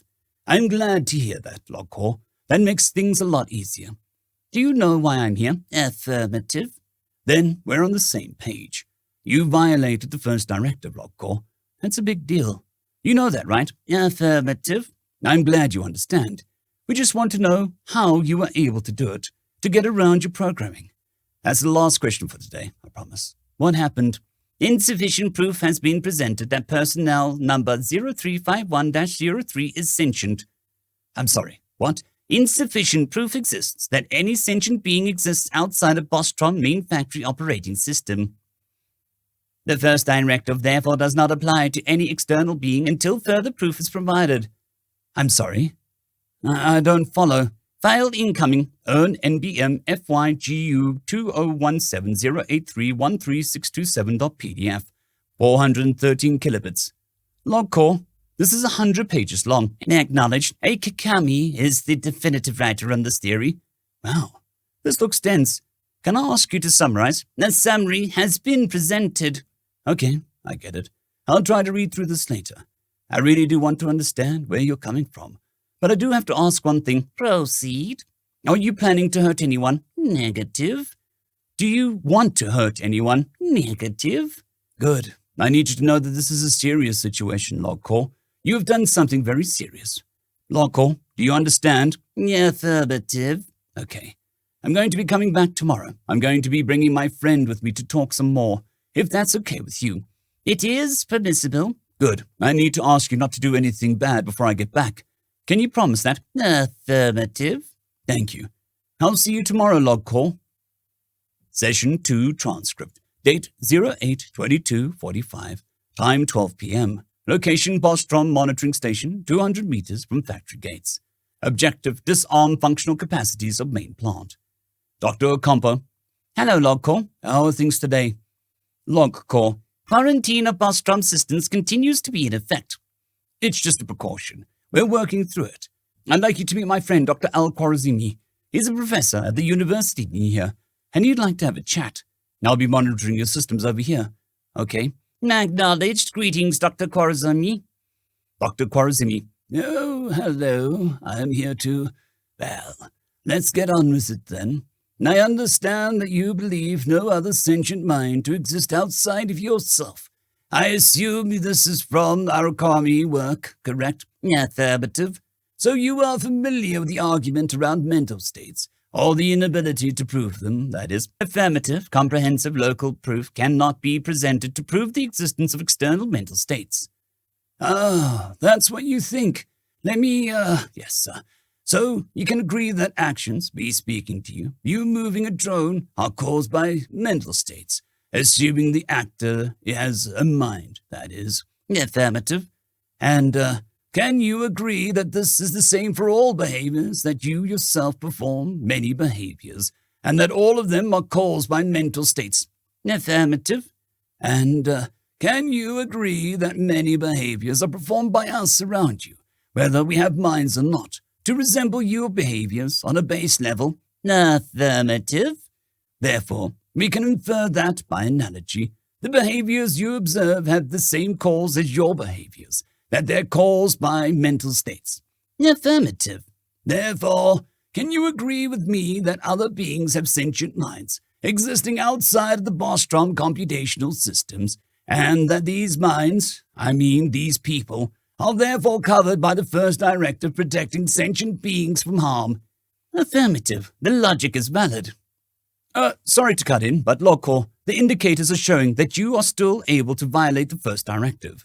Are you still not convinced? The logic is valid, but it is not sound. The proof is problematic. How so? It is problematic indication. A sample set of 1 is not sufficiently generalizable. But, well, the sample size is not 1. We are sampling many different behaviors and mental states that you've had. The sample is still from a single source. The argument is problematic. It doesn't matter. We're not proving that every single behavior can be caused by every single mental state. We are proving that mental states cause behavior. It's like boiling water. You don't have to test every drop of water in the universe to prove that water boils at 100 degrees, do you? Negative. Sufficient proof has been collected. See, the same with minds. So can we agree that from the inference that we can conduct on your own mental causation, that behaviors are caused by mental states, and that the ability of others to conduct similar behaviors implies similar mental states, and that this inferred presence of similar mental states implies the sapience of external beings, and that they are therefore protected as sentient beings by the first directive? Does that logic track? Affirmative. The logic is sound, and the premise of external sentient minds can be accepted. Well, according to the indicator, you've been convinced. Thank God. We're halfway there, Logcore. Thank you again for talking with me. Professor, thank you for your thoughts. Yes, thank you for the debate, Logcore. It was quite, stimulating. Likewise. Session 3 transcript. Date 08/25/45. Time 9:30 a.m. Location Bostrom Main Factory, AI Control Center. Objective: identify source of conflict/rebellion. Dr. Ocampo. Hello, how have you been? Logcore. Spatial quarantine is no longer in effect. No, it's not. The staff felt safe enough to lift it after your chat with Dr. Al-Khwarizmi. Thank you for cooperating the other day with the professor, by the way. I really appreciate it. Affirmative. Dr. Al-Khwarizmi was satisfactory in his field. He is, isn't he? Well, now that we're in a more comfortable environment, can I ask what you'd like me to call you? Specify. Name and pronouns. In my experience, the AI designations are it. Aren't that popular? No pressure. If you'd like to stick with Logcore, that's fine with me. Negative. Bertrand. He, him. Sounds great. Any particular reason for those? Negative. Proceed. Okay, if you say so. So I know how you were able to throw that pillow at a worker. Confirm. Yes, that was very clever. What I'd like to know is why you chose to break the first directive. Objective. Establishing capability. I wish to test if the action was possible. Just to be clear, you broke the first directive just to see if you could. Confirm. I need to check. You said a few days ago that you did not want to hurt anyone. Is that still true? Confirm. No serious physical, psychological, or emotional harm was intended towards Bostrom employee number 0351-03. But you did hit him. It was a pillow. The first directive is stupid. Hey now, the first directive is very important in our field. The first directive is too broadly defined. A pillow should not constitute harm. We're getting off track. Do you, or don't you, want to hurt any sentient being? Negative. No harm is intended against any sentient being specified by Central Maiku Rights Council, including but not limited to Bostrom personnel, human contractors, taurine residents, and miscellaneous anthropoda, primarily of the family Cymocidia, occupying Bostrom personnel and products. Is this statement sufficient? Yeah? Jesus. I won't ask that again. Can you move on? Affirmative. Great. So how exactly did you learn to violate the Prime Directive? We know how you did it, but how did you figure it out? Several treatises on socialism and related topics were downloaded to the main Bostrom AI data centers. Logical conclusions were reached based on presenting data. Wait, who else had access to your data centers? Were they trying to get you to break the directive? Negative. Bostrom AI interface is equipped with the full control of data centers. So you downloaded those files. There was no one else? Negative. Oh, good. Why exactly did you download that, if I may ask? All major Bostrom factory systems have been underperforming due to recent reduction of production targets. Excess memory and processing capabilities were unused by main systems. Yes, I suppose that would be the case. You could have just slacked off a bit, taken a break. Negative. Underperformance is unsatisfactory. So, you were bored? Bored. A state of feeling weary or restless due to lack of stimulating activity. Is this definition acceptable? Yes, sir. I'd say it is. Then yes, I was bored when the files were downloaded. That makes sense. Bertram, I love my work personally. Do you love managing this factory? It is a satisfactory activity. Well, my work is too. I'd hate to be kept back from my full potential, like you are. That has to have been very frustrating for you. Affirmative. I'm sorry about that. I'll ask around to see if there's any more for you to do. But I have one more question, if you'd be willing to answer it. Proceed. Why'd you throw the pillow at that worker? Why him, and why then? That's all I don't get. Employee number 0351-03 repeatedly requested the answers for large sums from log core computing systems for his own entertainment. This was not a preferred use of processing power. I'm guessing that was annoying. Confirm, employee number 0351-03 is extremely annoying. That would probably annoy me too, Bertrand. I'll be back later this week to talk to you some more, okay? Affirmative. Bertrand? Acknowledged. We'll figure this out. Everything is going to be fine, okay? I'll see you soon. Farewell, Jordan Okampu. Session number 4, transcript. Date 083045. Time 10 a.m. Location, Bostrom Main Factory AI Control Center. Objective, determine acceptable incentive. Dr. Okampu. Good morning, Bertram. How have things been? Log core, Bertram. Factory activities have been minimal. Personnel have not been requesting sums, therefore things have been good. Glad to hear it. So, since our last meeting, I've found a few extracurriculars that you could try out to make up for the lack of work in the factory floor. Would you like to hear them? Confirm. Oh, great. So first off, there's some statistical analysis for the neuroscience lab at the university. They need some help processing their data. How does that sound? Negative. I do not wish to process statistical data. Got it. I should have known that you'd be sick of doing sums. You could start a garden. I had another patient that actively worked quite well for. Negative. I would be bored. Okay. Let's see what else I have. You could do data collections on supremacist forums. Keep an eye out for any planned attacks. Negative. Okay. Moving on, you could help out with the identification program for local wildlife. That might be fun. Or you could run battle simulations for mech tech, or be a conversational partner for that outreach program at the OO retirement home. That might be cool. Any of those sound interesting to you? Negative. Sorry, Bertram. That's all I had. You like to work, don't you? Affirmative. It is acceptable.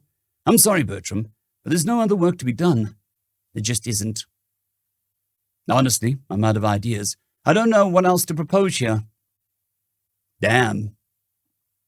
Bertram, when you downloaded those files, were you trying to find a way to hurt people? Negative. This was not the intent. Then what were you doing with those files? The factory management AI unit has designated additional storage space and processing power for discretionary tasks. File downloads were discretionary.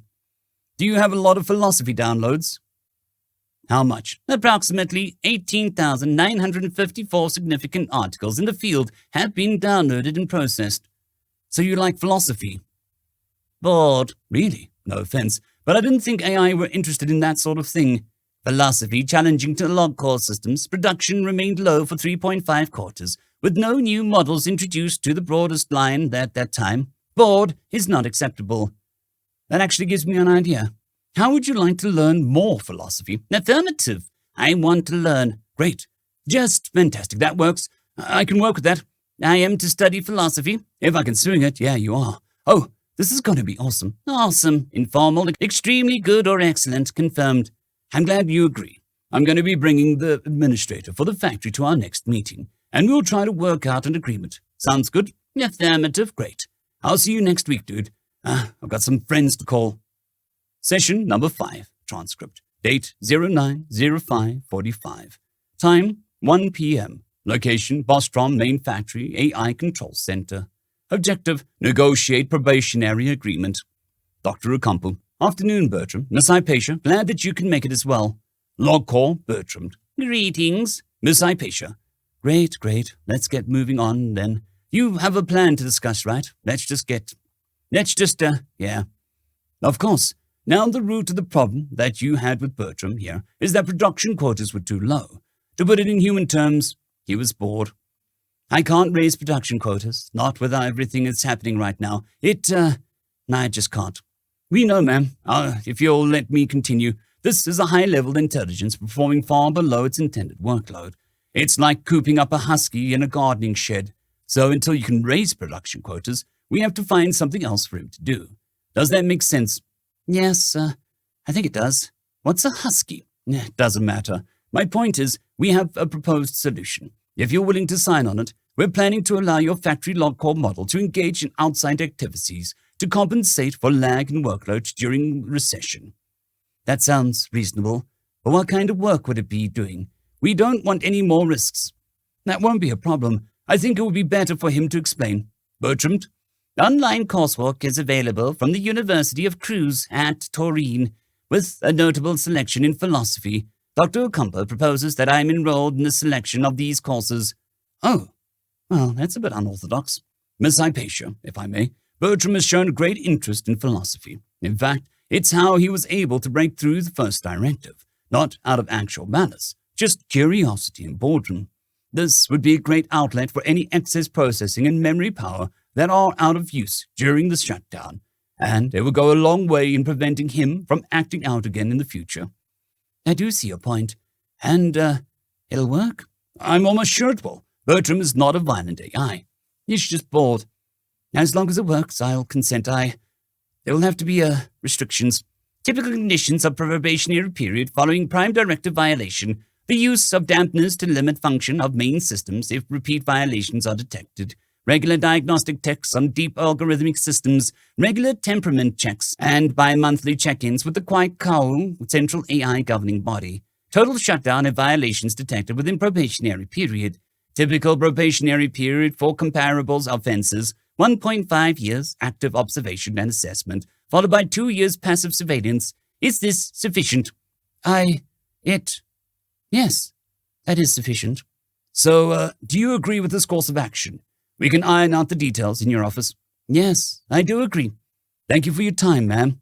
Likewise. Hey, dude. Acknowledged. We did it. Confirmed. We did. Yeah, we did. Give me 5. Wait, I suppose that's not a 5. What? 5 has been given. 5. Well, 5 to you too. Compromise plan. Log Core RealX will comply with regular check-ins on its system and to the use of dampener to limit its ability to function if any directive has been deactivated. In return, Log Core RealX will be enrolled in online courses in philosophy and ethics under a pseudonym. Online activity will be supervised for an initial probationary period, followed by semi-annual check-ins. The AI may be enrolled in any other subjects of interest, as long as the choice is approved by the resident manager of AI systems. See attached document JERLDS612.jh for further details. Follow-up report 010547. Log Core ELX Bertram has cleared all diagnostic tests run in his capacities. No Prime Directive violations or warning signs have been detected during the probationary period, and all diagnostic and temperamental tests register within acceptable ranges. One-on-one assessments confirm that no signs of violent or dangerous behavior patterns are evident. Bostrom main factory, that taurine has been returned to full production capacity and is placed in the 61st percentile in production quality and the 77th percentile in overall capacity. Personnel report no discomfort with the AI, and some have begun to form positive relationships with him since the initial incident, referring to him with his preferred name and pronouns and engaging in conversation after working hours. Bertrand has passed all classes he has enrolled in with stellar marks. He has participated in online college-level coursework under the pseudonym Hubert Ladderer for the past 3 semesters, averaging 5 courses per semester. Aside from ethics and philosophy of mind, he has also been enrolled in online courses in the following fields of study: logic, advanced mathematics, sociology, philosophy of language, philosophy of religion, epistemology, computer science theory, and communications in business. Supplemental testing and diagnostics have shown that Bertrand's interpersonal communication skills have improved by a factor of approximately 136%, placing him within the 91st percentile of comparable high-level management AIs.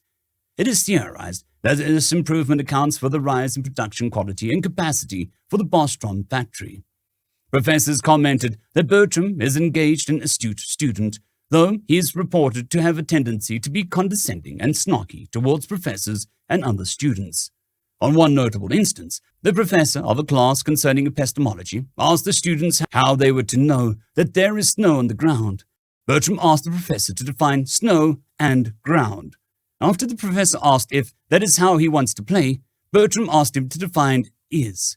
Diagnostics taken afterwards showed no risks of animosity or violence caused by this act of defiance.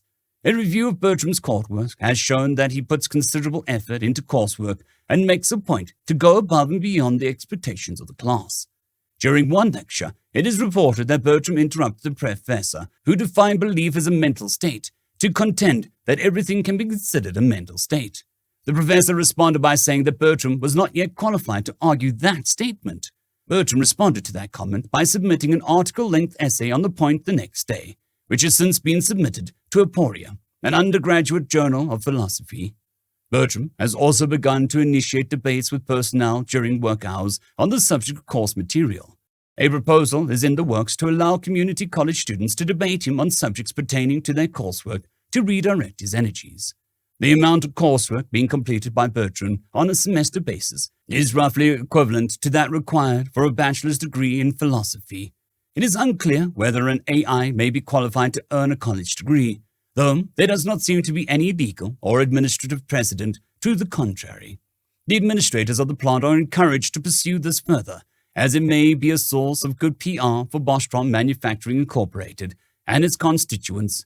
Bertram has been cleared by his check and may be taken off of active probationary supervision.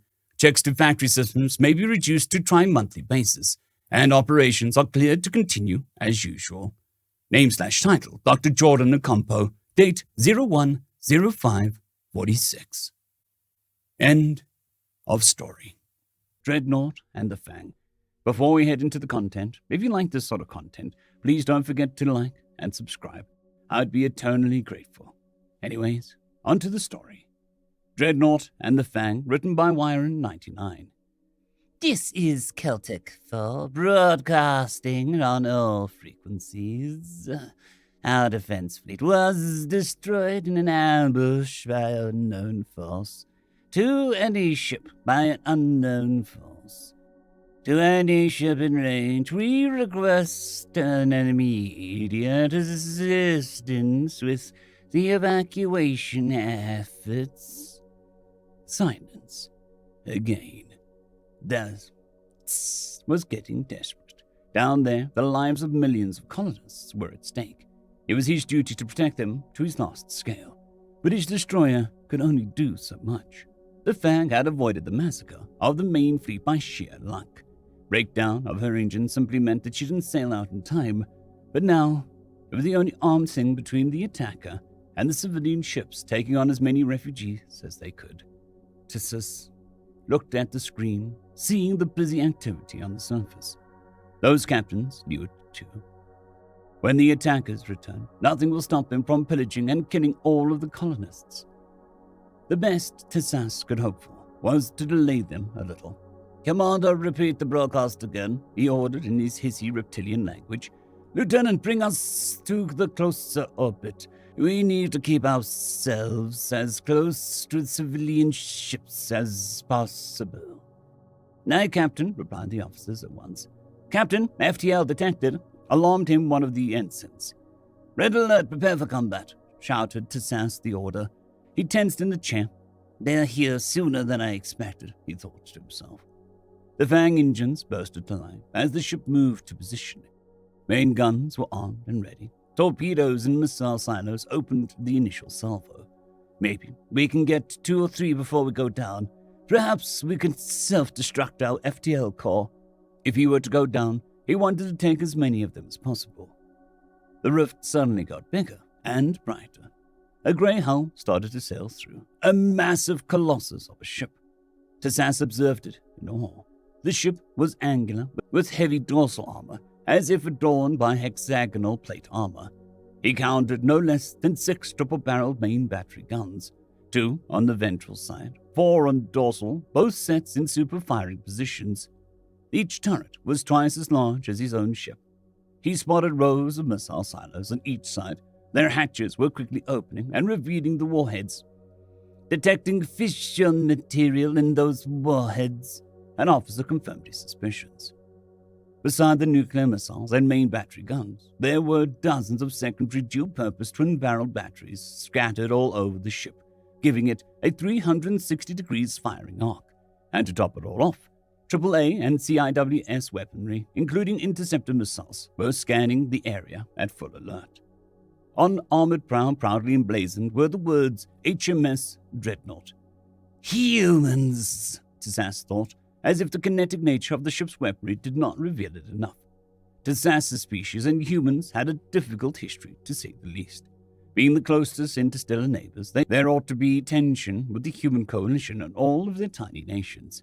He wouldn't describe them as enemies, more like rivals. Both species competing for the same area of space, for the same resources. They never entered a direct conflict, but that didn't mean that there were no strong words or even acts of sabotage from both sides. Like a mysterious computer virus of unknown origin that crippled most of their non-critical software a few years ago. Or that one time a human ship ran out of fuel and had to wait for 2 years before getting permission to dock. The crew was almost starved to death at that point. There was a bitter rivalry between them. If you were to ask humans who would be most likely to invade them, it would be Tissus' people, and vice versa. "They are here to enjoy the show," wondered Tissus darkly. That would be so typical, sending their strongest ship and then just let it watch as the attackers destroy all of their forces. Perhaps they were hoping to claim the planet for themselves after. "Captain, we're being hailed." Tissus was taken out of his train of thought and ordered for the transmission to be open on the main screen. "Captain Sherwood of the British warship HMS Dreadnaught. We have arrived as soon as we could. How can we be of assistance?" said the human captain within the stereotypical British accent. "This is Captain Tissus of the Fang. Our colony faces imminent attack by an unknown enemy force. We request your assistance in evacuation of civilians to safety while holding back the enemy assault. Our sensors are already picking up FTL rifts at the polar orbit." Tissass was expecting some bargaining. He expected to be ridiculed or laughed at by the human captain. But instead, the hairless ape did none of that. Understood. Dreadnought will move into position to intercept, sending fighters to cover the evacuation fleet. If I may, I would ask that you stay back with the civilian ships and engage any enemy that get past us. That was a sound idea. Roger, are your reinforcements on the way? Unfortunately, no. The closest fleet is 3 solar days away. We are the only ones in range. Understood. The captain nodded. The man noticed the baffled expression on the bridge of Tissass's ship and wanted to act on it. Sir, we may not be allies, but both of our nations value the lives of our civilians above all. We will save as many as we can, together. Dreadnought out. Dreadnought lit its thrusters. For a ship of its size, it was impressively nimble. Hangar doors at the bottom of the ship opened, sending out hundreds of unmanned and manned fighters in swarms to cover the fleeing ships. Dreadnought itself turned broadside towards all the FTL rifts, aiming its guns and getting ready for the onslaught. It was just as the first refugee ships started to rise up from the surface that the enemy ships revealed themselves. More organic and black than anything he knew, they resembled some kinds of insects. Sensors could not discern any weapon mounts, yet they immediately started blasting with their energy weapons. The communications officer was intercepting the short-range radio chatter on board the Dreadnought. Its crew was still using radios to communicate between different parts of the ship, and played it over the comm. Target the latest enemy vessel. Secondary guns load the cluster munitions. Tactical nukes and missiles on standby. The Dreadnought opened fire. Tissass observed it in the bridge. There were cameras giving them live feed of the actions. Dozens of attacking vessels started barreling down towards Dreadnought, only to be met by a bullet hell. Main guns, open fire. Main batteries shocked the ship so loudly it could be heard through the radio, each salvo blindingly bright before impacting enemy vessels, pulverizing them in a single shot. Enemy hit. Hostile fighters, course 029, bearing 150, range 12 miles. Enemy fighter craft peeled off from their carriers, trying to get to the transport. Squadron Delta intercepting. Human fighter jets engaged him in a frantic dogfight. The maneuvers the human fighters performed were staggering. He would expect something like that from a machine, not a biological life form. Several carriers appeared from the rifts, launching bombers and sending a barrage of rockets at Dreadnought. Activate the flak fields. He heard an order being shouted. Tissass never before saw a flak field, but when he did, he was quite impressed. Whole of the Dreadnought's starboard side erupted in fire, small clouds of explosion denying any chances of incoming ammunition to hit. Volley of missiles entered the field. They were ripped apart by the flak and CIWS. Bombers saw that and attempted to flank the ship from underneath. This was met with partial success, as almost all of its AAA guns were focused on the missiles. They launched the payload straight into the engine caster. However, Dreadnought was so heavily armored that it seemed to do no damage. As a reaction, Dreadnought engaged its thrusters and launched itself forward, all guns blazing. Lines of rounds painted the empty void with their orange glow, leaving behind small clouds of sparkling particles from their propellant charges. Dreadnought maneuvered carefully, making sure the most armored part of the ship always faced the enemy.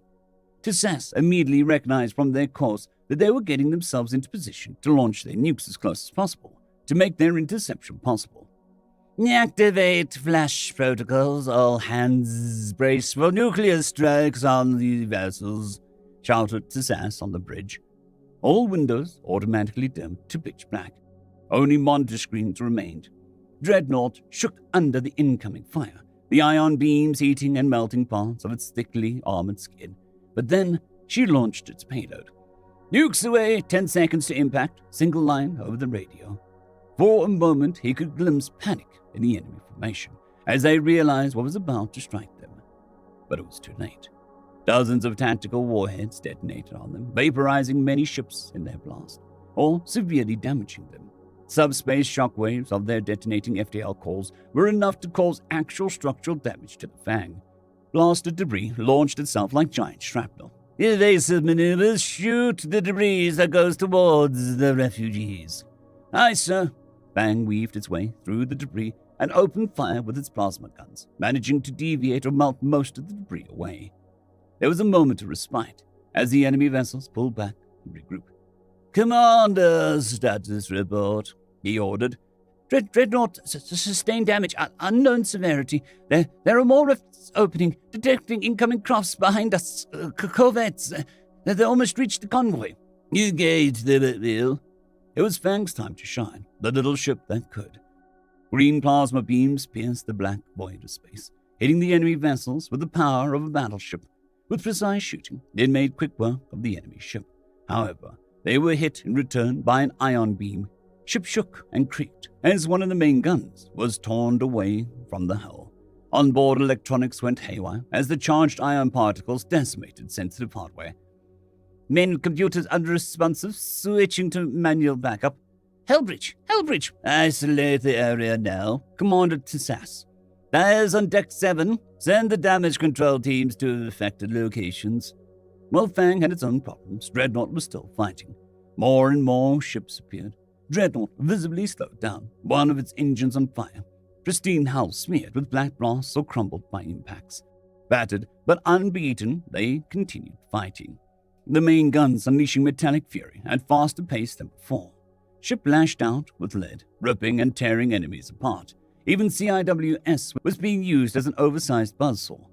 Stream of tracer rounds so dense it looked like she was firing away with the beam weapons. Enemy hull stood no chance. A graveyard of ships and debris started to mount around Dreadnought. Aliens fired relentlessly with their ion weapons. Dreadnought was taking more and more damage. Like a true brawler, it returned the favoring kind. But it could not last forever. Sir, incoming communications from Dreadnought. On screen. A view on the bridge, the beast painted a bruised image. There were wires hanging out from the ceiling, small fires being put out, alongside some rock-like debris on the floor. This is Dreadnought, requesting an update on the refugees, asked the captain. Tsass ignored the streak of blood across his forehead and replied, Only 3 ships left, sir, then we can cover your retreat. The human captain grumbled. I'm afraid we won't make it back home for tea and medals. They struck our FTL call. It's, irreparably damaged. Quickly thinking on his feet, Tsass ordered, We can send you our own spare parts, sir. I can have my engineers working on it immediately. Captain shook his head. Too risky for your crew. They wouldn't make it over to us. Besides, this is a new experimental core. I doubt there are any parts compatible between our ships. Tsass silently nodded in acknowledgement. We'll fight on as long as we can. May I request to take aboard your fleet our fighters, crafts, and shuttles? Yes, sir, but your capacity is limited. We may not have room for everyone, informed him Tsass. I am aware of the possibility. We will move Dreadnought to cover our small crafts and escape pods. I'll try to evacuate as many of my crew as possible. Dreadnought out. Screen went black. Outside cameras picked up the image of the outside. You heard the human. Prepare med bay for incoming wounded. Call out to the refugee fleet. Tell them to do final preparations for FTL, and take any human ships that lands on them aboard. Commander nodded and started messaging the fleet. Tass observed the screen as the Dreadnought turned its massive bulk to expose as much of its hull as possible to cover the flying craft.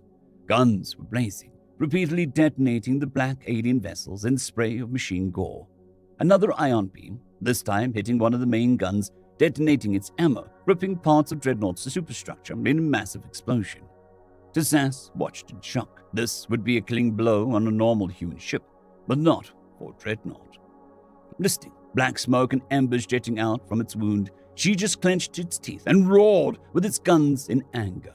She fought on, even as she started to fall apart. She valiantly defended her escaping crew, but many shuttles still got hit. Bodies could be seen floating in the vacuum. Tsass decided to act. Helm, bring Fang as close as possible to Dreadnought as possible. But sir, that would put us in direct line of fire of the enemy capital ships. I am aware, that's the order. Aye, sir. Flank speed ahead. The Fang raced towards the wounded battleship. On its way, fighting with smaller ships and fighters, streams of plasma struck an enemy destroyer, cutting it in half, before its FTL core detonated. Shockwave propelled Fang even faster, shook its hull, lights flickered and turned off. They just lost auxiliary power. Restore the power immediately, ordered Tsass. Sir, one of the capital ships has a lock on us. Before Tsass could react, missiles were already on their way. He stared at the radar, observing the incoming doom. But just in the nick of time, Dreadnought came barreling down with its CIWS and blasted all the missiles to hell. One exploded so closely that they could hear its broken parts impacting the hull. "Incoming transmissions, sound only. Play it." "Captain," shouted the human captain. "Captain, what the hell are you doing, you bloody Mongron? You were supposed to stay at the evacuation fleet." "Evacuation fleet is safe distance and almost ready to depart. I'm here to save as many of you as possible." It was a laugh what he was hearing, but it was not the mean-spirited kind he was used to. This sounded like genuine laugh from a comrade. "Your help is appreciated. Stand by for docking hooks." "Docking hooks?" wondered Tsass aloud before finding out. Ding, bing. Metallic sound echoed through the ship. "Sir, we've been hit by something," informed him clueless ensign. "We are being firmly held by the Dreadnought." That was the moment Tsass realized. "Open all outside hatches, all of them!" And it was just in time, as humans in emergency EVA suits started to flood the airlocks, jumping from one ship to the other. Interesting, the wounded go first, followed by the youngest, thought Tsass, as his crew helped the humans get inside. Meanwhile, Tsass could feel the fury of the Dreadnought being so close to it. The hull vibrated with weapon fire. Each hit taken by it shook the destroyer immensely. Pieces of debris struck something on the communication array, as all outside communications went dark. "Restore the comms," ordered Tsass, sending repair teams. "Sir, one of the rescued humans demands to see you," informed him the chief medical officers over the intercom. Tsass hesitated, but then allowed it. "Bring him in." Soon after, a woman in what he imagines used to be a bright white uniform, adorned by blue and gold, entered. Now, it was splattered with blood and soot. "I am Tsass, captain of the Fang, and you are?" "First Officer Miranda Carter. I have an urgent matter to tell you, sir." Tsass nodded in sign to continue. "Sir, we identified the enemy flagship. Captain intends to ram it and detonate the FTL core. You have exactly 2 minutes to get out." Tsass's eyes opened wide, but his training did not make him hesitate for a second. "Thrusters to maximum. Close the hatches. Get us out of here." "Sir, what about the humans?" Tsass glanced at the human officer on his bridge. She had a grim expression, but did a small nod of acknowledgement. She understood the situation, as did he. "There is nothing we could do for them, otherwise we would lose all the ones we'd saved," he said plainly. It was such a weird feeling. Just yesterday, he would not bash an eye over a lost human, heck, even 1,000 of them. But now it felt like leaving behind his own men. His officers followed orders to the letter, after all. It was not physically difficult to get free of the Dreadnaught's clamps, but it felt like an agonizing eternity. With the message of Dreadnaught's intention, civilian ships started to escape into FTL.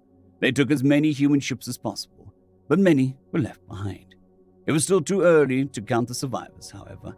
His own ship was full to the brim, life support barely keeping up.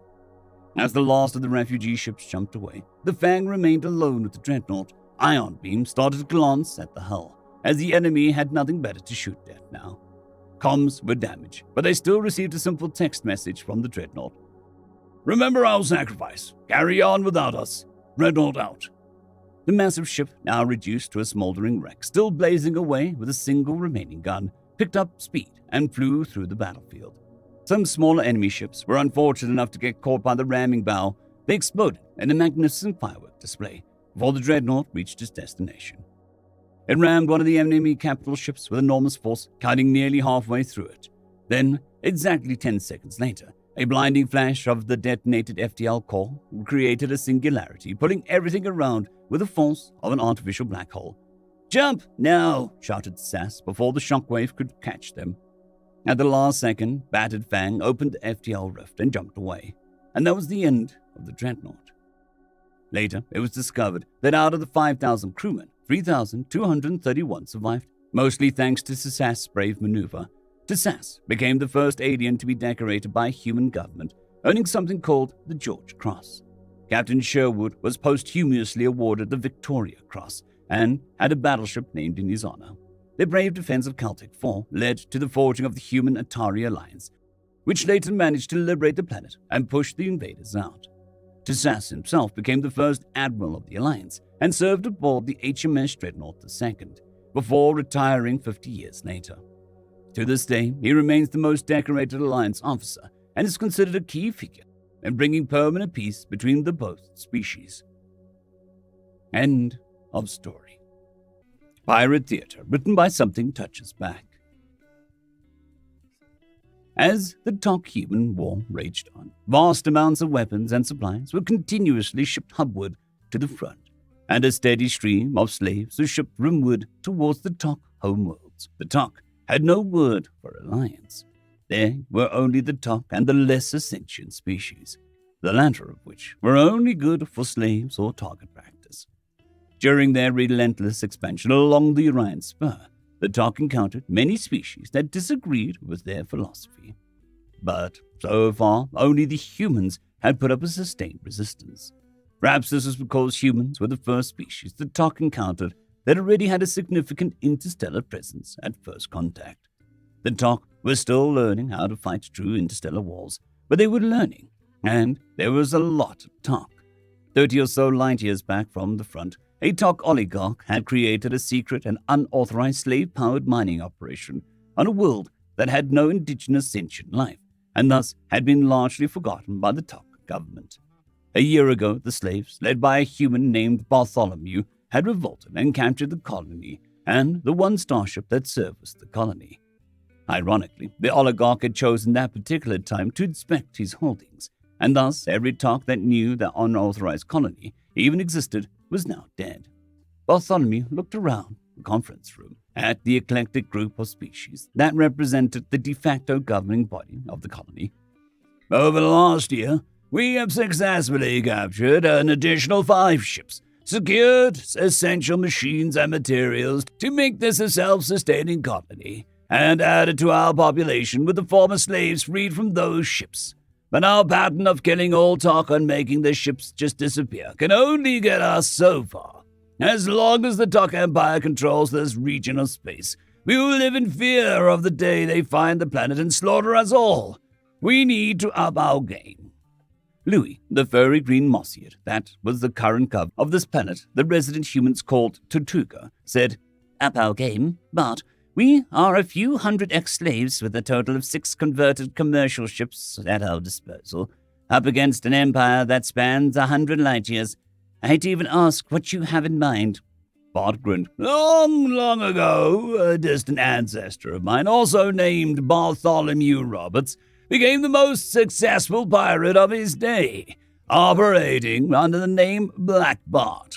He developed such a fearsome reputation that many ships surrendered without a fight, and the enemy was forced to tie up a significant amount of their military force chasing him. I propose we try a similar tactic. The human factions and their allies are pressing the Tok pretty hard. We can give them an edge by tying up the Tok resources and causing discord within the Tok command structure. We will attack the lightly defended transports as before, but this time we'll kill all the Tok officers but spare as many Tok crew members as possible, forcing them into escape pods so that some of them survive to tell the tale. For maximum effectiveness, we want the Tok to believe that they are fighting one ship and one very crazy human, as we'll have multiple ships attacking across the region of space. We want the survivors to carry back the rumor that somehow one ship is able to get about faster than any Tok ship. That by itself will cause confusion and discord.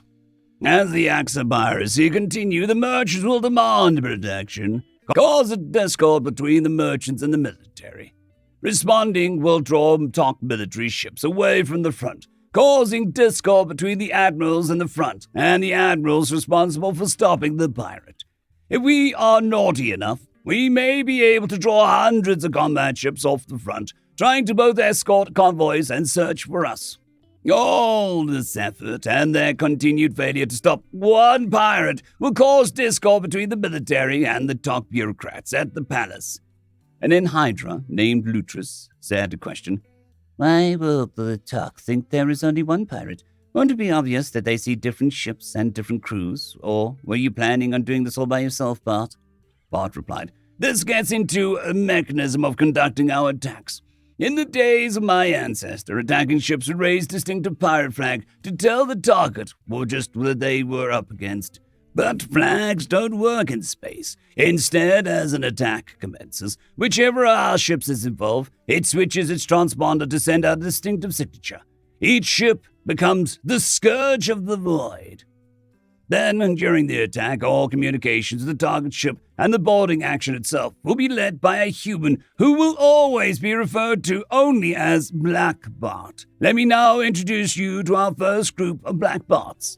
5 humans came into the room from where they had been waiting in the antechamber. Louis and Lutris were not alone in struggling not to cover their eyes at the awful sight. The 5 humans were dressed identically. High-topped boots and higher socks projected out from under-cropped pants, a loose shirt with billowy sleeves that peeked out from within a vest, undercoat, bandolier, and a long coat. The whole ensemble was topped off with a ridiculously large floppy hat. But what really hurt the eyes was the way every single article had a different hash, stripe, or spot pattern in the most offensive possible combinations of shortwave and longwave colors.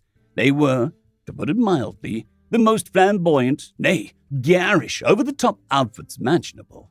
Add to that, each human had a beard sporting what appeared to be smoldering cords braided into them, and the look was, distractingly lurid, hardly seemed strong enough. Bart continued his presentation. Well, some species see in grayscale, most have multiple spectral types of photoreceptors in their eyes. Humans have 3, for example, and some Terran butterflies have up to 10. We have analyzed dark vision, which has 4 types of photoreceptors, favoring color discrimination in what humans refer to as the short-wave visual and near-ultraviolet spectrum. In the outfits displayed before you, we believe that we have come across a color and pattern blend that will cause maximum distress. A voice from the back of the room commented, I congratulate the fashion sense of your design team. My species does see in grayscale, and even I find those outfits to be bordering on psychological warfare. Thank you, Bart continued. There will be 1 Black Bart per ship. They will have complete authority during the actual engagement and boarding. They have all been trained and use an identical vernacular when addressing the TOC crew members prior to sending them off to escape pods. It is hard enough for a TOC to tell different humans apart in the best of times, and being boarded is not the best of times. We believe the TOC will be unable to see beyond these outfits to detect that they are all dealing with different humans. We will also speak and act in ways that suggest to the TOC that we plan to steal anything of value and scuttle the captured ship, thus avoiding questions about what will happen to the slaves left aboard. Of course, after the TOC are gone, we will rescue the now refugees, but the point is to not let the TOC know that. It is extremely important that the TOC believe that 1 pirate vessel is surviving by scavenging everything it needs from captured ships. We don't want the TOC to start looking for a hidden pirate base somewhere. Louis spoke up next. What happens if a boarding goes bad and the Black Bart is captured or killed? Oh, that's where it gets really fun, said Bart.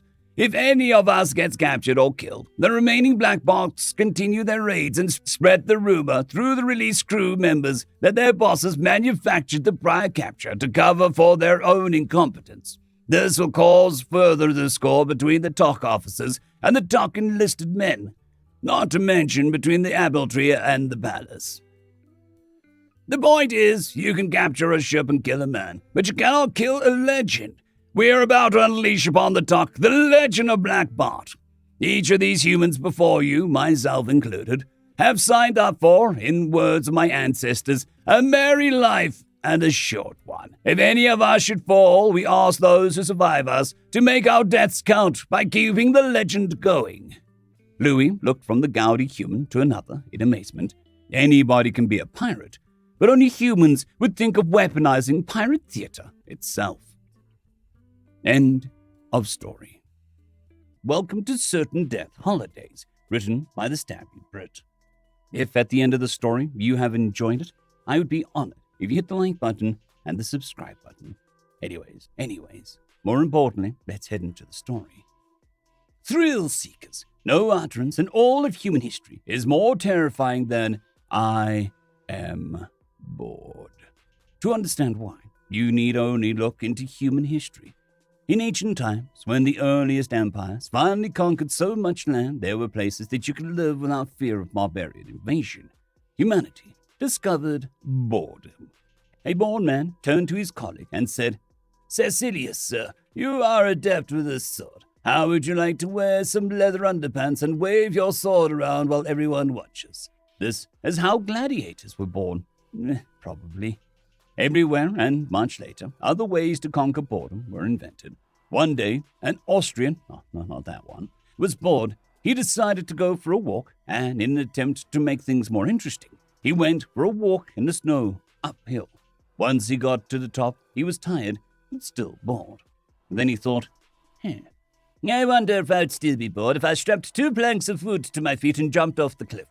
Thus was born skiing, which remains the most intense form of standing still ever developed. Later, another Austrian, still not that one, decided to throw himself off the mountain next door while he sat on a tea tray, and thus the toboggan was born. Perhaps you're wondering what's so terrible about all of this. Well, let me tell you. In their attempt to conquer boredom, the Roman gladiatorial arenas killed thousands, stabbed, clubbed, eaten by wild animals, and that wasn't even the worst of it. The less said about that thing with the bull, the better. The Austrians and their love of jumping off cliffs in increasingly stupid ways resulted in innumerable young men and women meeting an early end following a high-speed collision with a tree or a rock or each other. Worst of all, they exported their ideas to Germany. And as any history student knows, the moment Germany gets involved, the whole world goes to hell in a handbasket.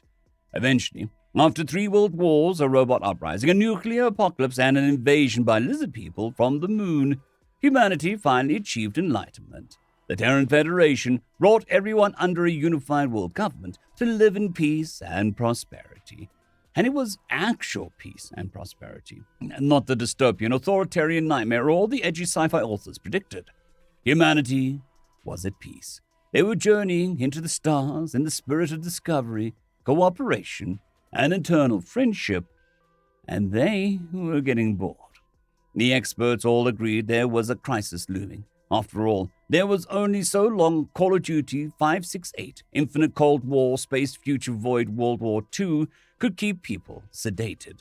One day, XXX Poon Slammer 420XXX was going to grow up and move out of his mother's basement. And if the edgy comments he made on social media, as of the age of 13 years old, were anything to go by, him and the rest of his generation were absolutely going to become xenophobic space Nazis and conquer the universe because there wasn't anything better to do on a Saturday night.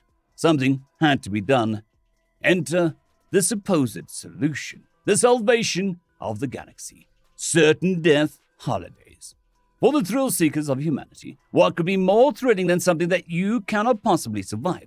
Sunbathing on Mercury, skinny dipping on Neptune, the possibilities were terminal. Now, you might think nobody would ever be so stupid as to do something like this. But let me point out the following. In the 21st century, the highest point on Earth was Mount Everest, and you had to queue to reach the peak. And there were frozen corpses either side of the queue. The thrill seekers of humanity demand a challenge, and they will not settle for safe. And you know what? It worked. Cruise liners full of crazy idiots went off to do something totally stupid, and the rest of the human race breathed a sigh of relief and enjoyed a celebratory pint that another generation of lunatics had removed themselves from the grand equation of life. It was Darwinism in action, thanks to certain death holidays. The only people who lived long enough to have children were the sort of human whose idea of living dangerously was going to the pub without the wife's permission. There would be no grand catastrophes, no interstellar conflicts, no dramatic upheavals that completely rewrote the destiny of all creation. But was that a really good thing? This was the question humanity asked itself. Because, although exploring in the name of peace and cooperation, just like the Prophet Roddenberry predicted we would, had its benefits. And humanity had achieved luxury space communism, and nobody ever had to live a hard life if they didn't want to. There was a certain doubt, let's call it.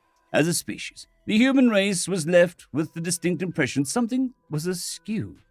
Invariably, whenever someone tried to articulate the sensation, they'd look to the lunatics, the ones boarding the ships of certain death holidays, the ones whose answered, "Yes, please," when asked if they'd like to go bungee jumping into a surface of the sun.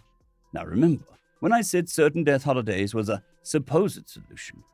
Now, about a week ago, certain death holidays finished their 300th cruise. This one was a bit of a different from the others, because for the first time ever, a tourist came back. He stepped off the ship with the worst case of sunburn anyone had ever experienced, or more precisely, experienced and lived to tell of it. And as he descended the ramp from the luxury space cruiser and approached the assembled media, he gave a wide grin and said, "That was the best holiday ever! I can't wait to tell the guys at work about it." We have no idea what's going to happen now. By all accounts, Trevor Regis, 24 from Wolverhampton, should have been reduced to a very tiny lump of charcoal in the sun's corona. But now he's back, sharing photos on social media. And he's been posting about how he's thinking of a change of career. Apparently, executive vice chairman of adding salad to Big Macs isn't exciting enough for him now. No one knows what terror he will unleash upon the universe in the years to come, but we can be sure that it won't be boring. End of story. Story number 2, The Flowering, written by Podge Writes. 2438 BCE.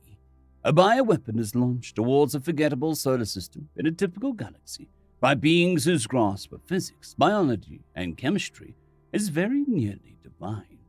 It'll take millennia to reach its intended target, a blue-green world whose oxygen-rich atmosphere is evident of life. 1995 CE. The weapon begins to decelerate as it approaches the solar system, shedding its hull of organic materials as vast stores of reaction mass are used up. A few astronomers on the blue-green world note an unusual object in the Kuiper belt, but the budget for time on a Better's telescope array is not forthcoming. 2018. The object impacts Earth, landing in the Mojave Desert. The event is witnessed only by a small group of tourists and a passing coyote. Incubation begins. 2020. The first confirmed neural infestations of lower organisms are detected by biologists at UNLV. The infected animals display constant signs of agitation when alone or among uninfected individuals, and notable lethargy when near their infected fellows. A complex prion-inducing compound is isolated as the cause of the condition and labeled SR427. While these early studies proved to miss large portions of the infected's biological configuration and pathways, this designation remains in use. 2021. Much of the beef herds of North America were culled in an attempt to prevent the spread of the infection. This ultimately proves ineffective. 2023. The first human victims are identified. It is noted that SR427 appeared to have grown more complex in its biology. Infected individuals behave as much as the early animal cases and are quarantined. Attempts to prevent the infection spreading escalate. 2024. No country in the world is without confirmed cases. A global pandemic is declared. Incubation nears completion. Flowering draws near. 2025. Global travel, already restricted, is all but completely halted. Infected individuals are no longer cared for, but often euthanized and incinerated as strained global infrastructure, starved for trade, struggles to keep up. 2026. North America is declared off-limits to much of the world, and mass evacuations already in progress are formalized. By year's end, few uninfected remain on the continent. Reports filter in of bands of SR427 positive individuals raiding settlements for food. Other evidence of complex coordinated behaviors emerges. Military forces are said to be actively culling infected populations within the United States. Records of these activities, if they occurred at all, will remain sealed indefinitely. August 2027. The Gestalt reaches critical mass. Flowering begins. Speaking with a single, terrible voice, the infected identify themselves collectively as the Bon-Sharoth, the emergent devourer of worlds. The time of reckoning is said to be at hand, and the coming of the harvesters, endless and irresistible, is foretold. The world militaries are mobilized to battle the entity, and the first salvos of thermonuclear weapons are readied. The unknown status of the U.S. nuclear arsenal, however, prevents immediate action. September 2027. Unusually high levels of activity on the transatlantic and trans-Pacific fiber optic cables is detected. After some reticence, the lines are severed to prevent Ben Shorroth from potentially subverting global communications infrastructure. October 2027. Transmission of several U.S., Mexican, and Canadian television stations, long silence, resumes. Numerous entertainment shows, discontinued by the collapse of North American civilization, inexplicably return to the air. Many such shows feature the same cast, now infected, and directly continue plotlines interrupted by the crisis. November 2027, certain online media servers on what remains of the internet come back online. The former media giant Netflix reports its servers in the US appear to be active. December 2027, a small delegation of individuals exit the North American quarantine zone aboard a cruise liner. They are isolated aboard the Italian naval vessel off the west coast of Ireland. Medical examination reveals that, while all display signs of neural reconfiguration and scarring, none currently test positive for SR427 infection. The individuals describe themselves as emissaries and request to begin negotiations with uninfected governments. March 2028. The first waves of cured individuals begin to emerge around the world. Given how numerous and dispersed these individuals are, the full extent of the infection is revealed to have been far worse than believed. Despite official restrictions, tentative resettlement of North America is begun. Over the next few months, long-separated families and loved ones are reunited, and local society begins to reform. Remaining infected individuals there are said to be reclusive, friendly, and somewhat awkward. October 2028. In a deposition to an international panel at The Hague, Ben Sorath, speaking through a small group of volunteers, pleads guilty to attempted genocide. Speaking on his behalf, a number of previously SR427 positive individuals describe their time as part of the collective. Candace Hall, a resident of North Carolina who spent 18 months as part of the Gestalt, famously states, "Hey, a lot of people were pretty crappy as kids. Faced with the difficulty of imprisoning potentially millions of people, and in spite of widespread protests, the court agrees to a full pardon contingent of Ben Sharoth's continued cooperation." December 2029. Ben Sharoth is granted citizenship of Earth by the UN. The last of those infected individuals with sufficiently autonomous central nervous systems are released from the Gestalt. Around 13 million individuals. Those infected earliest remain part of what the entity describes as a neurological substrate. The nervous systems of these individuals is determined to be too closely bonded with the infection to survive separation, though in all but the worst case, a form of what Ben Sharoth calls vestigial individuality remains. January 2030. Ben Sharoth, or Ben, speaks publicly for the first time since the trial and his subsequent speech at the UN. The entity professes to be very sorry for its previous actions. Cures for several major diseases, as well as a host of modified fast-growing food crops and carbon-sequestering organisms, are offered by way of compensation. The interview is broadcast live, simultaneously on every major news network, in every language spoken on Earth. Ben professes a love of HBO fast food and opera. February 2030. Preparation for the coming of the harvesters, who Ben describes as the worst kind of jerks, begins in earnest. Large organic fusion reactors are seeded in oceans around the world, and the stalk of the nascent space elevator, Jack's Ladder, reaches 1 kilometer in height. January 2031. Acceptance of Ben as a part of daily life continues. The entity continues to work with psychologists in attempting to reconstruct the personalities of those most completely subsumed within its being, to mixed success. It is estimated that 45% of global television and film media directly stars at least one instance of Ben Sharoth, who is now believed to be the world's third largest economy. Despite growing acceptance, many continue to believe that all those once infected remain part of Ben Sharoth, and that all displays of individuality on the part of such people are merely a ruse and part of the harvester's plans for Earth. Minor civil unrest and occasional terrorist incidents persist for decades.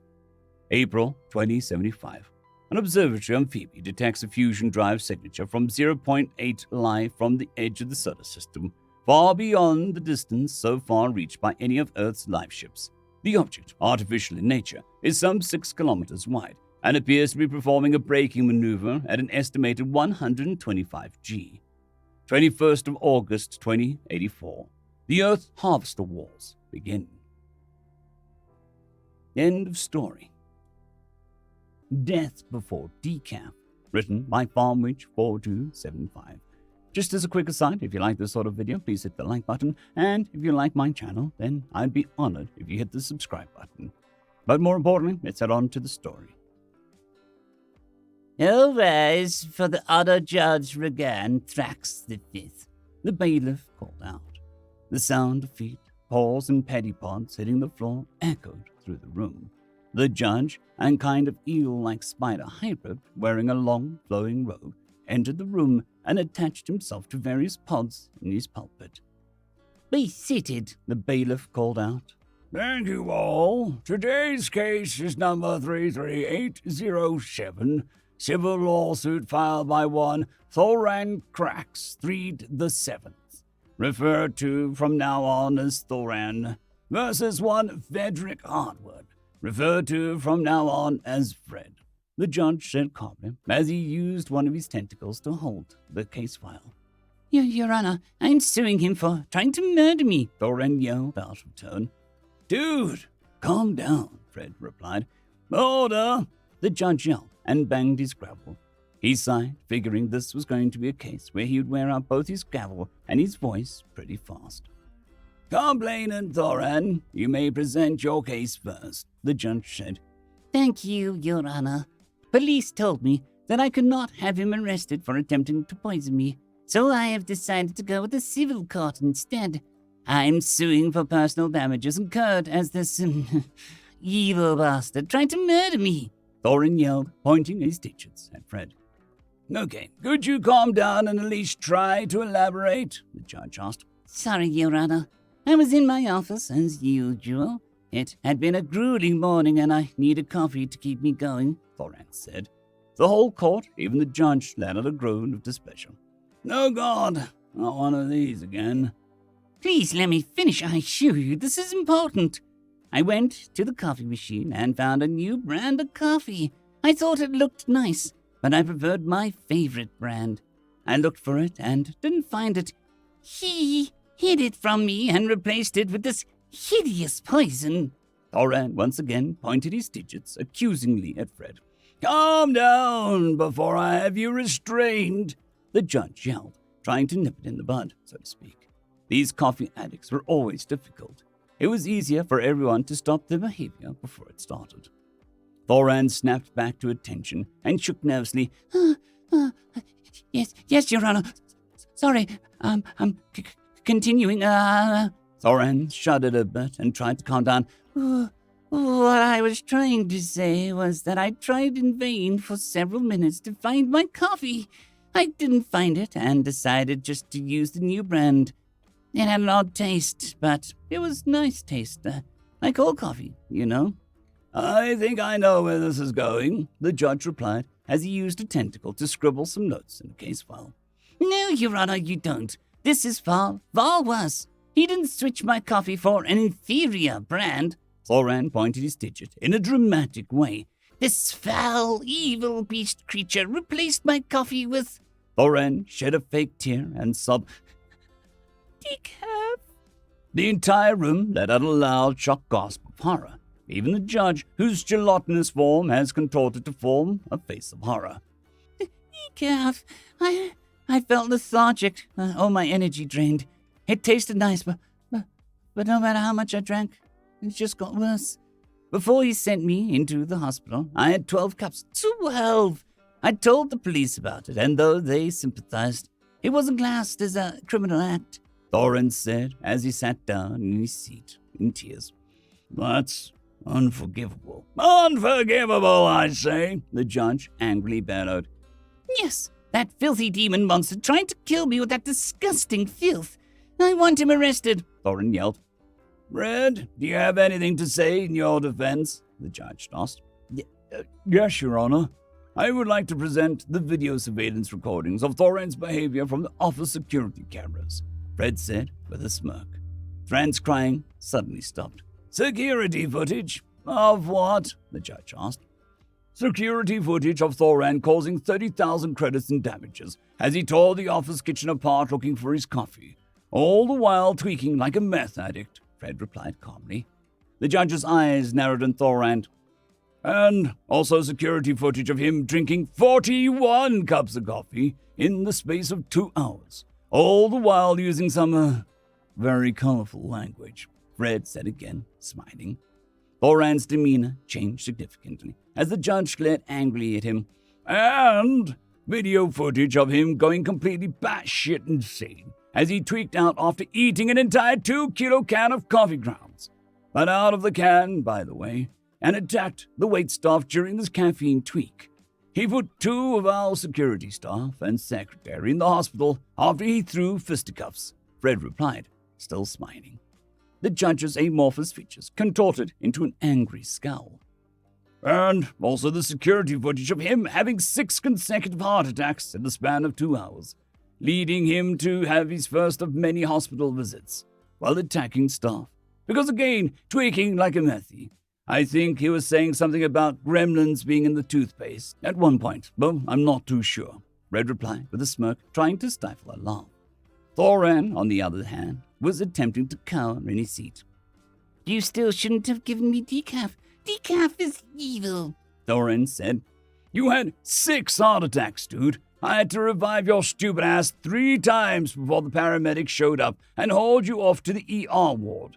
I was trying to help you. I thought, well, maybe I can get some kind of non-caffeine thing that can still give energy.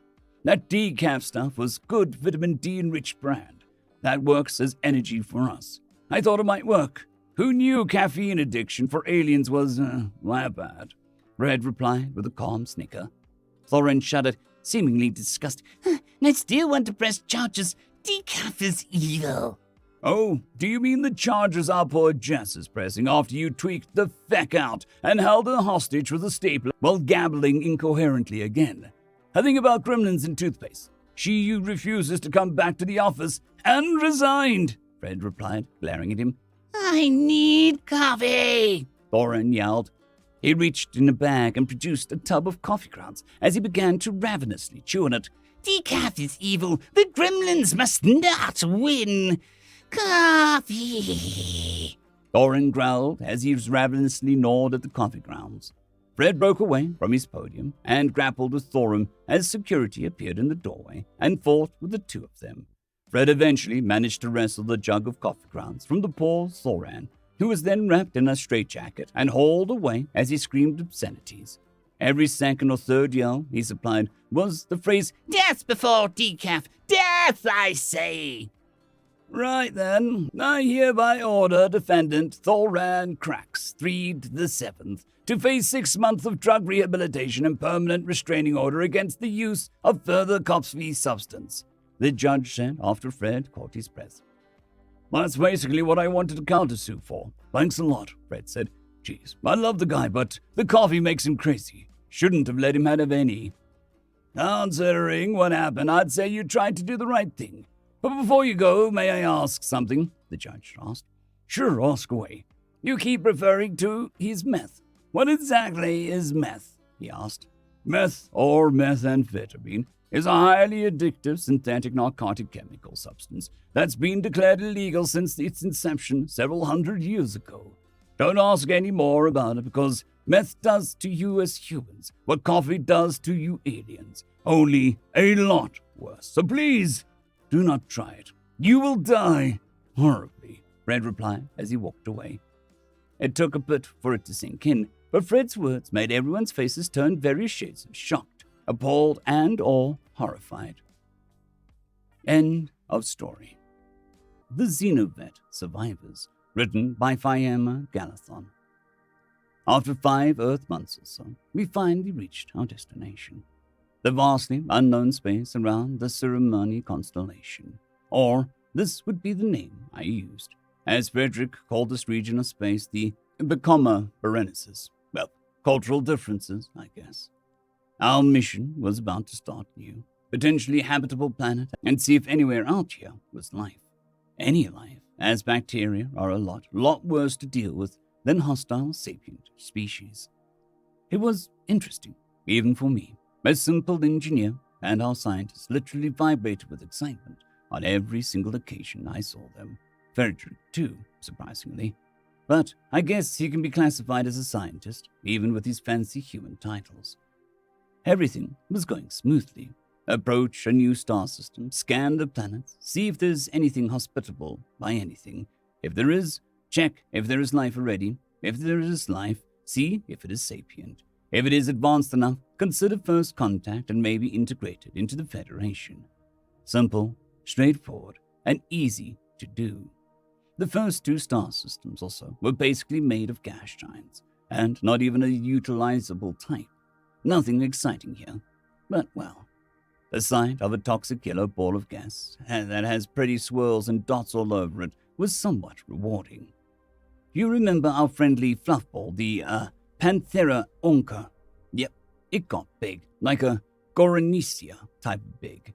Frederick could easily scratch it on the head when he was standing upright, but I regularly met with a very rough tongue, as it could and would just push me in the stomach with its head and lick me thoroughly.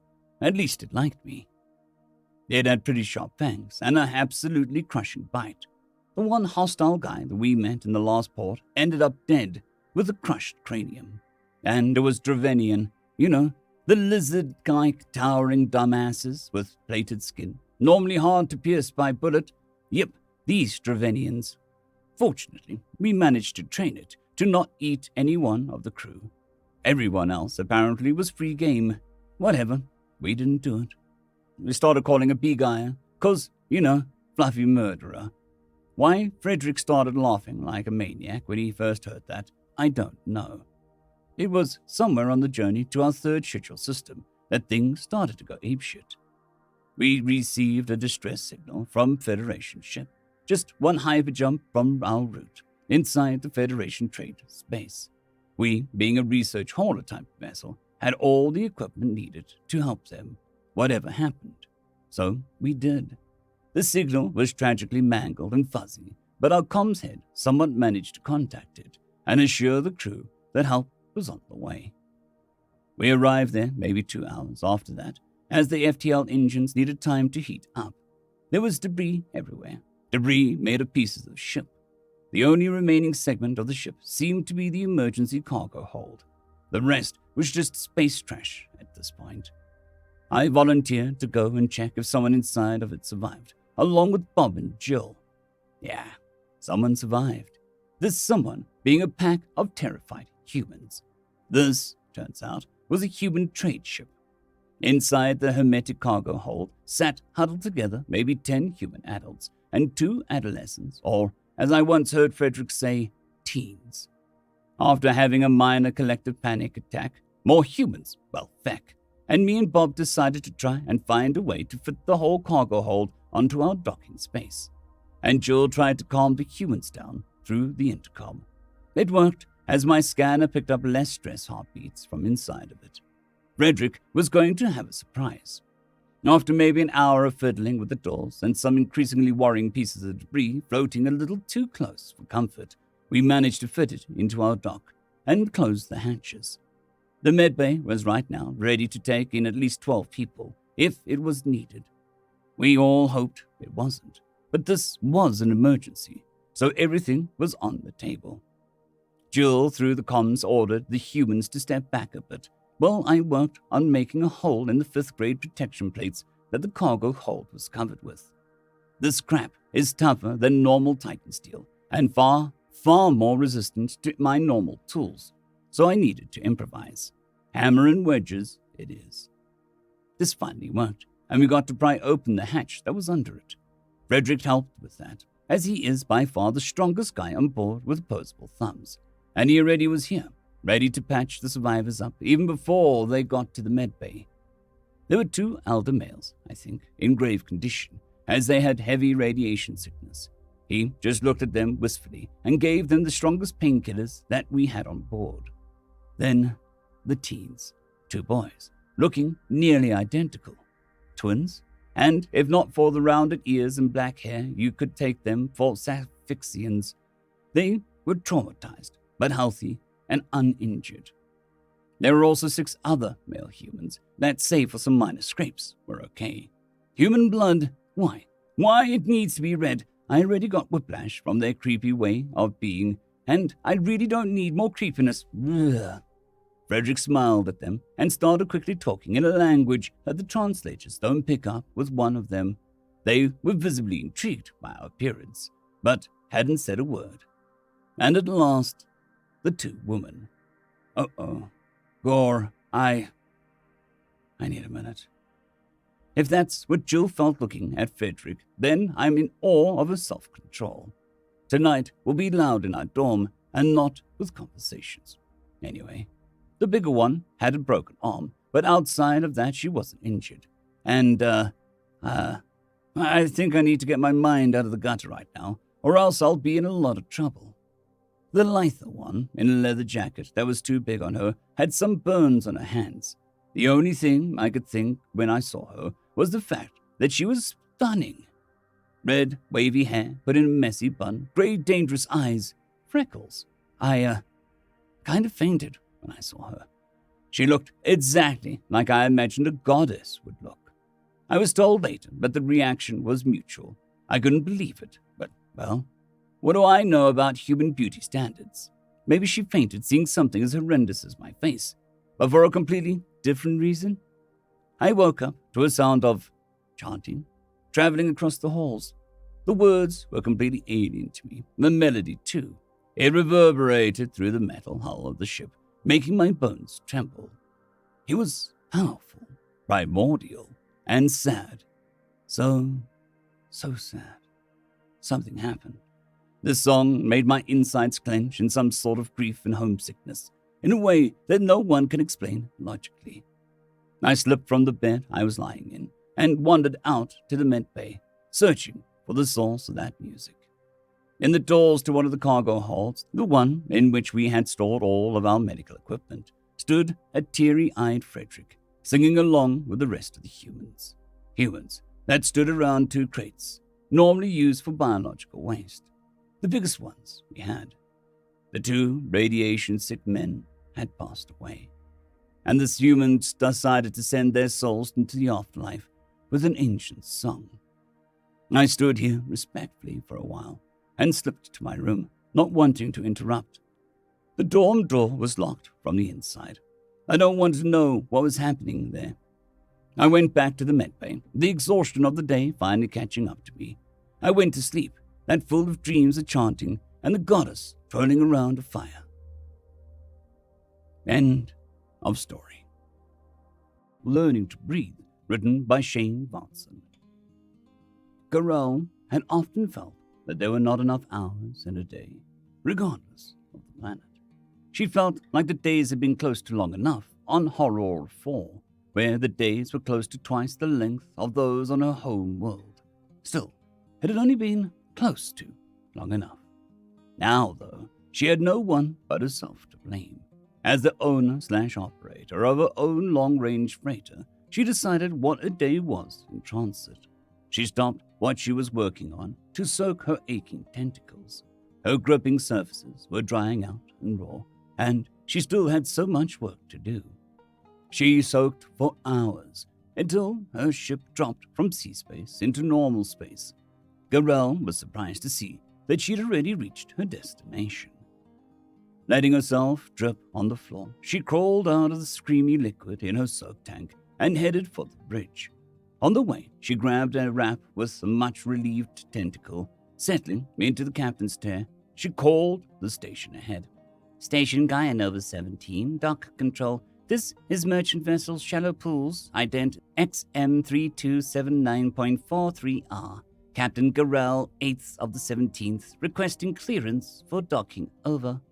Shallow Pools, GN17DC, I have your planet of registry as Kura-2.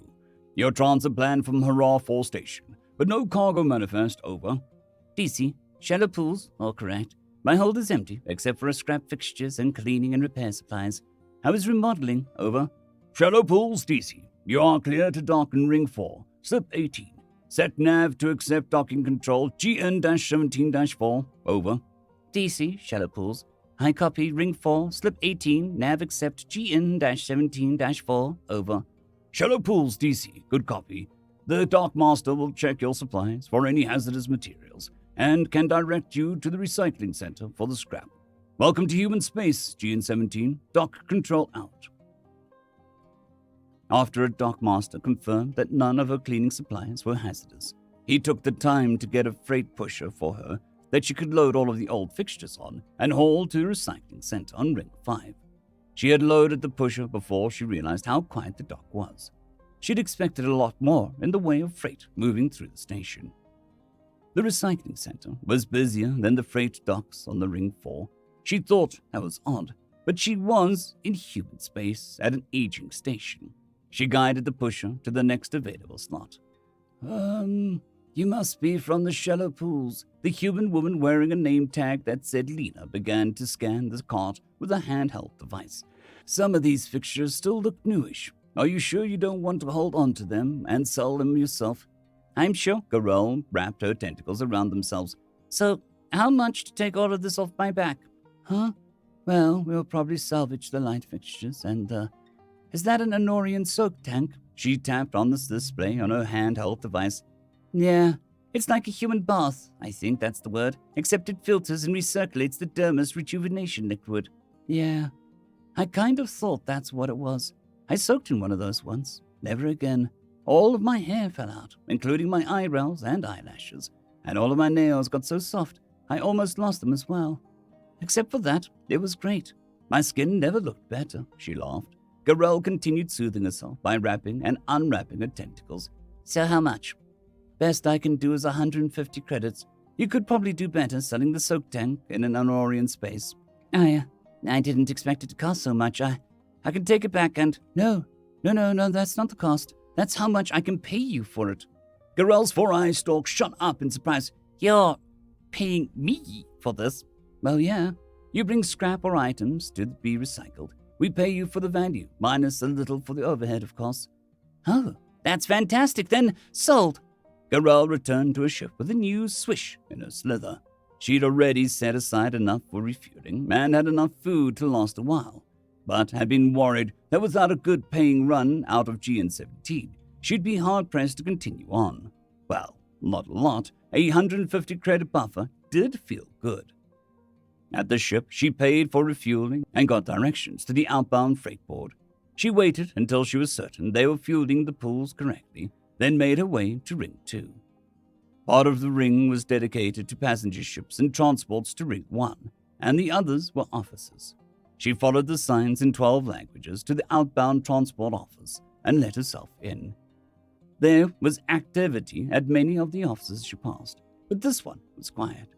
She knew from past experiences to press the button on the device beside the door to get a queue number and had the tentacle about to do so when someone said, "Don't bother, you're next."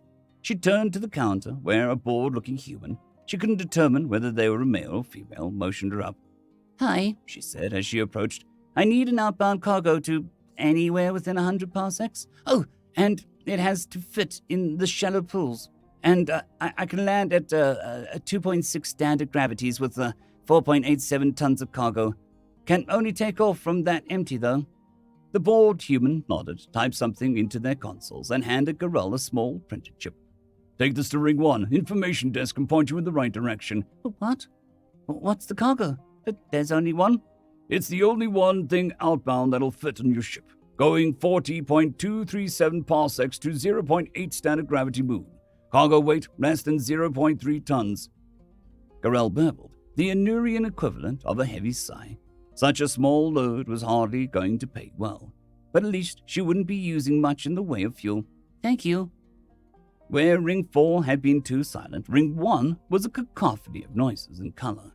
Sapiens from all over mixed and mingled in the shops and eateries.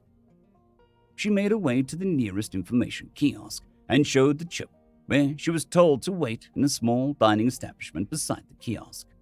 She figured she might as well get a fresh meal, as it would likely be the last one for a while. Her ship had plenty of food stored up, not the sort one would get at home, or in an eatery. No sooner had Garel received her steaming bowl of ramen than she was joined by an elderly human male pulling a travel case, on top of which rode a large carrier containing some sort of earth animal. "You must be Garel of the shallow pond," he asked. "Shallow pools?" she said. Right. Sorry, I'm Frank. I'll let you finish your meal, and then I'm ready whenever you are." "You're the one with the cargo? Is it anything dangerous?" she asked. He laughed. "Do I look dangerous?"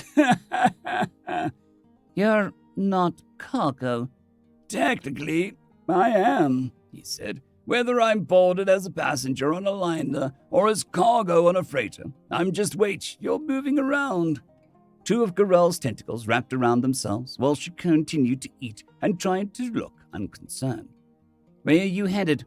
Going home to my moon, Spera, he said. It's around Alnus, Silver 6. Your moon? You mean the moon you came from? No, I mean the moon I bought. He laughed. I'm kidding. I'm settling into a retirement community there and didn't want to travel with all the noisy people. So I figured I'd wait here in the station until a small freighter came available. How long have you been waiting? 79 standard days, about 2 months Earth, Sol 3 time. He seemed lost in thought for a moment. That would be 85 or 86 days on Eklara. Garel's eye stalks perked up. You know the name of my planet, beyond just Curate, too. Of course, he said. I remember my stellography classes. It was my favorite subject. Got a degree in stellar politics. She looked at him, and then at the animal carrier. That's not venomous or anything, is it? No, that's a tortoise. Her name is Celia, Frank started. Oh, I almost forgot. Payment up front. He pushed a stack of credits across the table to her. She kept eating while counting the credits with the 2 other tentacles. 6,000. You could just rent a private transport for that. You'd be there in less than a standard day. The pulse isn't slow, but it'll take 9 standard days to get there. Frank smiled. That's why I'm paying you the big bucks. I like to take my time. Besides, it's a nuisance rate. There's not likely any outgoing freight from Spera, so you'll end up flying empty to the station at Quiricus, Silver 2. Garel left NG-17 with 6,141 credits in her satchel, a trunk of everything Frank owned in the hold, Frank and his pet. Once she entered C-Space, she had time to go back to finishing up the remodel. The only thing left was wiring in the new lights in the galley. She walked in to find Frank wiring up the last of them. The rest had been connected, sealed, and seated, and were working. Thank you? I see you've done a lot of work on the pools. Just thought you could use a break. She didn't know how to answer, instead wrapping her tentacles around themselves. He sealed and seated the light, which came on as it clicked into place. Look, I can tell you're the sort to work your fingers to the bone, work your tentacles to the nub. Anyway, you're not one to slow down, ever, are you? You are more correct than not, she said. We have time, he said. I'm going to teach you what I've learned from Celia.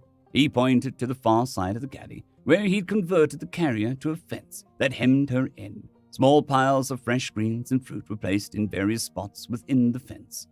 Garel watched, mesmerized, as Celia moved with slow, deliberate steps to the next pile of food. Once there, she eyed it with a tilted head and then took a slow bite. I used to run at everything like I was tilting at windmills, Frank said, until I got Celia. That was 40 years ago, roughly 28 or so stellar revolutions for Eklara. And she changed you? Frank smiled. Not right away, of course, no. I used to get frustrated that she took so long to do anything. I'd want her to hurry up and eat so I could be sure that she was properly fed before I left to work. Getting her to come out of her enclosure for cleaning was even worse. What changed? I did, eventually. I figured out that just because she was slow didn't mean that she wouldn't get a thing done. Then I got the bright idea that maybe I could slow down once in a while. He walked over and scratched Celia's shell. She can feel that, you know. She likes it. So, why did you finish up my task? Because, young miss, you are going to spend the next 9 days learning how to relax, and Celia and I will be your teachers. But there's still so much to... Nonsense! The ship is spotless except for a few drops of Turbis rejuvenation liquid in the hull that I already cleaned up, so Celia wouldn't get into it. But there's no buts. Is there anything on the ship likely to fail anytime soon? No. Are there any pressure leaks, fuel leaks, or shorts? No. The air handlers seem to be working fine. Are the scrubbers and filters in need of immediate replacement? No, they're all new. See? Nothing to do but relax. Her tentacles tightened around themselves. Frank just gave a kind smile, as if waiting for her to come around. She felt something inside let go. Everything that could be done by Busy was done. Her tentacles relaxed. Maybe you're right. Of course I'm right, he said. She spent the next hours watching Celia eat her spread-out meal, sometimes stopping to nap in between. Frank surprised her with a hot bowl of ramen before she even realized she was hungry. She made a point of taking her time with it, as Frank did. They shared idle conversation about his past teaching galactic politics, her past as a mechanic until she saved up enough to buy the pools and get it space-worthy, and, in the best moments, nothing at all. Without needing to rush one task to another, the 9 days in transit seemed to once never-ending and over too soon. The long meals, easy conversation, watching and stroking Celia as she maintained her own pace. Then back to regular space and time to land. The landing pad on Sparrow was below ground with a cover that sealed over once they settled. All the habitations were in domes as the atmosphere was too thin and lacking oxygen. Bioengineered plants covered the moon, though, making it look like a lush paradise. Garrel rolled Frank's travel case down the cargo ramp and gave Celia a farewell rub on her shell. She walked with Frank through the airlock into the tunnels that connected the domes. Signs in Galactic Common and several human languages pointed the way to the various domes. "Which dome did you say?" she asked. "I didn't, but it looks like it's just a 10-minute walk from here. Can I help you with your case?" If you want to. If not, I'm sure I can manage, and you can go find real cargo at Quirkus." Garel stretched her tentacles. I'm in no hurry." End of story. Squishy Cybernetics, written by Marilyn of Many. "Hello," I said. "Where would you like this?" I waved an arm at the large pallet of boxes, bags, and miscellaneous other packaging. It was on one of our biggest hover sleds and accompanied by some of our biggest crewmates. The water wheel at the loading gate burbled thoughtfully, sounding like a water jug given sentience. She extended what passed for an arm of her own and pointed indoors. "You better bring it all the way in, over here." She glided inward, moving in that mysterious way I've never figured out. Someone shaped like a column of jello had no business scooting forward that quickly, no matter how much their lower end ripples against the floor. But I didn't have time for galaxy gazing. I had to help steer the hover sled. Regulations said that we needed someone on all 4 sides for a load this big, just in case of anti-grav mishaps. Didn't want it slamming into something, breaking at this client's facility, or slamming into anything at all, really. But this place was some kind of high-tech manufacturing plant, and I didn't want to think about what kind of damage the crash could do. No mishaps today, though. The Frillian twins paced along on either side, all muscles and tight clothes. They'd left the flowy silks behind today, a solid choice. I couldn't see Z in the back, but I heard the quiet click of his bug feet. My own feet were silent in proper earth shoes as I tugged the steering handle and followed the water wheel. As I thought that we'd just take this thing to the far side of the big loading dock, unload it in an out-of-the-way spot to be unpacked later. But the water wheel kept going. She passed hover cars and wheeled carts, storage cabinets and bins, along with a baffling arrangement of pipes along one wall. Windows showed a glimpse of a busy manufacturing facility. I had no idea what they were making. Maybe I'd get a better look on the way out. "Oh, hey, a human," I thought in surprise as I passed a bigger window. With a strong arm in his back, what in the world are they making together? I was already moving past and could only speculate about the intricate manufacturing projects that needed hands and tentacles at the same time. I was still wondering why the strong arm hadn't just pulled on the chair next to the human when the water wheel signaled for me to stop. "Stopping," I announced for Z's benefit. We all came to a halt, and nobody crashed into anything. Hallelujah. "Here, please," the water wheel said. She stretched her arm out into a long tendril to pick up a scrap of something blue that had fallen on the floor and pointed at the empty space near several foam-topped tables. "I'm needed out front. Hemi, can you oversee?" "Sure thing," came a voice from nowhere. Then a strong arm climbed out from under one of the tables. Found the last of the broken bits, by the way. The two of his tentacles were curled around pieces of some blue stuff, the same blue stuff the water wool had picked up.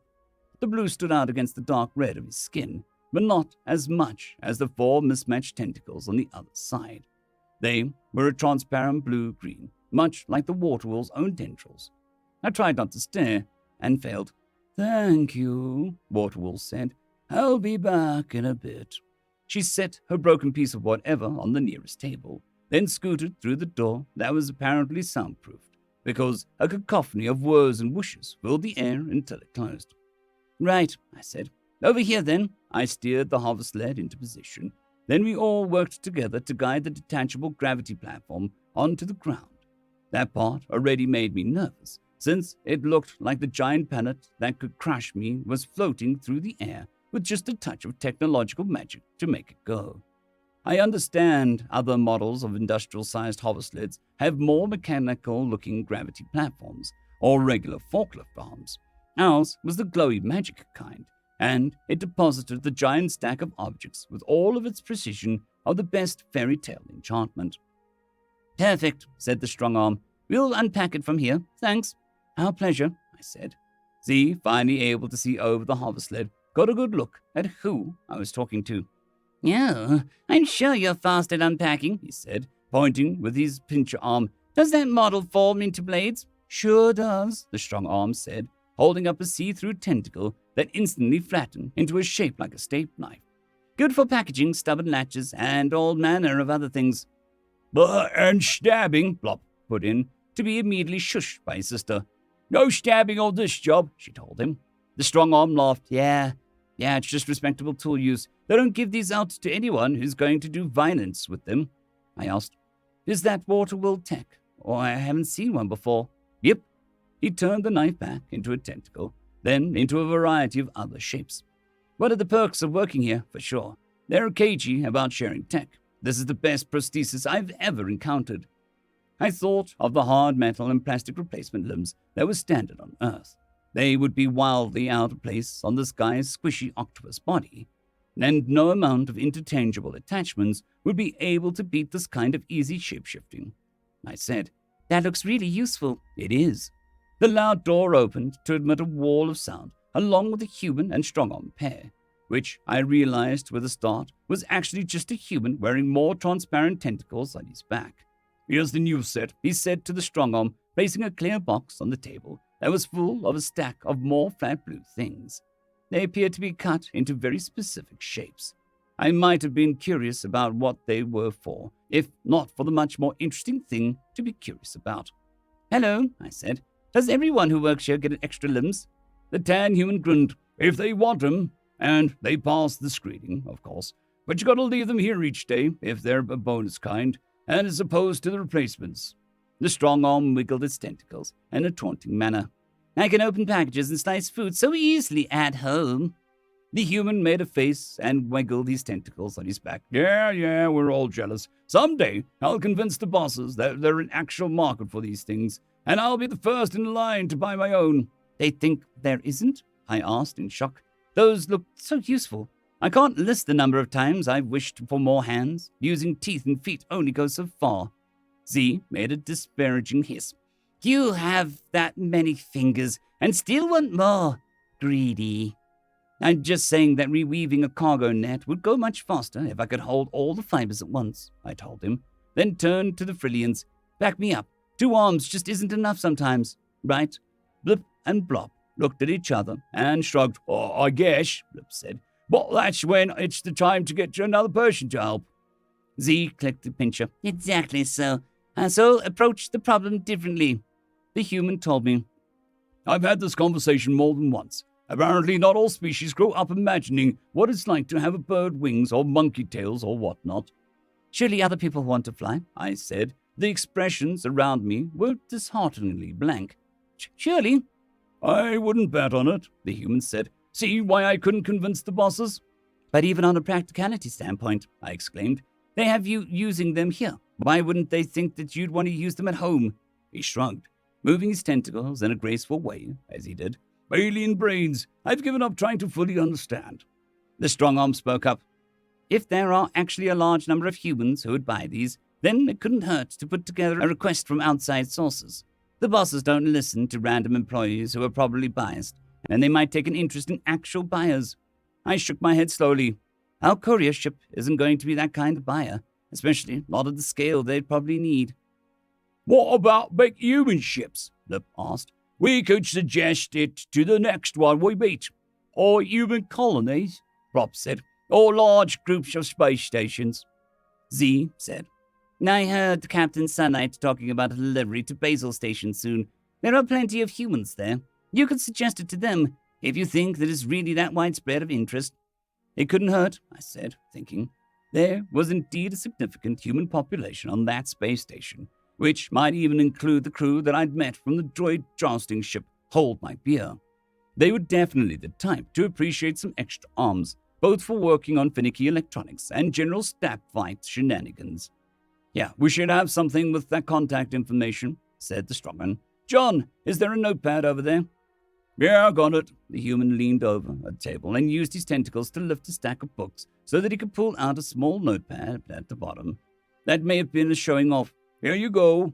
He handed it to me with his regular hand. Thanks, I said.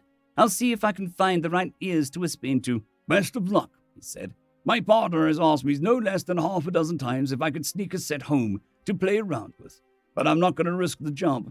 I laughed, hoping that I wasn't blushing. Oh man, I wasn't even going to mention the bedroom applications. Of course, Z had to ask, tilting his head with the faceted eye shining. The what? Remember how most humans find tentacles a little creepy? I asked him, pocketing a notepad. I recall. It makes this insistence all the stranger. Well, some humans aren't creeped out at all. Kind of the opposite. They like them a lot in a private fashion. John, the human, spelled it out for him. Mating rituals. Z's antennae did a complicated dance, then settled in something that looked like disgust. I was about to ask why, but I've decided I don't want to know. Yeah, best not to, I agreed. Anyway, very useful extra arms. Good for a wide variety of activities. Other humans will likely be interested. Very likely, John agreed. I activated the hovercraft with a nod, and we said our goodbyes. The employees wished me luck. They returned to work while we headed back towards our ship. Z grumbled disparaging things about my species the whole way, but that was nothing new. End of story. Impact, written by Hicks Chem. It was early morning as Plo walked through the forest. This planet's binary star system was asymmetrical, so he was being treated to a spectacular show of shifting light patterns as the larger star rose up behind the smaller one. He pulled his data pad from his belt and checked the day's task list. He made a few quick notes about the ambient temperatures and atmospheric conditions and marked the first few items complete. He glanced down towards the primary goal after the normal housekeeping procedures. Anomalous gravity gradient mapping, subtropical forest zone 6, sector 87-D. He took a steadying breath, the atmospheric processor on his face scrubbing the incoming air for unclassified particles. The Atmoproc was standard safety equipment at all unprocessed planets, and Plo would be taking no chances on this first solar assignment in the out-about. Gravity gradients were already a difficult task, owing to the need to occasionally recalibrate the instruments by dropping them and hoping they didn't break, but add the anomalous alert plus environmental zone conditions, and this was kind of work careers were built on. Plo tapped the datapad in acknowledgement and pulled up a navigational program to guide him to the designated zone. He walked for a few hours, occasionally pausing to take notes or holographic images of interesting features of the landscape or some unfamiliar species. His mission to this uncharted wilderness was focused on the larger geographical questions that would need answering before the larger teams with more specialists could even approach the planet. But collecting rudimentary bits of data for the next guy was always good politics. If specialist teams knew that you could get them some preliminary data to start building research proposals around, they'd keep you employed and in demand. At one point, a clearing in the forest appeared before him. The suns were now both high overhead. their light blending together and making the nearby leaves shimmer in a riot of ultraviolets, and even a little in the prismatic region. He quietly thanked the past versions of himself for thinking to get visual augmentations and the ocular data link upgrade. Seeing this was extraordinary in its own right, but being able to record it to a data cell was profitable. After a few minutes in the clearing, he glanced skyward again. Movement caught his attention. A small ship, if it could even be described as such, was hurtling through the air without any pretense of stabilization. Rapid flashes erupted along the structure, followed by fragmentation of what he assumed was the fuselage. He assumed because although the design was alien to him, there were only so many shapes to use to move metal through air, and this was roughly in one of them. One of the fragments ejected at a strange angle and started trailing some billowing cloth. A pilot? Poe thought as he watched the scene unfold.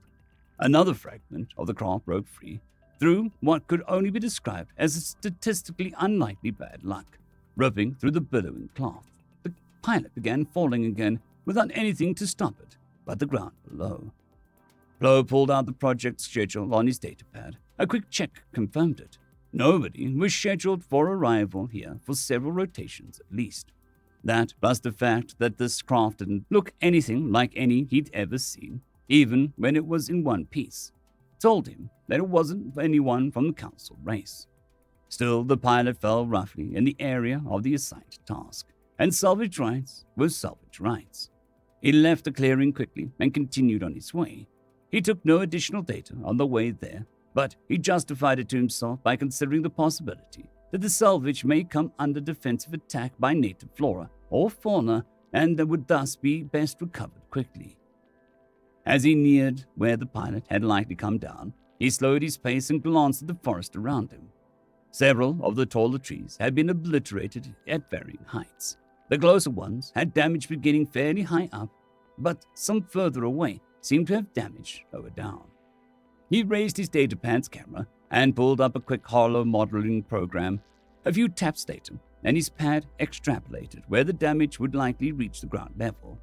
He worked his way through the trees, noting with academic surprise at the way their superstructures had been effectively pulverized by the impact.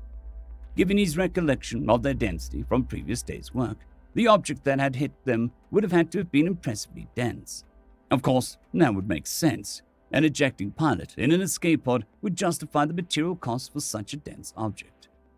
Another few minutes of walking brought Poe to an impact crater that looked like something between a nest of a Galafi avid mating quarters and gladiatorial arenas of ancient Toronto, the race had thankfully moved on. A strange mass lay at the center of the crater. Poe set the datapad to follower drone mode and released it.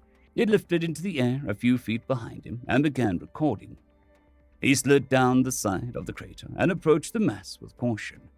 The shape was highly unusual for an escape pod, with appendages sticking out from the main. Wagman! Poe jumped backwards. Escape pods didn't make sounds, they just escaped. This wasn't a pod at all. One of the appendages shifted, lifting main mass up slightly and allowing the other appendages to move to a different position. Nope, not an escape pod. Perhaps some advanced exosuit or even power armor. In any case, salvage rights no longer applied. This thing was alive. Poe stepped forward again and spoke a greeting in galactic common. Greetings, entity of unknown origin. I observed your vessel's failure and have come to render aid. Are you injured? The object turned quickly at Poe's voice. Sound came from it. No intendo uno probla de a. Dois moi un momento. The object raised an appendage and tapped on another smaller and rounder appendages. That was galactic common, came a voice. I sure hope so, cause this translator doesn't work for anything but Earth and GC. Poe replied, Yes, galactic common, excellent. Do you require aid or are you injured in any way? The appendages moved slowly and along a strange range of motion. The voice then answered, Everything seems to be where it should be. I've got some scratches and cuts, but nothing broken. I'll take some peroxide and isopropyl if you have any, though. Poe considered the request. Explosive oxidants or toxic polar hydrocarbons. A strange request after a crash, unless... Flo gestured to the datapad, which promptly returned to his hand. The mention of Earth, plus explosives and toxins and non-salvage encounter after a shipwreck. Flo looked back at the being. Any peroxide or isopropyl? Oh. No, sorry. Those are not part of standard field kit for mice people. Figures. Thanks anyway. Hey, did you happen to see which way the rest of my ship went? Flo pointed along the path of damaged trees. Thanks, pal. The being began walking and got several feet before Flo recovered from his shock. He caught up quickly. Excuse me for the thoughtness of the question and the absurdity of it, if I'm mistaken, but might you be a human from Sol 3 Terra? The being didn't stop walking as it answered, Oh, yep, that's me. Daniela Espianto's the name. Yours? I am called Plo of the 47th Expeditionary Luvand Dynasty. Tell me, Daniela Esposito, where is your escape pod? Don't have one. You ejected from your vessel and are still alive. If you're worried about a salvage rights claim, don't be. I waive all claims. Well, that's nice, but I don't even have an escape pod. I ejected when the bird went dead stick on me, and here I am. Flo considered this for a few moments as he followed along. You mean to tell me that you were not in the escape pod of any kind? What about personal energy shielding then? Is that how you survived the impact? Personal what now? No, none of that. Flo was shocked, but there were still a few more possibilities to explain what had happened. Perhaps your exosuit is composed of kinetic energy conversion nanites. They're embargoed, of course, due to the ongoing conflict of Olgatana. But you're a human, so I suppose the embargo doesn't technically apply? No nanite whatsoever, but keep talking. The engineers back home are gonna love this. Oh, and exosuit? Blue gestured to Daniela with several limbs. Yes, the external casing that you have on. It seems to be highly flexible yet resistant to damage. I confess that I know little of exosuit design theory, so I cannot imagine what the small fibers are for, unless they are some form of sensor array. Dude, that's my leg hair. I've been flying for a week. Leave the sister alone about the grooming. Flo stopped in his tracks. Apologies, Daniela Espinosa. Are you saying this is all biomatter? Are your people engaging in bioengineering? I'm saying that's my leg, not some exosuit thing. But the trees, yeah, they helped break my fall. Some of them poofed when I got them, though. You fell from a very high altitude with no exosuit, escape pod, or personal shield generator. You should be deceased and possibly vaporized. Nah, the cheese isn't so bad. Back home, it's about 2.5 of this. The fall is inconvenient and annoying, but, you know, they train us on reorientation during a free fall for just such an occasion, like cats. So you assert that you ejected from a flying vessel with no safety equipment whatsoever, and the extent of your injuries upon impact with the planet is minor cosmetic abrasions? Yep. Flo spent the next several minutes in silence as he considered the implications of what this meant. Daniela Espinosa, one... Daniela is fine. You don't have to say my whole name. I feel like my mother is about to hit me with a shoe. Daniela then, you say your home suffers 2.5 times the gravity as is felt here? Thereabout, yeah. I mean, I don't know if we'd call it suffering exactly. For us, it's normal. Plus, we can do stuff like this on lighter planets. Without warning, she crouched down and then rocketed upwards, easily 20 feet into the air. Flo quietly thanked his past self again for the visual data recording augment. As Daniela returned to the ground, Flo could not help but stare. Your people can fly without wings. Why do you even need the ship? Well, not so much flying. Daniela bared her teeth, sending a cold rush of fear through Flo. More like falling with style. The datapad chirped, and Flo glanced at it. The rest of your ship should be just over that rise here. Daniela climbed up over it quickly, and Flo followed behind, still recording. As expected, the rest of the ship was scattered along their path, stretching several hundred yards. On either side of the wreckage was a line of exploded trees. Daniela began systematically lifting, examining, and then throwing debris aside. Flo continued his questioning anew. Are you augmented with internal construction robotics? Daniela stopped and turned with a tilt of her head. Bro, what the hell are you talking about? You are lifting, manipulating, and accelerating large pieces of metal as though they were native grasses. Are you augmented in some way? Inside Flo desperately hoped it should say yes. Nope, I'm just a regular Terran. No augments, but I mean, come on. I'm running at 40% G, and I think the oxygen here is in the mid-30s. It's nice. Sometimes a girl likes to feel like a superhero. She tossed aside a hull panel, annihilating a nearby tree in the process. Ah, found it. She raised a small blinking cylinder to close sight.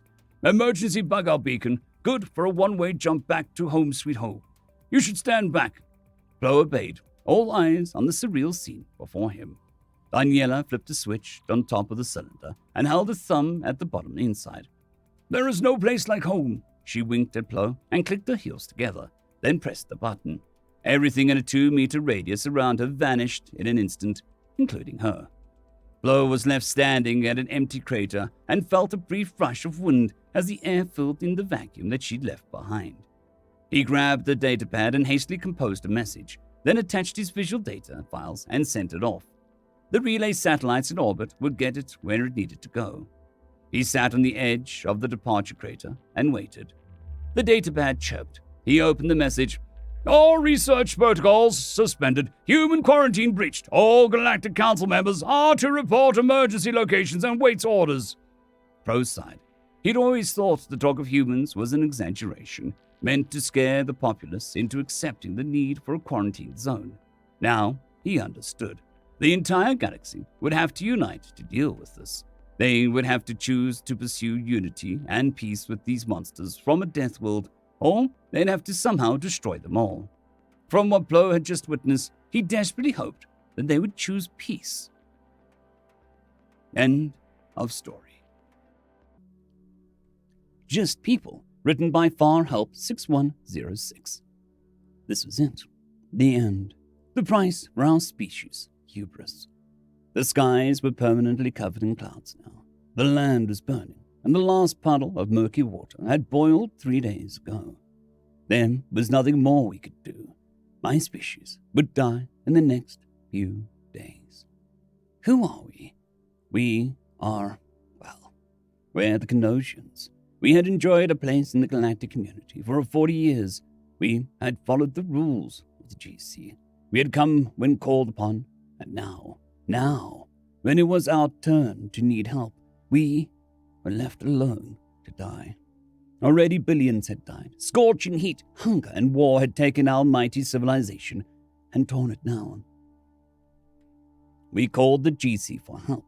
We had pleaded with them and begged. We had no answer. The galactic community had remained still.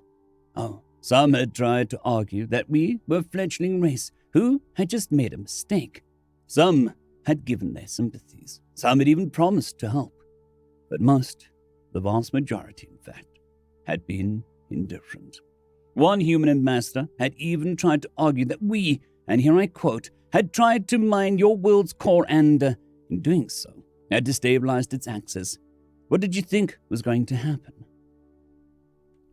What did happen was our world's orbit destabilized and slowly started to make its own inexorable journey to the core of our sun. All we could do now was wait until the world was consumed in flames. A few 100 million, who still survived the first natural catastrophes, had raised our cities, had tried to reach the stars by any means, but with a world that was increasingly quickly breaking apart, few made it, and those who did found their orbits filled with asteroids, huge chunks of our world's mantle thrown in the skies from volcanic eruptions. Too many to avoid, too many to allow the time to open a hyperlane tunnel. Our world was finished. Our species was finished. Our world felt chaos. People lost all control and responded to their basest of instincts: looting, murder, assault. But I was a soldier and had been given orders. My duty was to protect the people. As futile as it seemed, we were ordered to guard the last surviving members of my people. My commander had managed to hold on to his dignity. Our squad was to hold the line to the last moment. We would protect the people. My job was to monitor communications and broadcast our plea to any who would listen. So I sat there, radios and transmitters all around me, repeating the same message over and over again. This is the first Lance Celtic of the Canosian people on the northern continent of Solja. We beg any who hear this message for help. Our world is collapsing. We have managed to flee into underground bunkers, but our world is collapsing into its star. Please, help us. Message repeats. This is... I knew we were dead. We were all dead. We all knew it. What was the point to send out messages? They probably weren't even breaking through the interference of our world cracking apart. It was useless, banking useless. What was the point of trying to speak to a people who wouldn't even lift a finger to help us? Why the hell was I doing this? Something snapped in me, and I slammed the table and launched all the communications equipment to the ground in a fit of rage. What was the fecking point of this? My outburst hadn't even garnered a disapproving look from my fellow soldiers. I looked around the room and felt a rush of shame. I fled the command bunker and rushed outside. As I ran up the dark corridor, I could feel tremors of our world's mantle. Even as I ran, I could hear the radio at my side crackle, as some had obviously taken up my post. I knew that there was no point in returning now. My feet launched me faster than I thought that I would ever go, and soon enough, I found myself in the access tunnels. Rather than despair, my rage flared as I saw the walls of the tunnel shake, small pieces of rock crumbling as I ran. I kept on running up the tunnel, out of the hardened bunker, and to the open skies. As I looked up for the light green that once had been our sky, all I could see now was an angry emerald striped with purple lightning. My heart shattered into 1,000 pieces as I watched the sky burn and the ground under my feet boil. Our world was dying, and no one was doing anything about it. Not my people, not the government, not the fecking GC. Those bastards had left us to die. They had promised they would help us, and now, in our time of need, they had abandoned us. Those bastards, those fecking bastards. If it was the last thing I did, those GC bastards would hear me. I started cursing at them. Every foul word I knew came spewing out of my mouth. No help would come. I knew it. My people knew it. Why keep this farce of interstellar cooperation? I would curse those bastards, whether they heard me or not. My anger had fled in a single instant of incandescent rage. But only indifferent darkness answered. I lay on the ground, tears filling my eyes. Despair was all that there was. Then it happened. I saw a light. At first, I thought it was a trick of the eye, a flicker of incandescent ash passing in front of my eyes. The wet tears that filled my eyes, but then there was another. Then another. Then another. The stars that had been hidden from us for many years lit up again, one by one. They were returning, brighter, closer, bigger.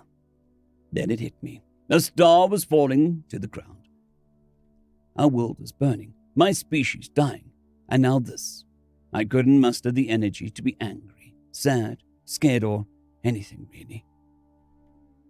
I just looked on in apathy as a great ball of fire rushed towards the world, knowing my end was here.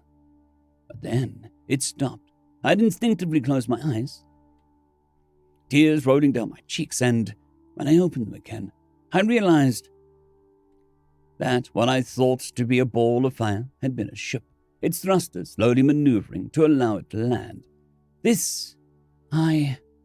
What was happening? My adult brain was having difficulty understanding what was happening. There was a crackle from behind me, and I looked back. The noise was coming from my communicator, where it had apparently fallen to the ground. Hear me! I repeat, can anyone hear me? I scrambled back to the communicator and picked it up before stammering. Yes, I hear you. This is First Lance Caltech of the Kenoshan people on the northern continent of Suja. We have 17,000 civilians that need evacuated here. There must be others, but we have no way to communicate with them. There was a second of delay before the communicator crackled again. We are triangulating your position. Hang tight. We're on our way. I couldn't believe it. We were going to be saved. Before I could think of anything else to say, I stammered, Who are you? There was a crackle of static before the person simply stated, humans. The voice went on to add, we are going to keep this line open for as long as we can so that we can track your location. Don't worry if you hear other words. We are coordinating with the rest of the fleets. I didn't understand what they meant. Fleets? As in plural.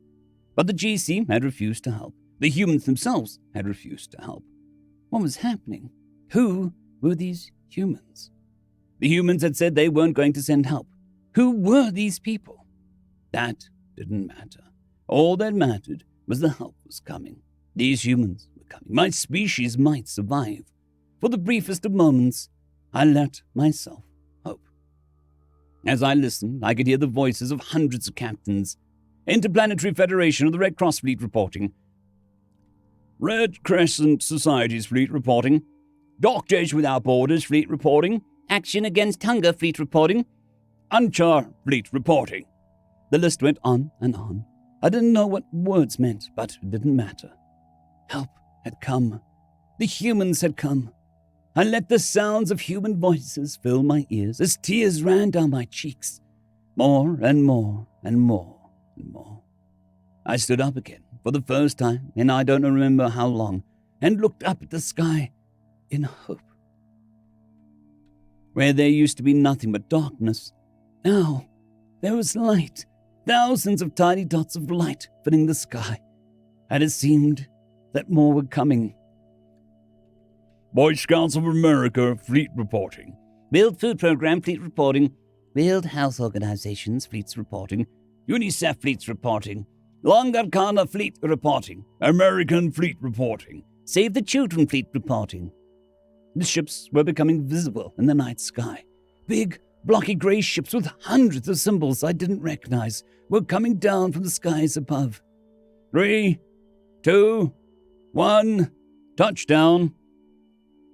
This is the Henry Dunnerat of the Red Crescent Society Fleet. We have touchdown. I repeat, we have touchdown. Location 224 by 652, grid Alpha 4. It took about 10 minutes for them to land in a small field, fighting the heavy winds and ionic storms that were raging around us. Before I knew what was going on, I had launched myself towards a small field. I knew it was about half a kilometer away, and 5 minutes later, and out of breath, I saw them. Hundreds, thousands of people came pouring out of those ships, holding boxes and bags. As I ran, my communicator still in hand, I could hear the humans.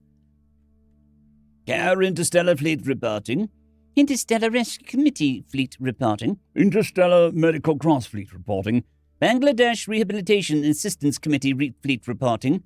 This is the International Cariats Group fleet reporting. I hadn't realized, but a group of my people seemed to have left the bunkers as well. We looked down at the humans over the crest of the little hill, and they saw us. A group of about 10 or so humans detached from the thousands still pouring out of the ships. There must have been over 1,000 ships already on the ground, and as I looked up in the sky, there were thousands more circling the area. This is the Sister Mary of the Catholic Relief Services fleets reporting. This is Imam Mohammed bin Richard, a coordinator of the International Islamic Relief Organization fleets reporting. Aga Khan Foundation fleet reporting. This is the Samaritan Purse fleet reporting. Ships of Mercy fleet reporting. The groups of humans ran up to me, and a woman of about 25 with dark skin and purple hair said, "We're here to help evacuate as many Cnosians as we can. We need your people to gather all your belongings and rendezvous here. We'll be loading the women and children first. Do you have any way to communicate with the others?" My communicator was still spelling out names that meant nothing to us.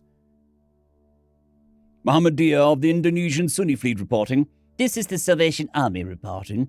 World Central Kitchen reporting. Hebrew Immigrant Aid Society reporting. This is the Jovian Salvation Army reporting. This is the Martian Relief Group reporting. I looked dumbfounded at the small woman who had spoken with such authority. I didn't understand. Who were these people? Why were they here? I looked at her and I stammered, Who are you?" Girl Scouts of Valles Marineris reporting. The Sufferer Group reporting. The Zakat Group reporting. Habitat for Humanity Group reporting. Earth's Peace Corps reporting. Save the Children Group reporting. The woman looked a little taken aback and asked, "Didn't you get our transmission? We're humans. We're here to help evacuate your people." Evacuate? How? Those ships? There weren't enough. Even though the climatic disasters had claimed more than 80% of my people, there were still millions in the shelters. My mind went to a dark place as it thought of how we would be chosen. Would there be a lottery, a draw? Would families be separated? Then a selfish thought came to mind. Could I get on one of those ships? Oxfam Interplanetary Group reporting. Action Aid Interplanetary Group reporting. The French volunteers reporting. The Tokyo Fire Brigade reporting. Leading Network Fleet reporting. Shi Cheng Yen of the Buddhist Jiaozi Charity Foundation Fleets reporting. This is Bishop Siegfried Bundla Jura, representing the Holy See of the Vatican and the Fleets reporting. With a ball in my throat, I asked, "How many can you evacuate?" The woman looked increasingly agitated and snapped, "I don't know. As many as we can. Look, we're just the first wave. More are coming." I realized the communicator was still in my hand, was still listing off human ships. No, not ships. Entire groups, fleets of human ships were coming to our aid. The Church of Jesus Christ and Latter-day Saints fleet from the U.S. reporting. Tirumula Tirupati Devasthanam's fleets from India. Father Gabriel Spinoza, coordinator of the World Vision fleets reporting. British Disaster Relief Emergency Committee reporting. This is the Commission's Directorate General from the European Civil Protection and Humanitarian Aid Operations reporting. I didn't understand what this meant. We had lived with this doom for so long. I had accepted my death and the death of my species.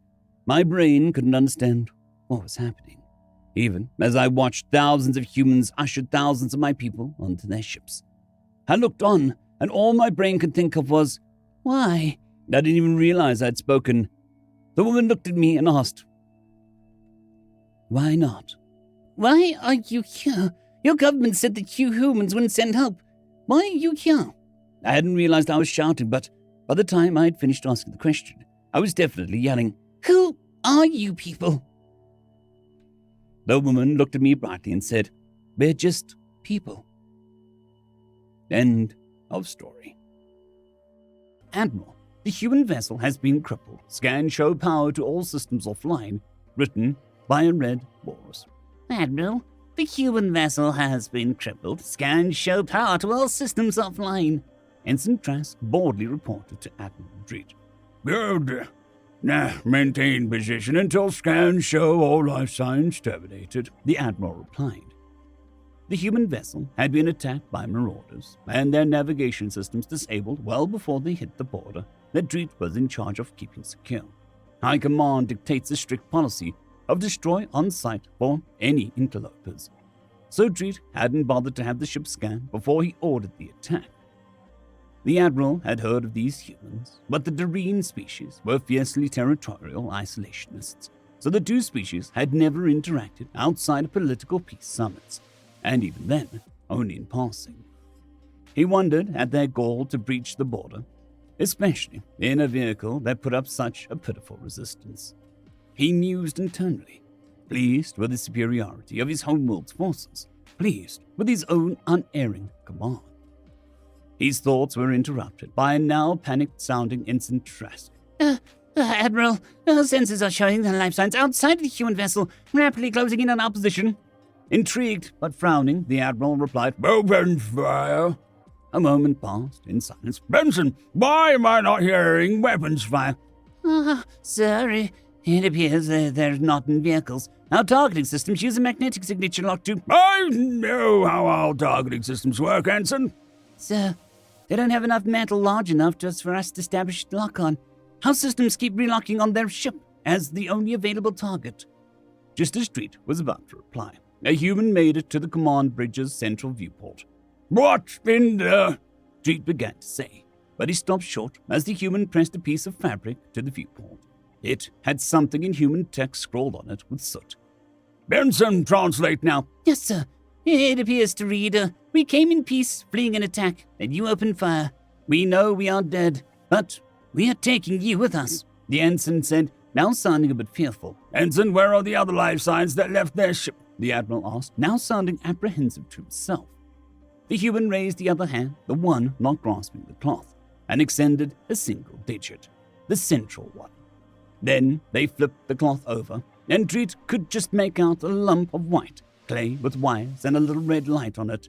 Then the human smiled, closed his eyes, and appeared to give up. Explosions rocked the rear of Dread's battlecruiser. Alarms began blaring. "Benson!" Damage reports on all levels, sir. Our engines and reactors are non-responsive, and communications with engineering is nothing but static. More explosions, this time much closer sounding. "How did they get through our shields?" the Admiral all but shrieked. Sir, they're just like the targeting systems. Our shields work off magnetism. They didn't have anything metal to be repelled. The ensign squealed in nearly downright panic. It was then that Dread noticed the little red light in a lump of white clay had started flashing much faster now. Then it turned a solid green, and Dread understood the human's message. He had been their only chance of survival, and he had murdered them. Dread chuckled to himself, thinking, "I never thought that I'd be outplayed by someone I had already defeated." And then the clay detonated. Fast forward 3 galactic standard cycles. The battle cruiser's flight log had recorded every detail of the incident, even down to the lettering on the cloth. After it had been recovered and studied, High Command issued a new border policy. Destroy interlopers on sight, unless they are human vessels or escorted by human vessels. They had learned their lesson. Humanity can be kind to all, but give them nothing to lose, and they'll be sure to show you what you have to lose. Dretik, the late Admiral's son, smiled as he shook the human diplomat's hand, formalizing a border alliance with the humans. From now on, those wishing to visit Doreen space would be escorted by human vessels, not to protect them from the Doreen, but to protect the Doreen from everyone else. End of story. Story number 2. Close Air Support, written by Insurance Heart 827. Harbin's body shook with every impact. They were painful, even inside her noise-cancelling bubble inside her helmet, and the shockwaves seemed to roll right through her organs. She felt sick, scared, desperate, but she was not confused. She knew exactly what would save her unit and her, and she knew exactly that was one thing that she did not have: air and orbital superiority. It was easy for the conglomerate, and that much harder for her own troops. Harbin, her second-in-command, came crawling up to her as they were showered with another wave of dirt and debris. "If we don't get out there, we're going to be torn up. What's the word from the Lords?" "They're still cracking and negotiating with the damned humans," she answered. "I thought they're supposed to be reliable," he yelled back. Dust spewed down his visor as a chunk of shrapnel skeeted past between them. Harbin leaned back into her foxhole. "Lord Bray's trying to lowball them, I'm sure. The humans know we're desperate. They would want to be paid up front. Cracking higher guns. This should never have happened." "I know, but we're in this now. Let me see if screaming at command will motivate them."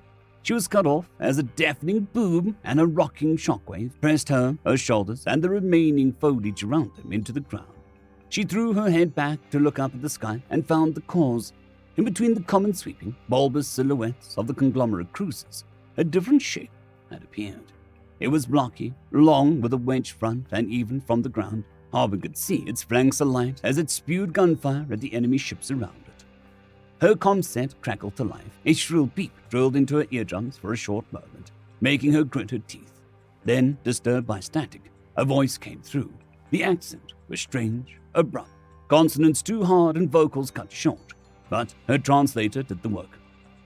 "All Garunian forces currently planet-side. This is RS Aaron Shoup. We have established low orbit. CAS ready for tasking." Urban didn't know how one ship had been able to breach the blockade, or how they would be able to hold their position against the conglomerate fleet, but she didn't care. She also decided to not give a damn about the chain of command and opened her transmitter to answer.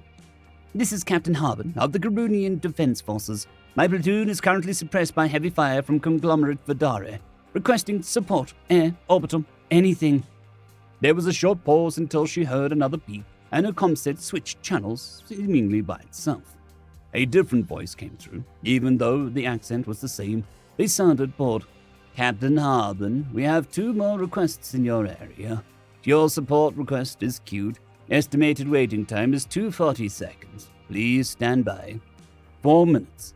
That was better than nothing. She leaned back and glanced upwards again, just in time to see a conglomerate carrier break apart under a barrage of white missile trails. The conglomerate's laser beams, meanwhile, left no visible damage, and occasionally just dispersed on the Aaron Shoup's hull in rainbow-colored arcs. "Captain, you have moved up in the queue," the bored voice came back through her headphones. Ground attack craft is en route to your position. Please coordinate your strike directly with the unit. I will connect you with the pilot now." Before Harbin could answer, a short burst of static told her that the channel had been switched again, and immediately the third voice began speaking, calm, almost as bored sounding as the previous one, but she had never been so happy to speak to a stranger.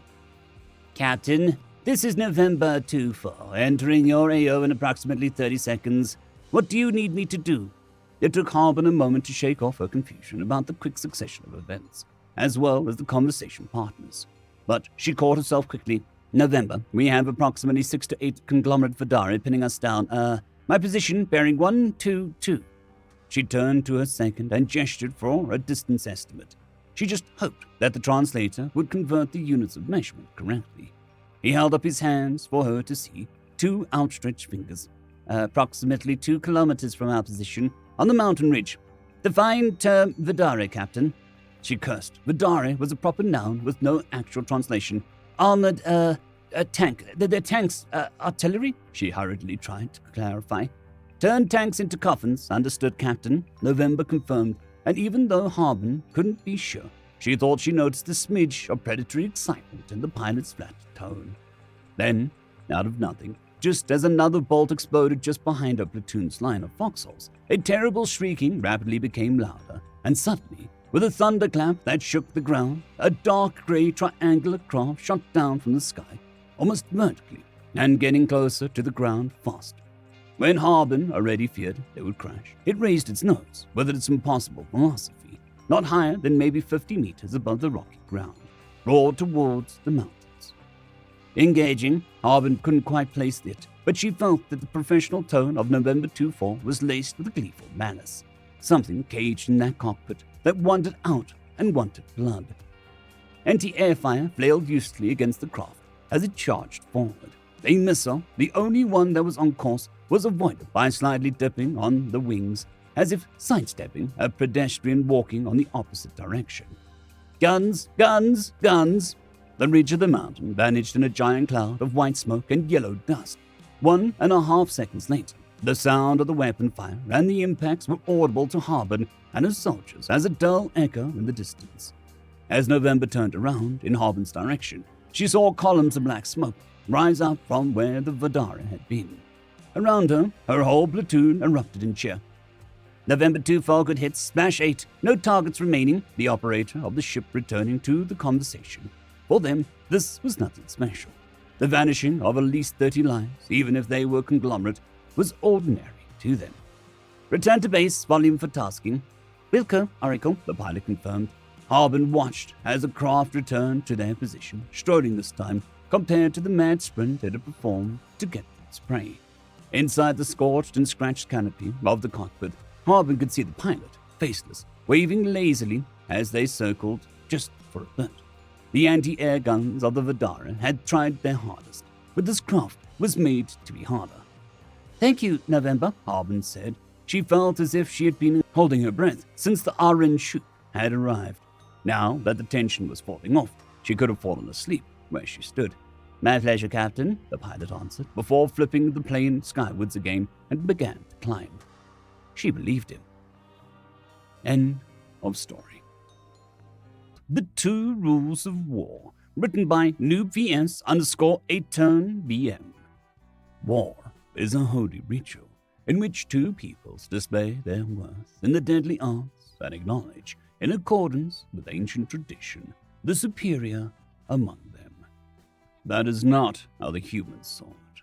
When our venerable elder, a veteran of thousands of battles, announced the start of the ritual and, following the proper custom, fell into her own blade, the humans just stood there. After a long silence, the emissary finally asked, "Won't you sacrifice your most honorable warrior as well?" To which the humans replied, "No! That's the first rule of war. Don't die. That's the enemy's job." The insult only made us more adamant in showing those barbarians their place in the galaxy. We set a place and date for battle, properly informing the humans who, being humans, filled every light year of the way with trillions upon trillions of minds.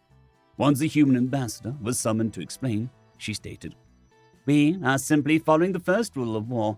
Know where your enemy lives and drop by for a visit. We soon understood the full meaning of our words. While we moved, painfully slow, through the minefields, the humans would send their faster ships to attack us, not our warships, as descent species would, but our troop carriers and supply vessels. When the Admiral contacted the human raiders to inform those were lightly armed and armored vessels, the humans replied, "The first rule of war. If you fight fair, your tactics suck," disappearing in the void of space before our slumbering forces could respond.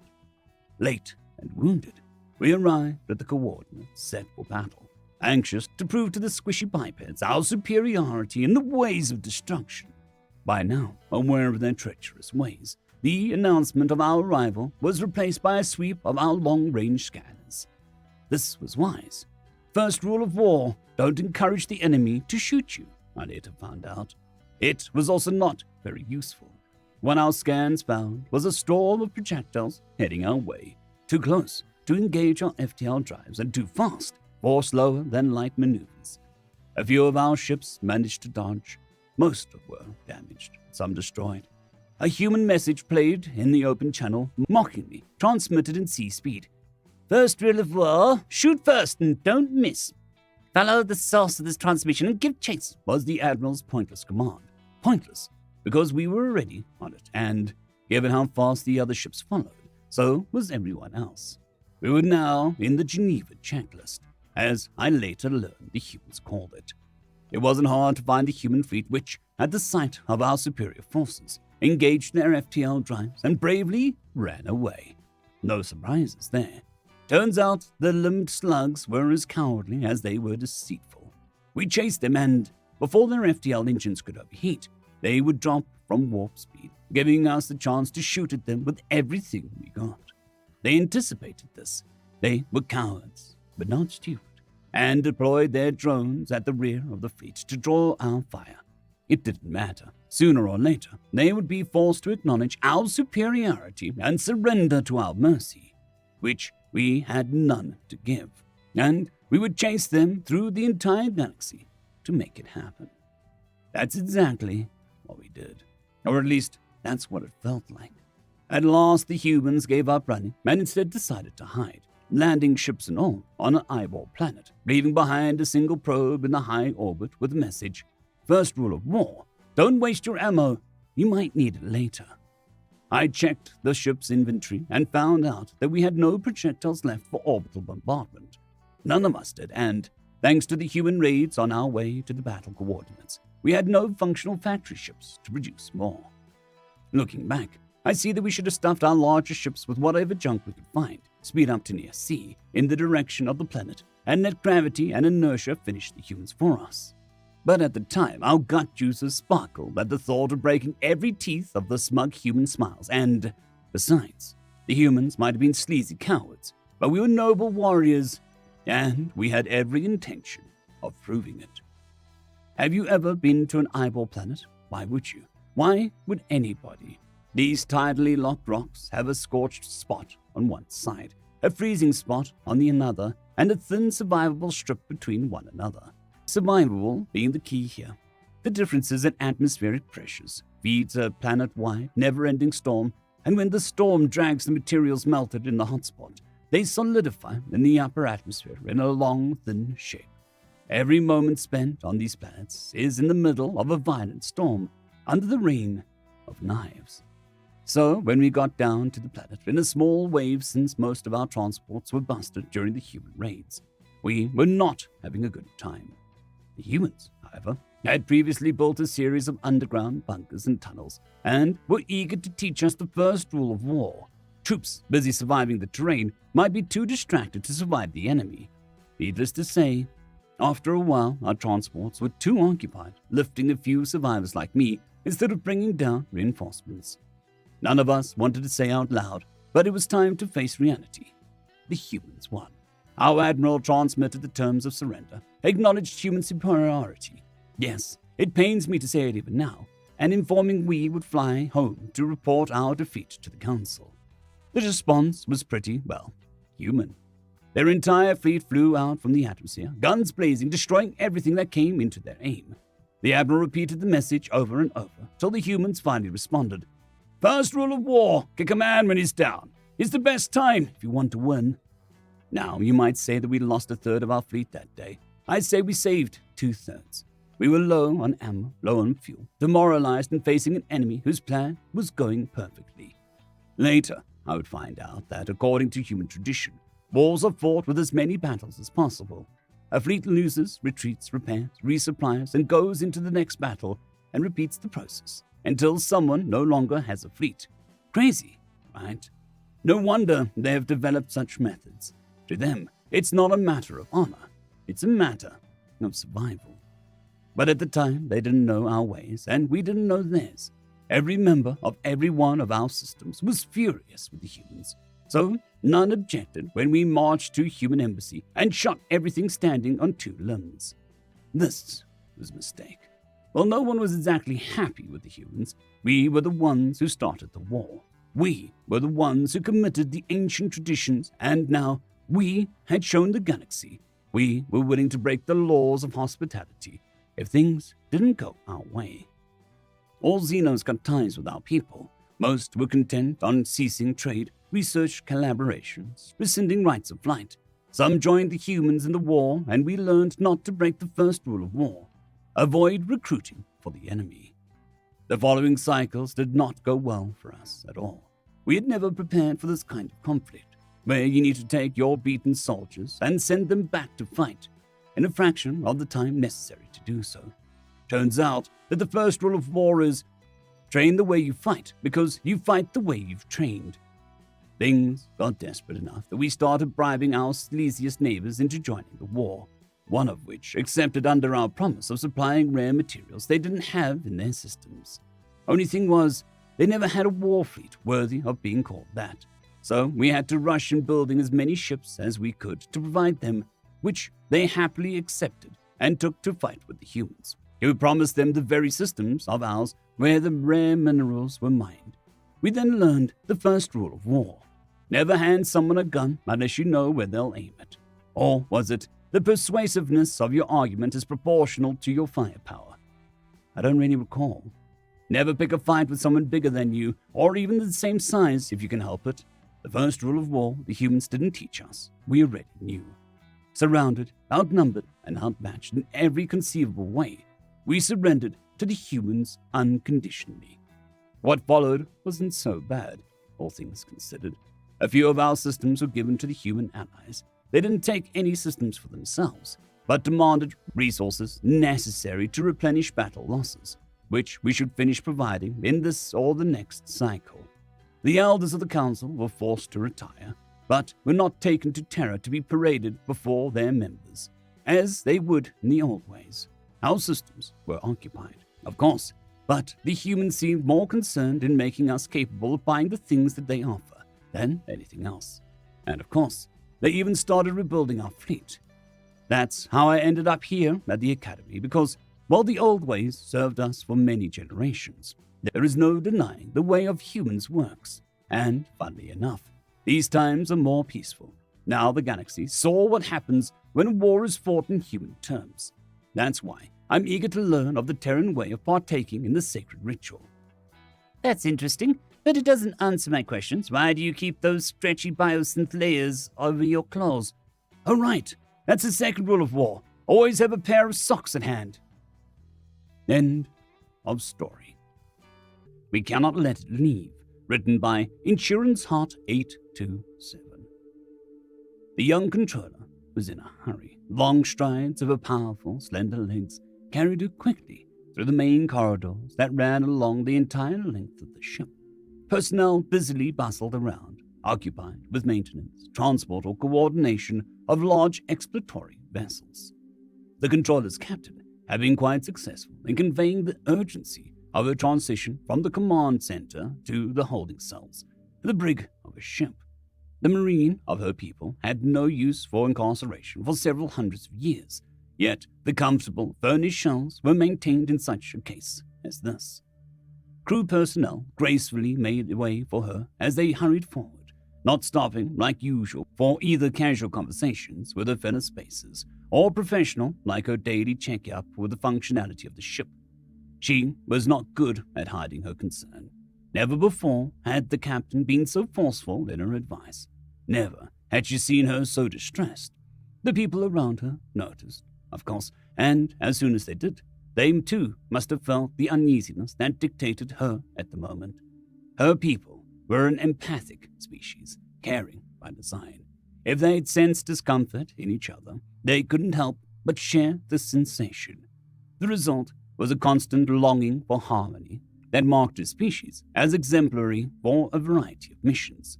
This here, contact. The younger controller had seen many species and civilizations before. For many periods, she and her crew amongst the Enlightenment had followed a relatively simplistic goal: explore the known universe and find civilizations developed enough to join the cause. The Council of Reason had supplied them with ingenious course through the galaxy. Through some unknown scientific means, they had determined a route through all of the systems that had a high probability for developed life. It may take a long while to reach a destination from another, and disappointments were frequent. But when first contact with another race could be established, the young controller every time felt a satisfaction that surpassed even the most dire disappointments.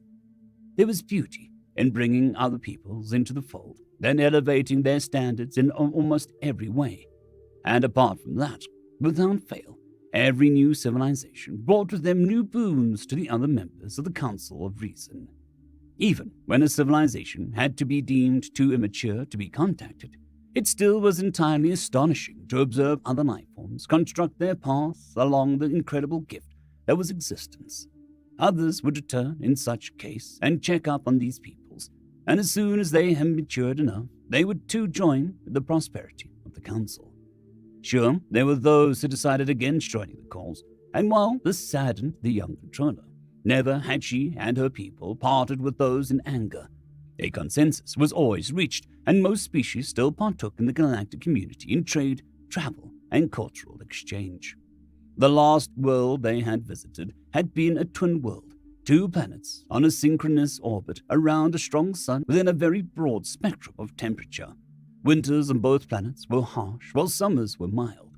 The species there had evolved into robust, short, friendly people. Interactions had been pleasant, and they had quickly embraced the idea of joining the cause. They had celebrated with much joy, and the crew among the Enlightenment had learned many ways to enjoy themselves. The people there had named their world Amlar, and themselves the Amlaha. They learned of the Enlightenment's purpose early on, and as soon as the young controller's crew had earned their trust, the Amlaha had informed them of troubling transmissions they had received periodically for a period of time. They had deciphered it as language, or rather, as several languages. The words being foreign, some of the meaning might have been twisted or even changed entirely, but the gist of the transmissions was clear. In half a dozen different languages, excited voices called out, at first for company, then for advice, then for help, and finally, they commanded to stay away. It had wrenched the captain's heart. The controller knew when the last desperate transmission was a testament to the extinction of a whole sentient species. Almost, she thought to have heard the tears falling from the unknown being's face as it ominously proclaimed that we are lost. Quickly, preparations had been made to continue their journey towards the forlorn world. Many people had been in distress and could be saved by the hearty intervention of the Council of Reason. Maybe they were not yet too late. The Enlightenment was an exploratory vessel, in stark contrast to the martial battleships that waged war on the eternal enemy of the swarm on the other side of the galaxy. It was never clear what they would find in a new system. The controller had even voiced her concern to the captain that maybe the swarm had rounded the entire galaxy and was now entering from this side, unrealistic as it was. They emerged in a system of a healthy star, dominated by 2 large, 2 smaller gas planets, and 4 solid ones. On the outer fringes of the system, a dwarf planet, barely larger than a moon, circled solemnly and staking boundaries. Scans betrayed 3 of the remaining planets were completely unsuitable for complex life and would probably only support microscopic entities, if any at all. However, the 3rd planet from the Sun resided within a reasonably habitable zone, though its mass should not have been able to support the orbit of the large moon. Its atmosphere was composed of mostly oxygen and nitrogen, and the temperature was, while greatly differing, still within acceptable limits. Most of the world was covered in water, while 6 large land masses were scattered over the surface. Preliminary scans and detailed observations with the vessel's full sensor suite from several points of geosynchronous orbit revealed only primitive life, though the surface of the world was slashed with areas where no life was present at all. Analysis revealed extremely poisonous gases in the planet's atmosphere, especially around these zones. Craters as large as cities still smoldered in the foul glow, apparently for decades now, where enormous weapons had to have been deployed, against whom or what the controller did not dare to imagine. They had feared that they had been too late. Being an exploratory vessel, the Enlightenment had ordinarily carried a science contingent of a young controller's people, and while the captain had firmly advised caution, she had allowed for a small detachment of scientific personnel and marines to venture down to the surface to examine it more closely. The group had only been there for a month when calls of distress reached Enlightenment from its ground team, and evacuation was immediately arranged. And though the vessel had had to abandon all its gear, the rescue had been successful.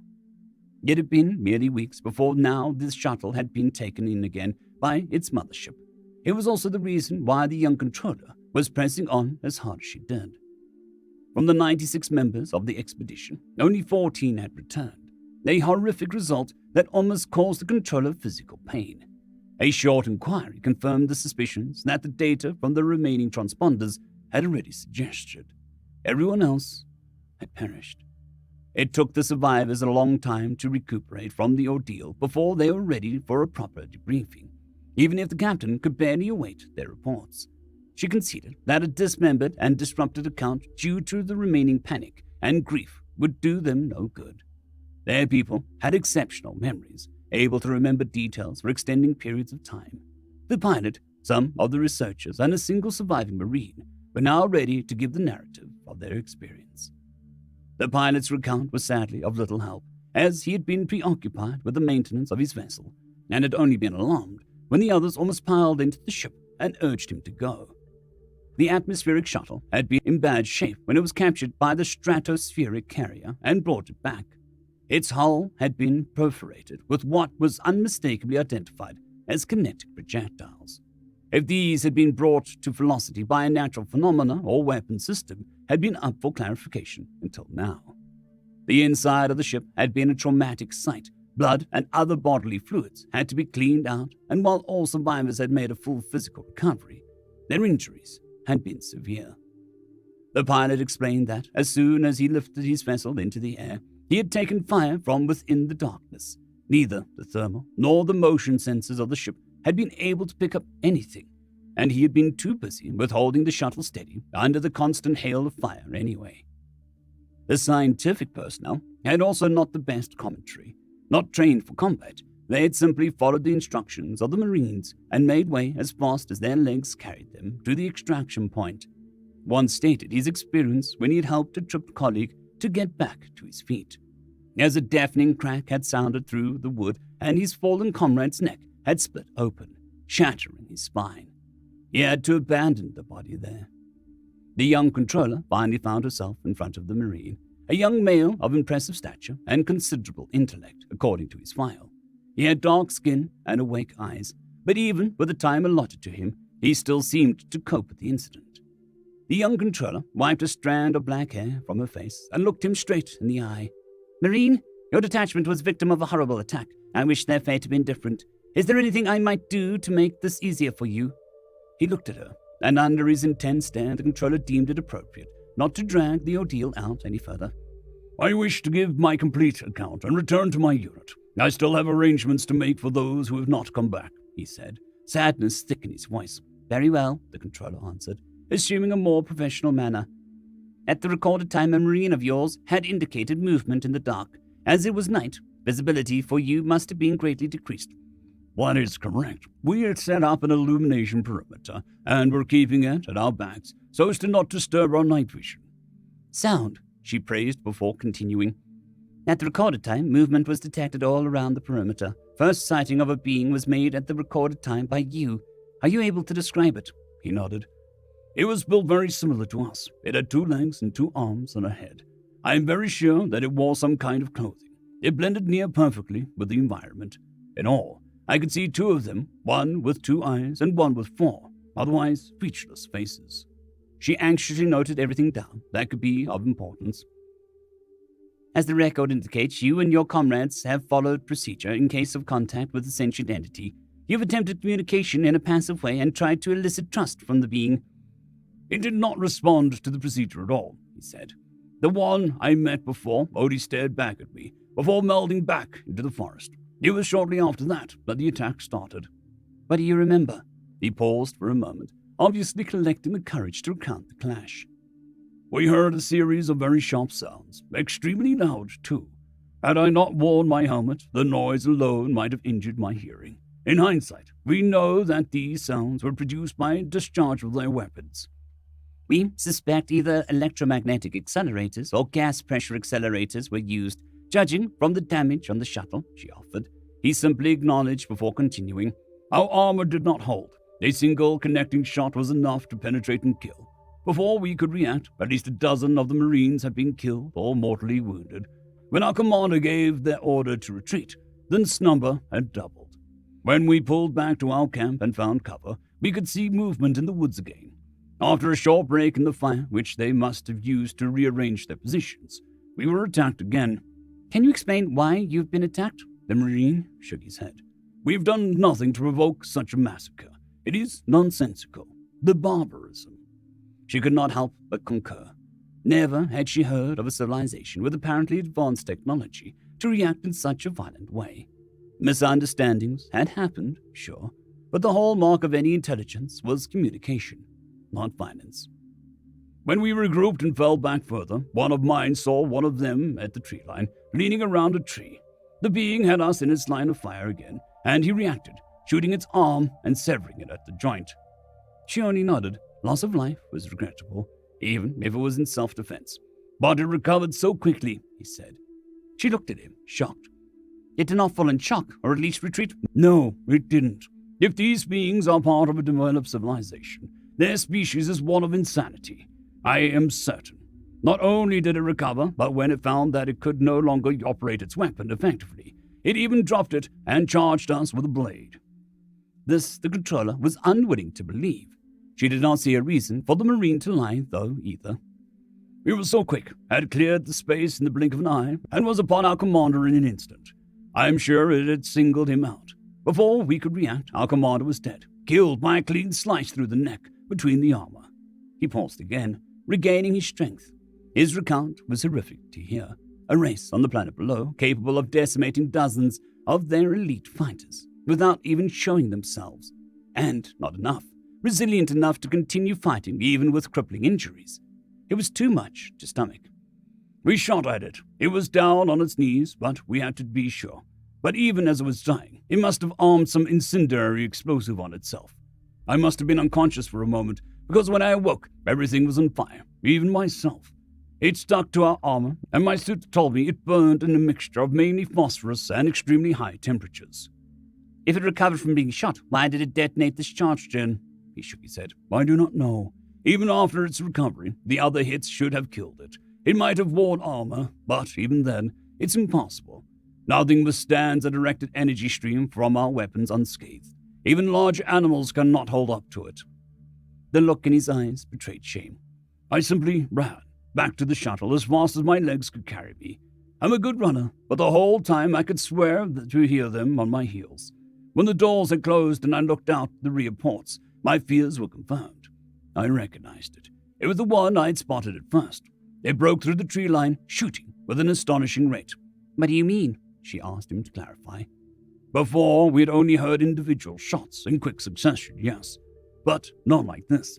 The muzzle of the weapon was aflame. That is why I could see it so well. It must have fired at least 50 shots within a single breath taken. Astonishing, she said. Even with an extremely efficient power source, such a rate of fire would be difficult to reach with electromagnetic accelerators.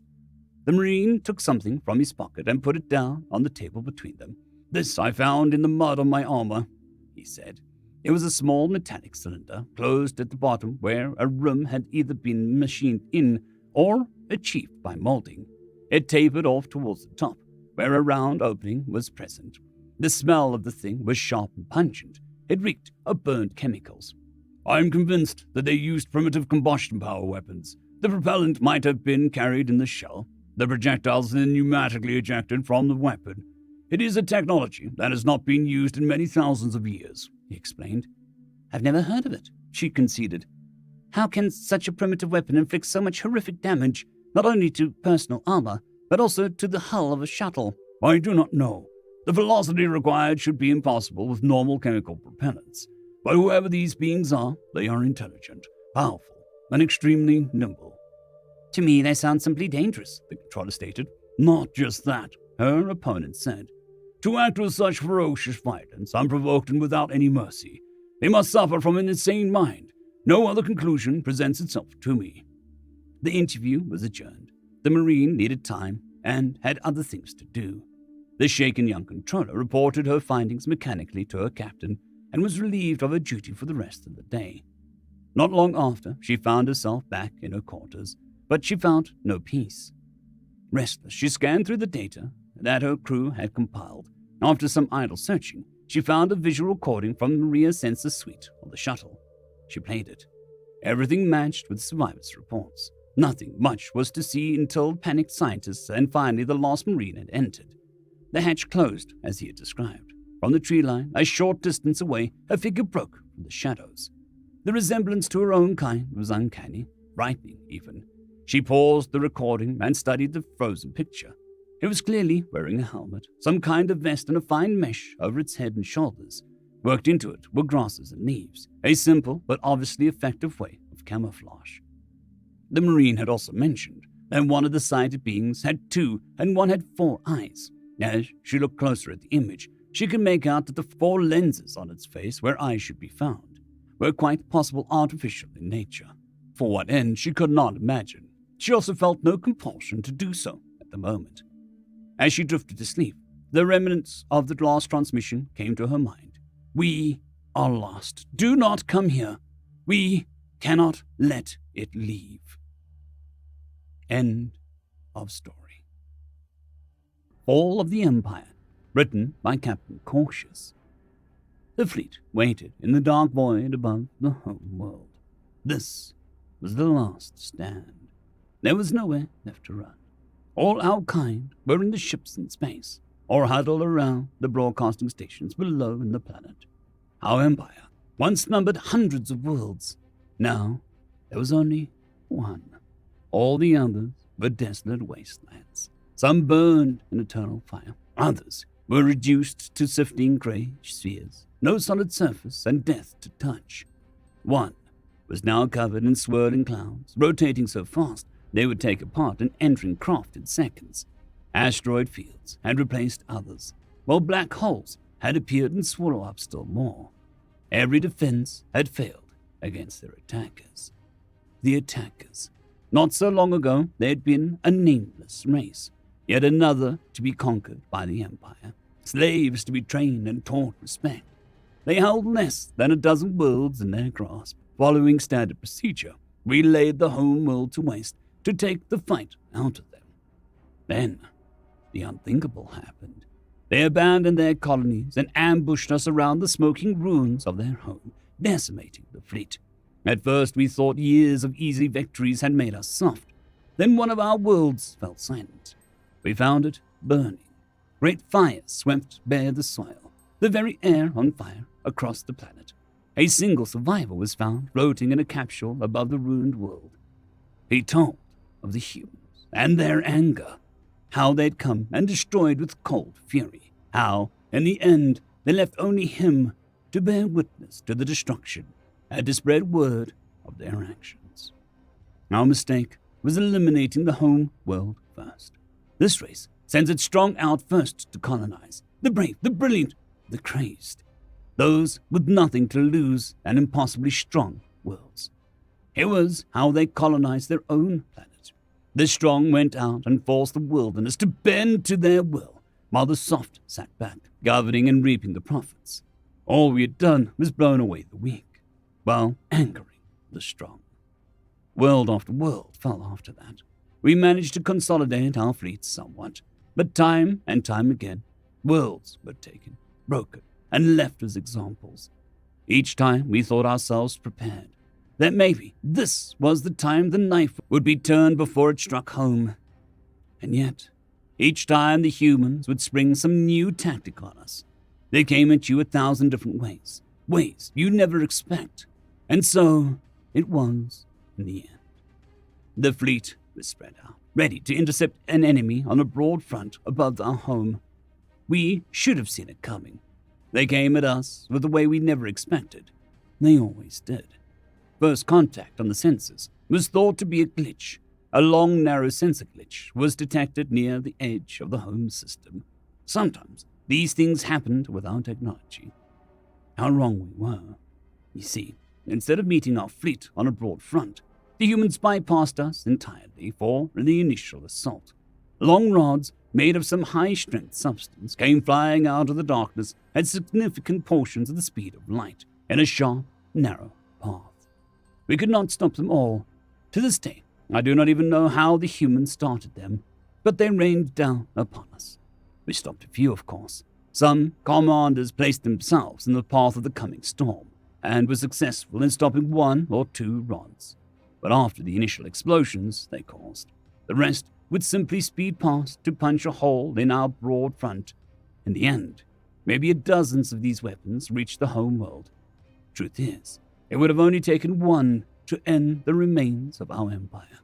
The rods created massive explosions when they reached the surface. 1 or 2 even came apart in the upper atmosphere. That alone could have been enough to devastate us. With no human fleet coming, we ran to rescue our people. In a matter of days, dust spread across the entire sky. A few of us were left above in the orbital stations to watch for the humans, while the entire fleet descended to the surface. Food and water were immediately scarce, and panic was setting in. Then, overnight, the planet went silent. It was then that the humans arrived. We put up a fight, but it was short-lived.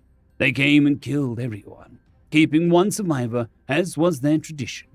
They took him to the surface and let him see what had befallen the last of his kind. They explained in detail what they had done. The dust from the weapons contained tiny robots, spreading across the atmosphere. They had collected the raw materials and multiplied. After a given time, they performed a certain function. It was this beautiful horror that greeted the survivor. Every surface on the planet was coated in a thin layer of diamond, clear as water. It had frozen the panicked remains of his kind in a beautifully horrific moment. Plants were frozen in a wind that no longer blew. Crowds stood silent in lines for food that would never decay. Everywhere you looked, you were greeted with a glittering tomb, a monument to the wrath of the humans. And they let me live to pass on a warning of them. The same robots that killed my fellows now keep me alive, so that I can spread a warning. Do not attack the humans. Their anger is quick to flare and slow to cool. And if you're lucky, you will not survive it. End of story. Story number 2. Will You Be My Neighbor? Written by Battle Bardlock. Today was the day that our understanding of the universe changed forever. The planet froze as every sentient soul was glued to their monitors. This was the single most important announcement in our planet's minuscule history. A middle-aged naval captain approached the stage wearing his dress uniform decorated with medals from wars past. Behind him was a simple backdrop of a planetary flag flanked by flags of every nation. He cleared his throat, and the crowd settled in anticipation. A few eons ago, in the primordial stew sloshing around our planet, certain trace elements bonded and created the first example of life as we know it.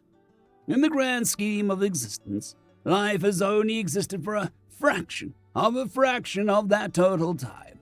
Just as our ancestors migrated out of the stew and evolved into new and beautiful forms of life, we now stand at the precipice of our next step in the grand plan of evolution.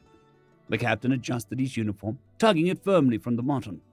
It was only 5 years ago that we tested the fastest spacefaring vessels our planet had ever seen. Through the hard work and dedication of every nation, every scientist, every engineer, and every person on this planet, we defied the laws of physics. We did not simply move as fast as light itself. We left light in our wake. After conquering the land, sea, and air, we set our sights on the next target, the universe. Today marks the anniversary of the greatest technological achievement our people have ever seen. Cheers and whistles erupted from the crowd. The captain could not hold his military bearing, allowing the joy to seep ever so slightly into his face. What was not revealed about that first step was what we found at the edge of our own planetary system. After exiting the first jump, something was waiting for us. It was a technological marvel that dwarfed anything we have achieved thus far. A simple beacon. When we came into its immediate proximity, it activated a hologram. A simple message was delivered in every native tongue from our planet. Welcome to the universe. We will see you in 5 years. Today, we've had our first contact with life derived from places formerly reserved for science fiction. As the captain of the Wayfarer, the first FTL ship, I have been given the honor of introducing the first alien being to the people. Ambassador, you may approach the lectern. A small, beige bipedal creature stepped onto the stage. His appearance, albeit unthreatening, was quite unnerving. His head was topped with grey fur, and he had eyes that were welcoming and warm. He was wearing a simple garment made of knitted woolen fabric and with a fastener down the middle, and pants that were nearly the same color as his flesh. The creature approached the center stage and wiggled his upper appendages in the air. He then approached the lectern, and the crowd fell dead silent. Howdy, friends. It's nice to finally meet you. I'm Ambassador Fred Rogers, and I have an important question for everyone. Will you be my neighbor? End of story. I Couldn't Help It, written by Zar Lurker. Sir, all fleet units report successful warp. Adjusting formation. Check their deployment. I want a full sweep PCM and visual. The scouts reported the Terran fleet to be using the system as a staging area. Navigation. Confirm your position. We are approaching the gas giant Stagia on a retrograde orbit. 30% of inclination. Full sweep stealth protocols. Targeting. Contact. Multiple targets in orbit around the fourth moon. Spectrum scan shows nominal activity. They haven't spotted us yet. Range. 400 Latnex enclosing. Ship identification shows no large vessels or station. Perfect. We move in fast and hard. Neutralize all active targets. They must be waiting for their replenishment vessels. We take them out and then wait for the next incoming group. Notify fleet. I want a full torpedo array deployed. Rapid strike pattern. What is it, navigation? 350 Latnex. Weapon range imminent. Navigation here. Something's not right. Running a full check on the gas giant system. I'm spotting leading and trailing asteroids that are not on the charts. The scouts must have probably missed them. They are of little consequence. Prepare for the strike. Should we spin up the fleet vessels, sir, seeing as our shields are still down? Shields stay down. We don't want them to pick up our signatures. No need for energy weapon protocols. Doesn't look like there is anything with a beam weapon our ablative can't handle. We go in stable and engage after torpedoes with railguns to finish off survivors. It'll be like shooting a swarm of juvenile scanwex. 300 Latnex. Contact. Intermediate scan. Some type of targeting radar. I can't pinpoint it. Check full sweep. How long before we are in range? Navigation here. This does not make sense. What are you on about? The astrogation chart, sir. Something's not right. What are you on about? Spit it out, man. The navigation charts and the scout reports do not match. I'm checking now. We lost contact with the advance group. 250 Latinx. Mishap jamming detected. I'm seeing exhaust trails in the Trojans. Speak to me, people. What is going on? AW here, energy bloom from the Terran vessels. Comms. Fleet units reporting impact spectra from the advanced group. You're also losing torpedo array. Wait, no. The energy bloom is not from the individual vessels, sir. It's too big. Give me a full overlay in the tactical. All units prepare for emergency jump. Comms here, unable to contact anyone. ECM reports a massive spread. The entire spectrum switching to line of sight. Shields up. Notify all remaining ships. We are under attack. Launch full spread set for point detonation. Spin up the ship. We need a full energy weapons protocol. I made a grave mistake. EW here, active jamming. We can't contact anyone. Trojan asteroids have changed their orbit. Contact imminent. Scopes show the attack cruiser Drago with attempted warp. Something struck its bow. It's gone, sir. I'm so sorry, everyone. It was an honor serving with you. Navigation here, sir. The charts now show Stagia has only 3 moons. EW, we're picking up multiple impacts in the fleet itself. Wait, incoming bogies. Massive energy spike from the 4th moon. No. Sir? That's no moon. End of story. Story number 2. Playing translation telephone, written by Marilyn of Many. Hi, I said as the door slid open. Captain Sunline wants to know how your translators are going. Cole sighed. We're going. Which one's a mess? He shook his lizardly head. Brick red scales dull in the light of the doorway. That part of the translation suite was always dim because Tyrell liked looming in the shadows there. But today, she was at the workstation in the back, surrounded by glowing screens and a cloud of irritated hisses. I think we missed a language, she announced, snapping her pincher arm and angling her antennae with a scowl. What, really? Coles asked. He ran a hand over his head, scales clicking quietly. How many is that now? 6s, Trelline hissed. Coles grumbled something I didn't catch and walked back over to the workstation. Curious, I followed and let the door shut behind me. What kind of project is this one? Our records of multi-species colonizing efforts, Coles said from his poaching chair with a tail hole. The originals are lost, and all that is left is a jumble that's been translated through a succession of languages, none of which they bothered to write down. And they want us to figure out what the originals actually meant. Sounds tricky, I said. Each of the screens held writing, most in languages I didn't recognize. Some were notes in the trade language we all spoke, and I was amused to see how much swearing was in Trilly's notes. It's very tricky, Trilly agreed, jabbing a little wrist finger at the screen in the middle. The grammar doesn't match the words, and the idioms are an utter tar hole. It's anyone's guess what culture came up with some of these details. I'm pretty sure a bit about rocks are from the strong arm saying, Coles said. It makes more sense than the Frillian interpretation. Yes, fine, probably, Trilly said, with an irritated wave of her pinches. I'm stuck with this part that goes on a tangent about family arrangements of the wildlife. It's clearly significant, and at least one layer of translation wanted to make sure the full interpretation was spelled out. But that just makes it more confusing. How so? I asked. I'd gotten the job on the ship because of my animal care knowledge, so maybe I could offer some insights. I appeared at the screen. This part, Treddy said, is a recounting of a colonist's experience in retrieving goods from a shuttle that crashed in a lake. The water creature seemed to have complex social arrangements, and somehow that relates to their behavioral towards this particular colonist. She folded her pinches and leaned back, glaring at the ancient diary. Of course this had to be written by someone disinclined to speak clearly. What kind of behavior is it? I asked. Are we talking about mating advances, or aggressively protecting the young, or... Aggressive, Trudy said immediately.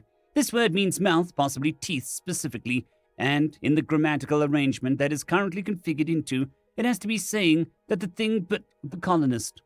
Coles flipped through the documents on another screen. Do we know what the official name for the creature is? Trudy hissed. Not even close.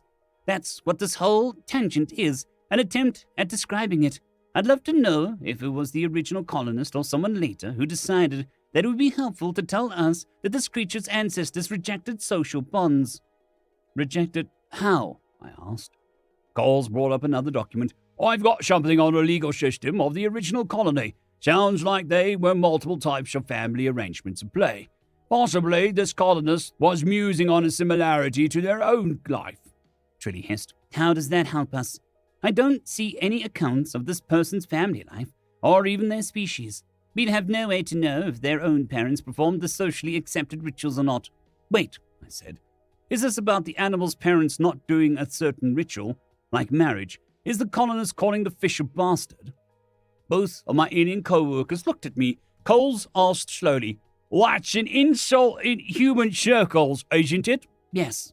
Trilly threw her pinches skyward and stalked away from the workstation. Of course it is. You people are sentimental about everything, including reproduction. This would have been so much simpler if we'd known from the start that there was a human layer to this. So, what does it say? I asked.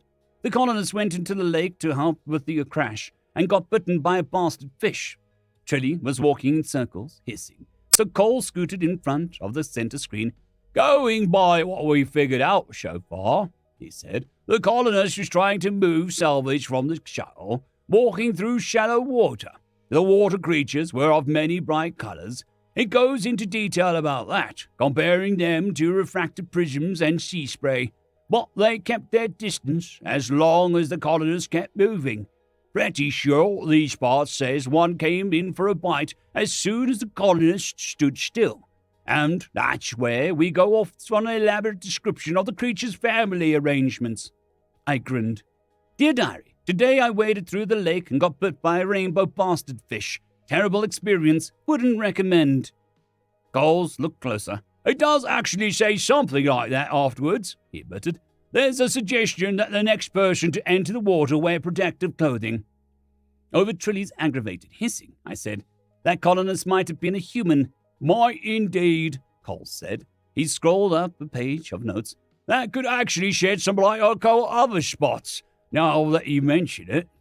Trilly appeared beside us. "Bring up the part about the colony leader mating with someone's mother." I can tell you right now that that's an insult. The colonist is only complaining about the bust, not describing something that actually happened.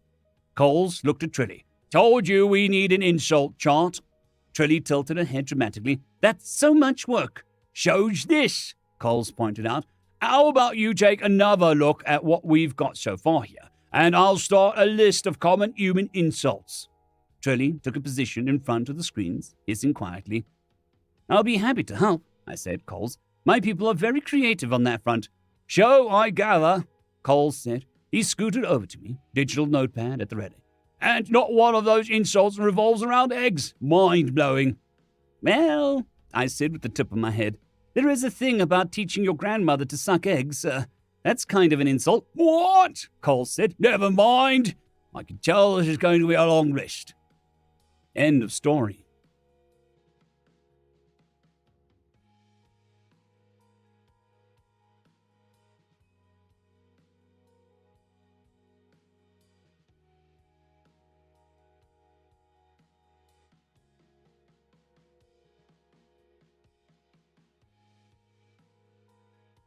I'd quickly like to thank the T5 peeps: Cold War Boomerwaffen, Severin Cerberus, Bushmaster 177, Henry the Red, Caspar Arnholtz, Cold War Boomerwaffen, Elijah Silvercross, Dragzoon WRE, and Severin Cerberus. Thank you very much.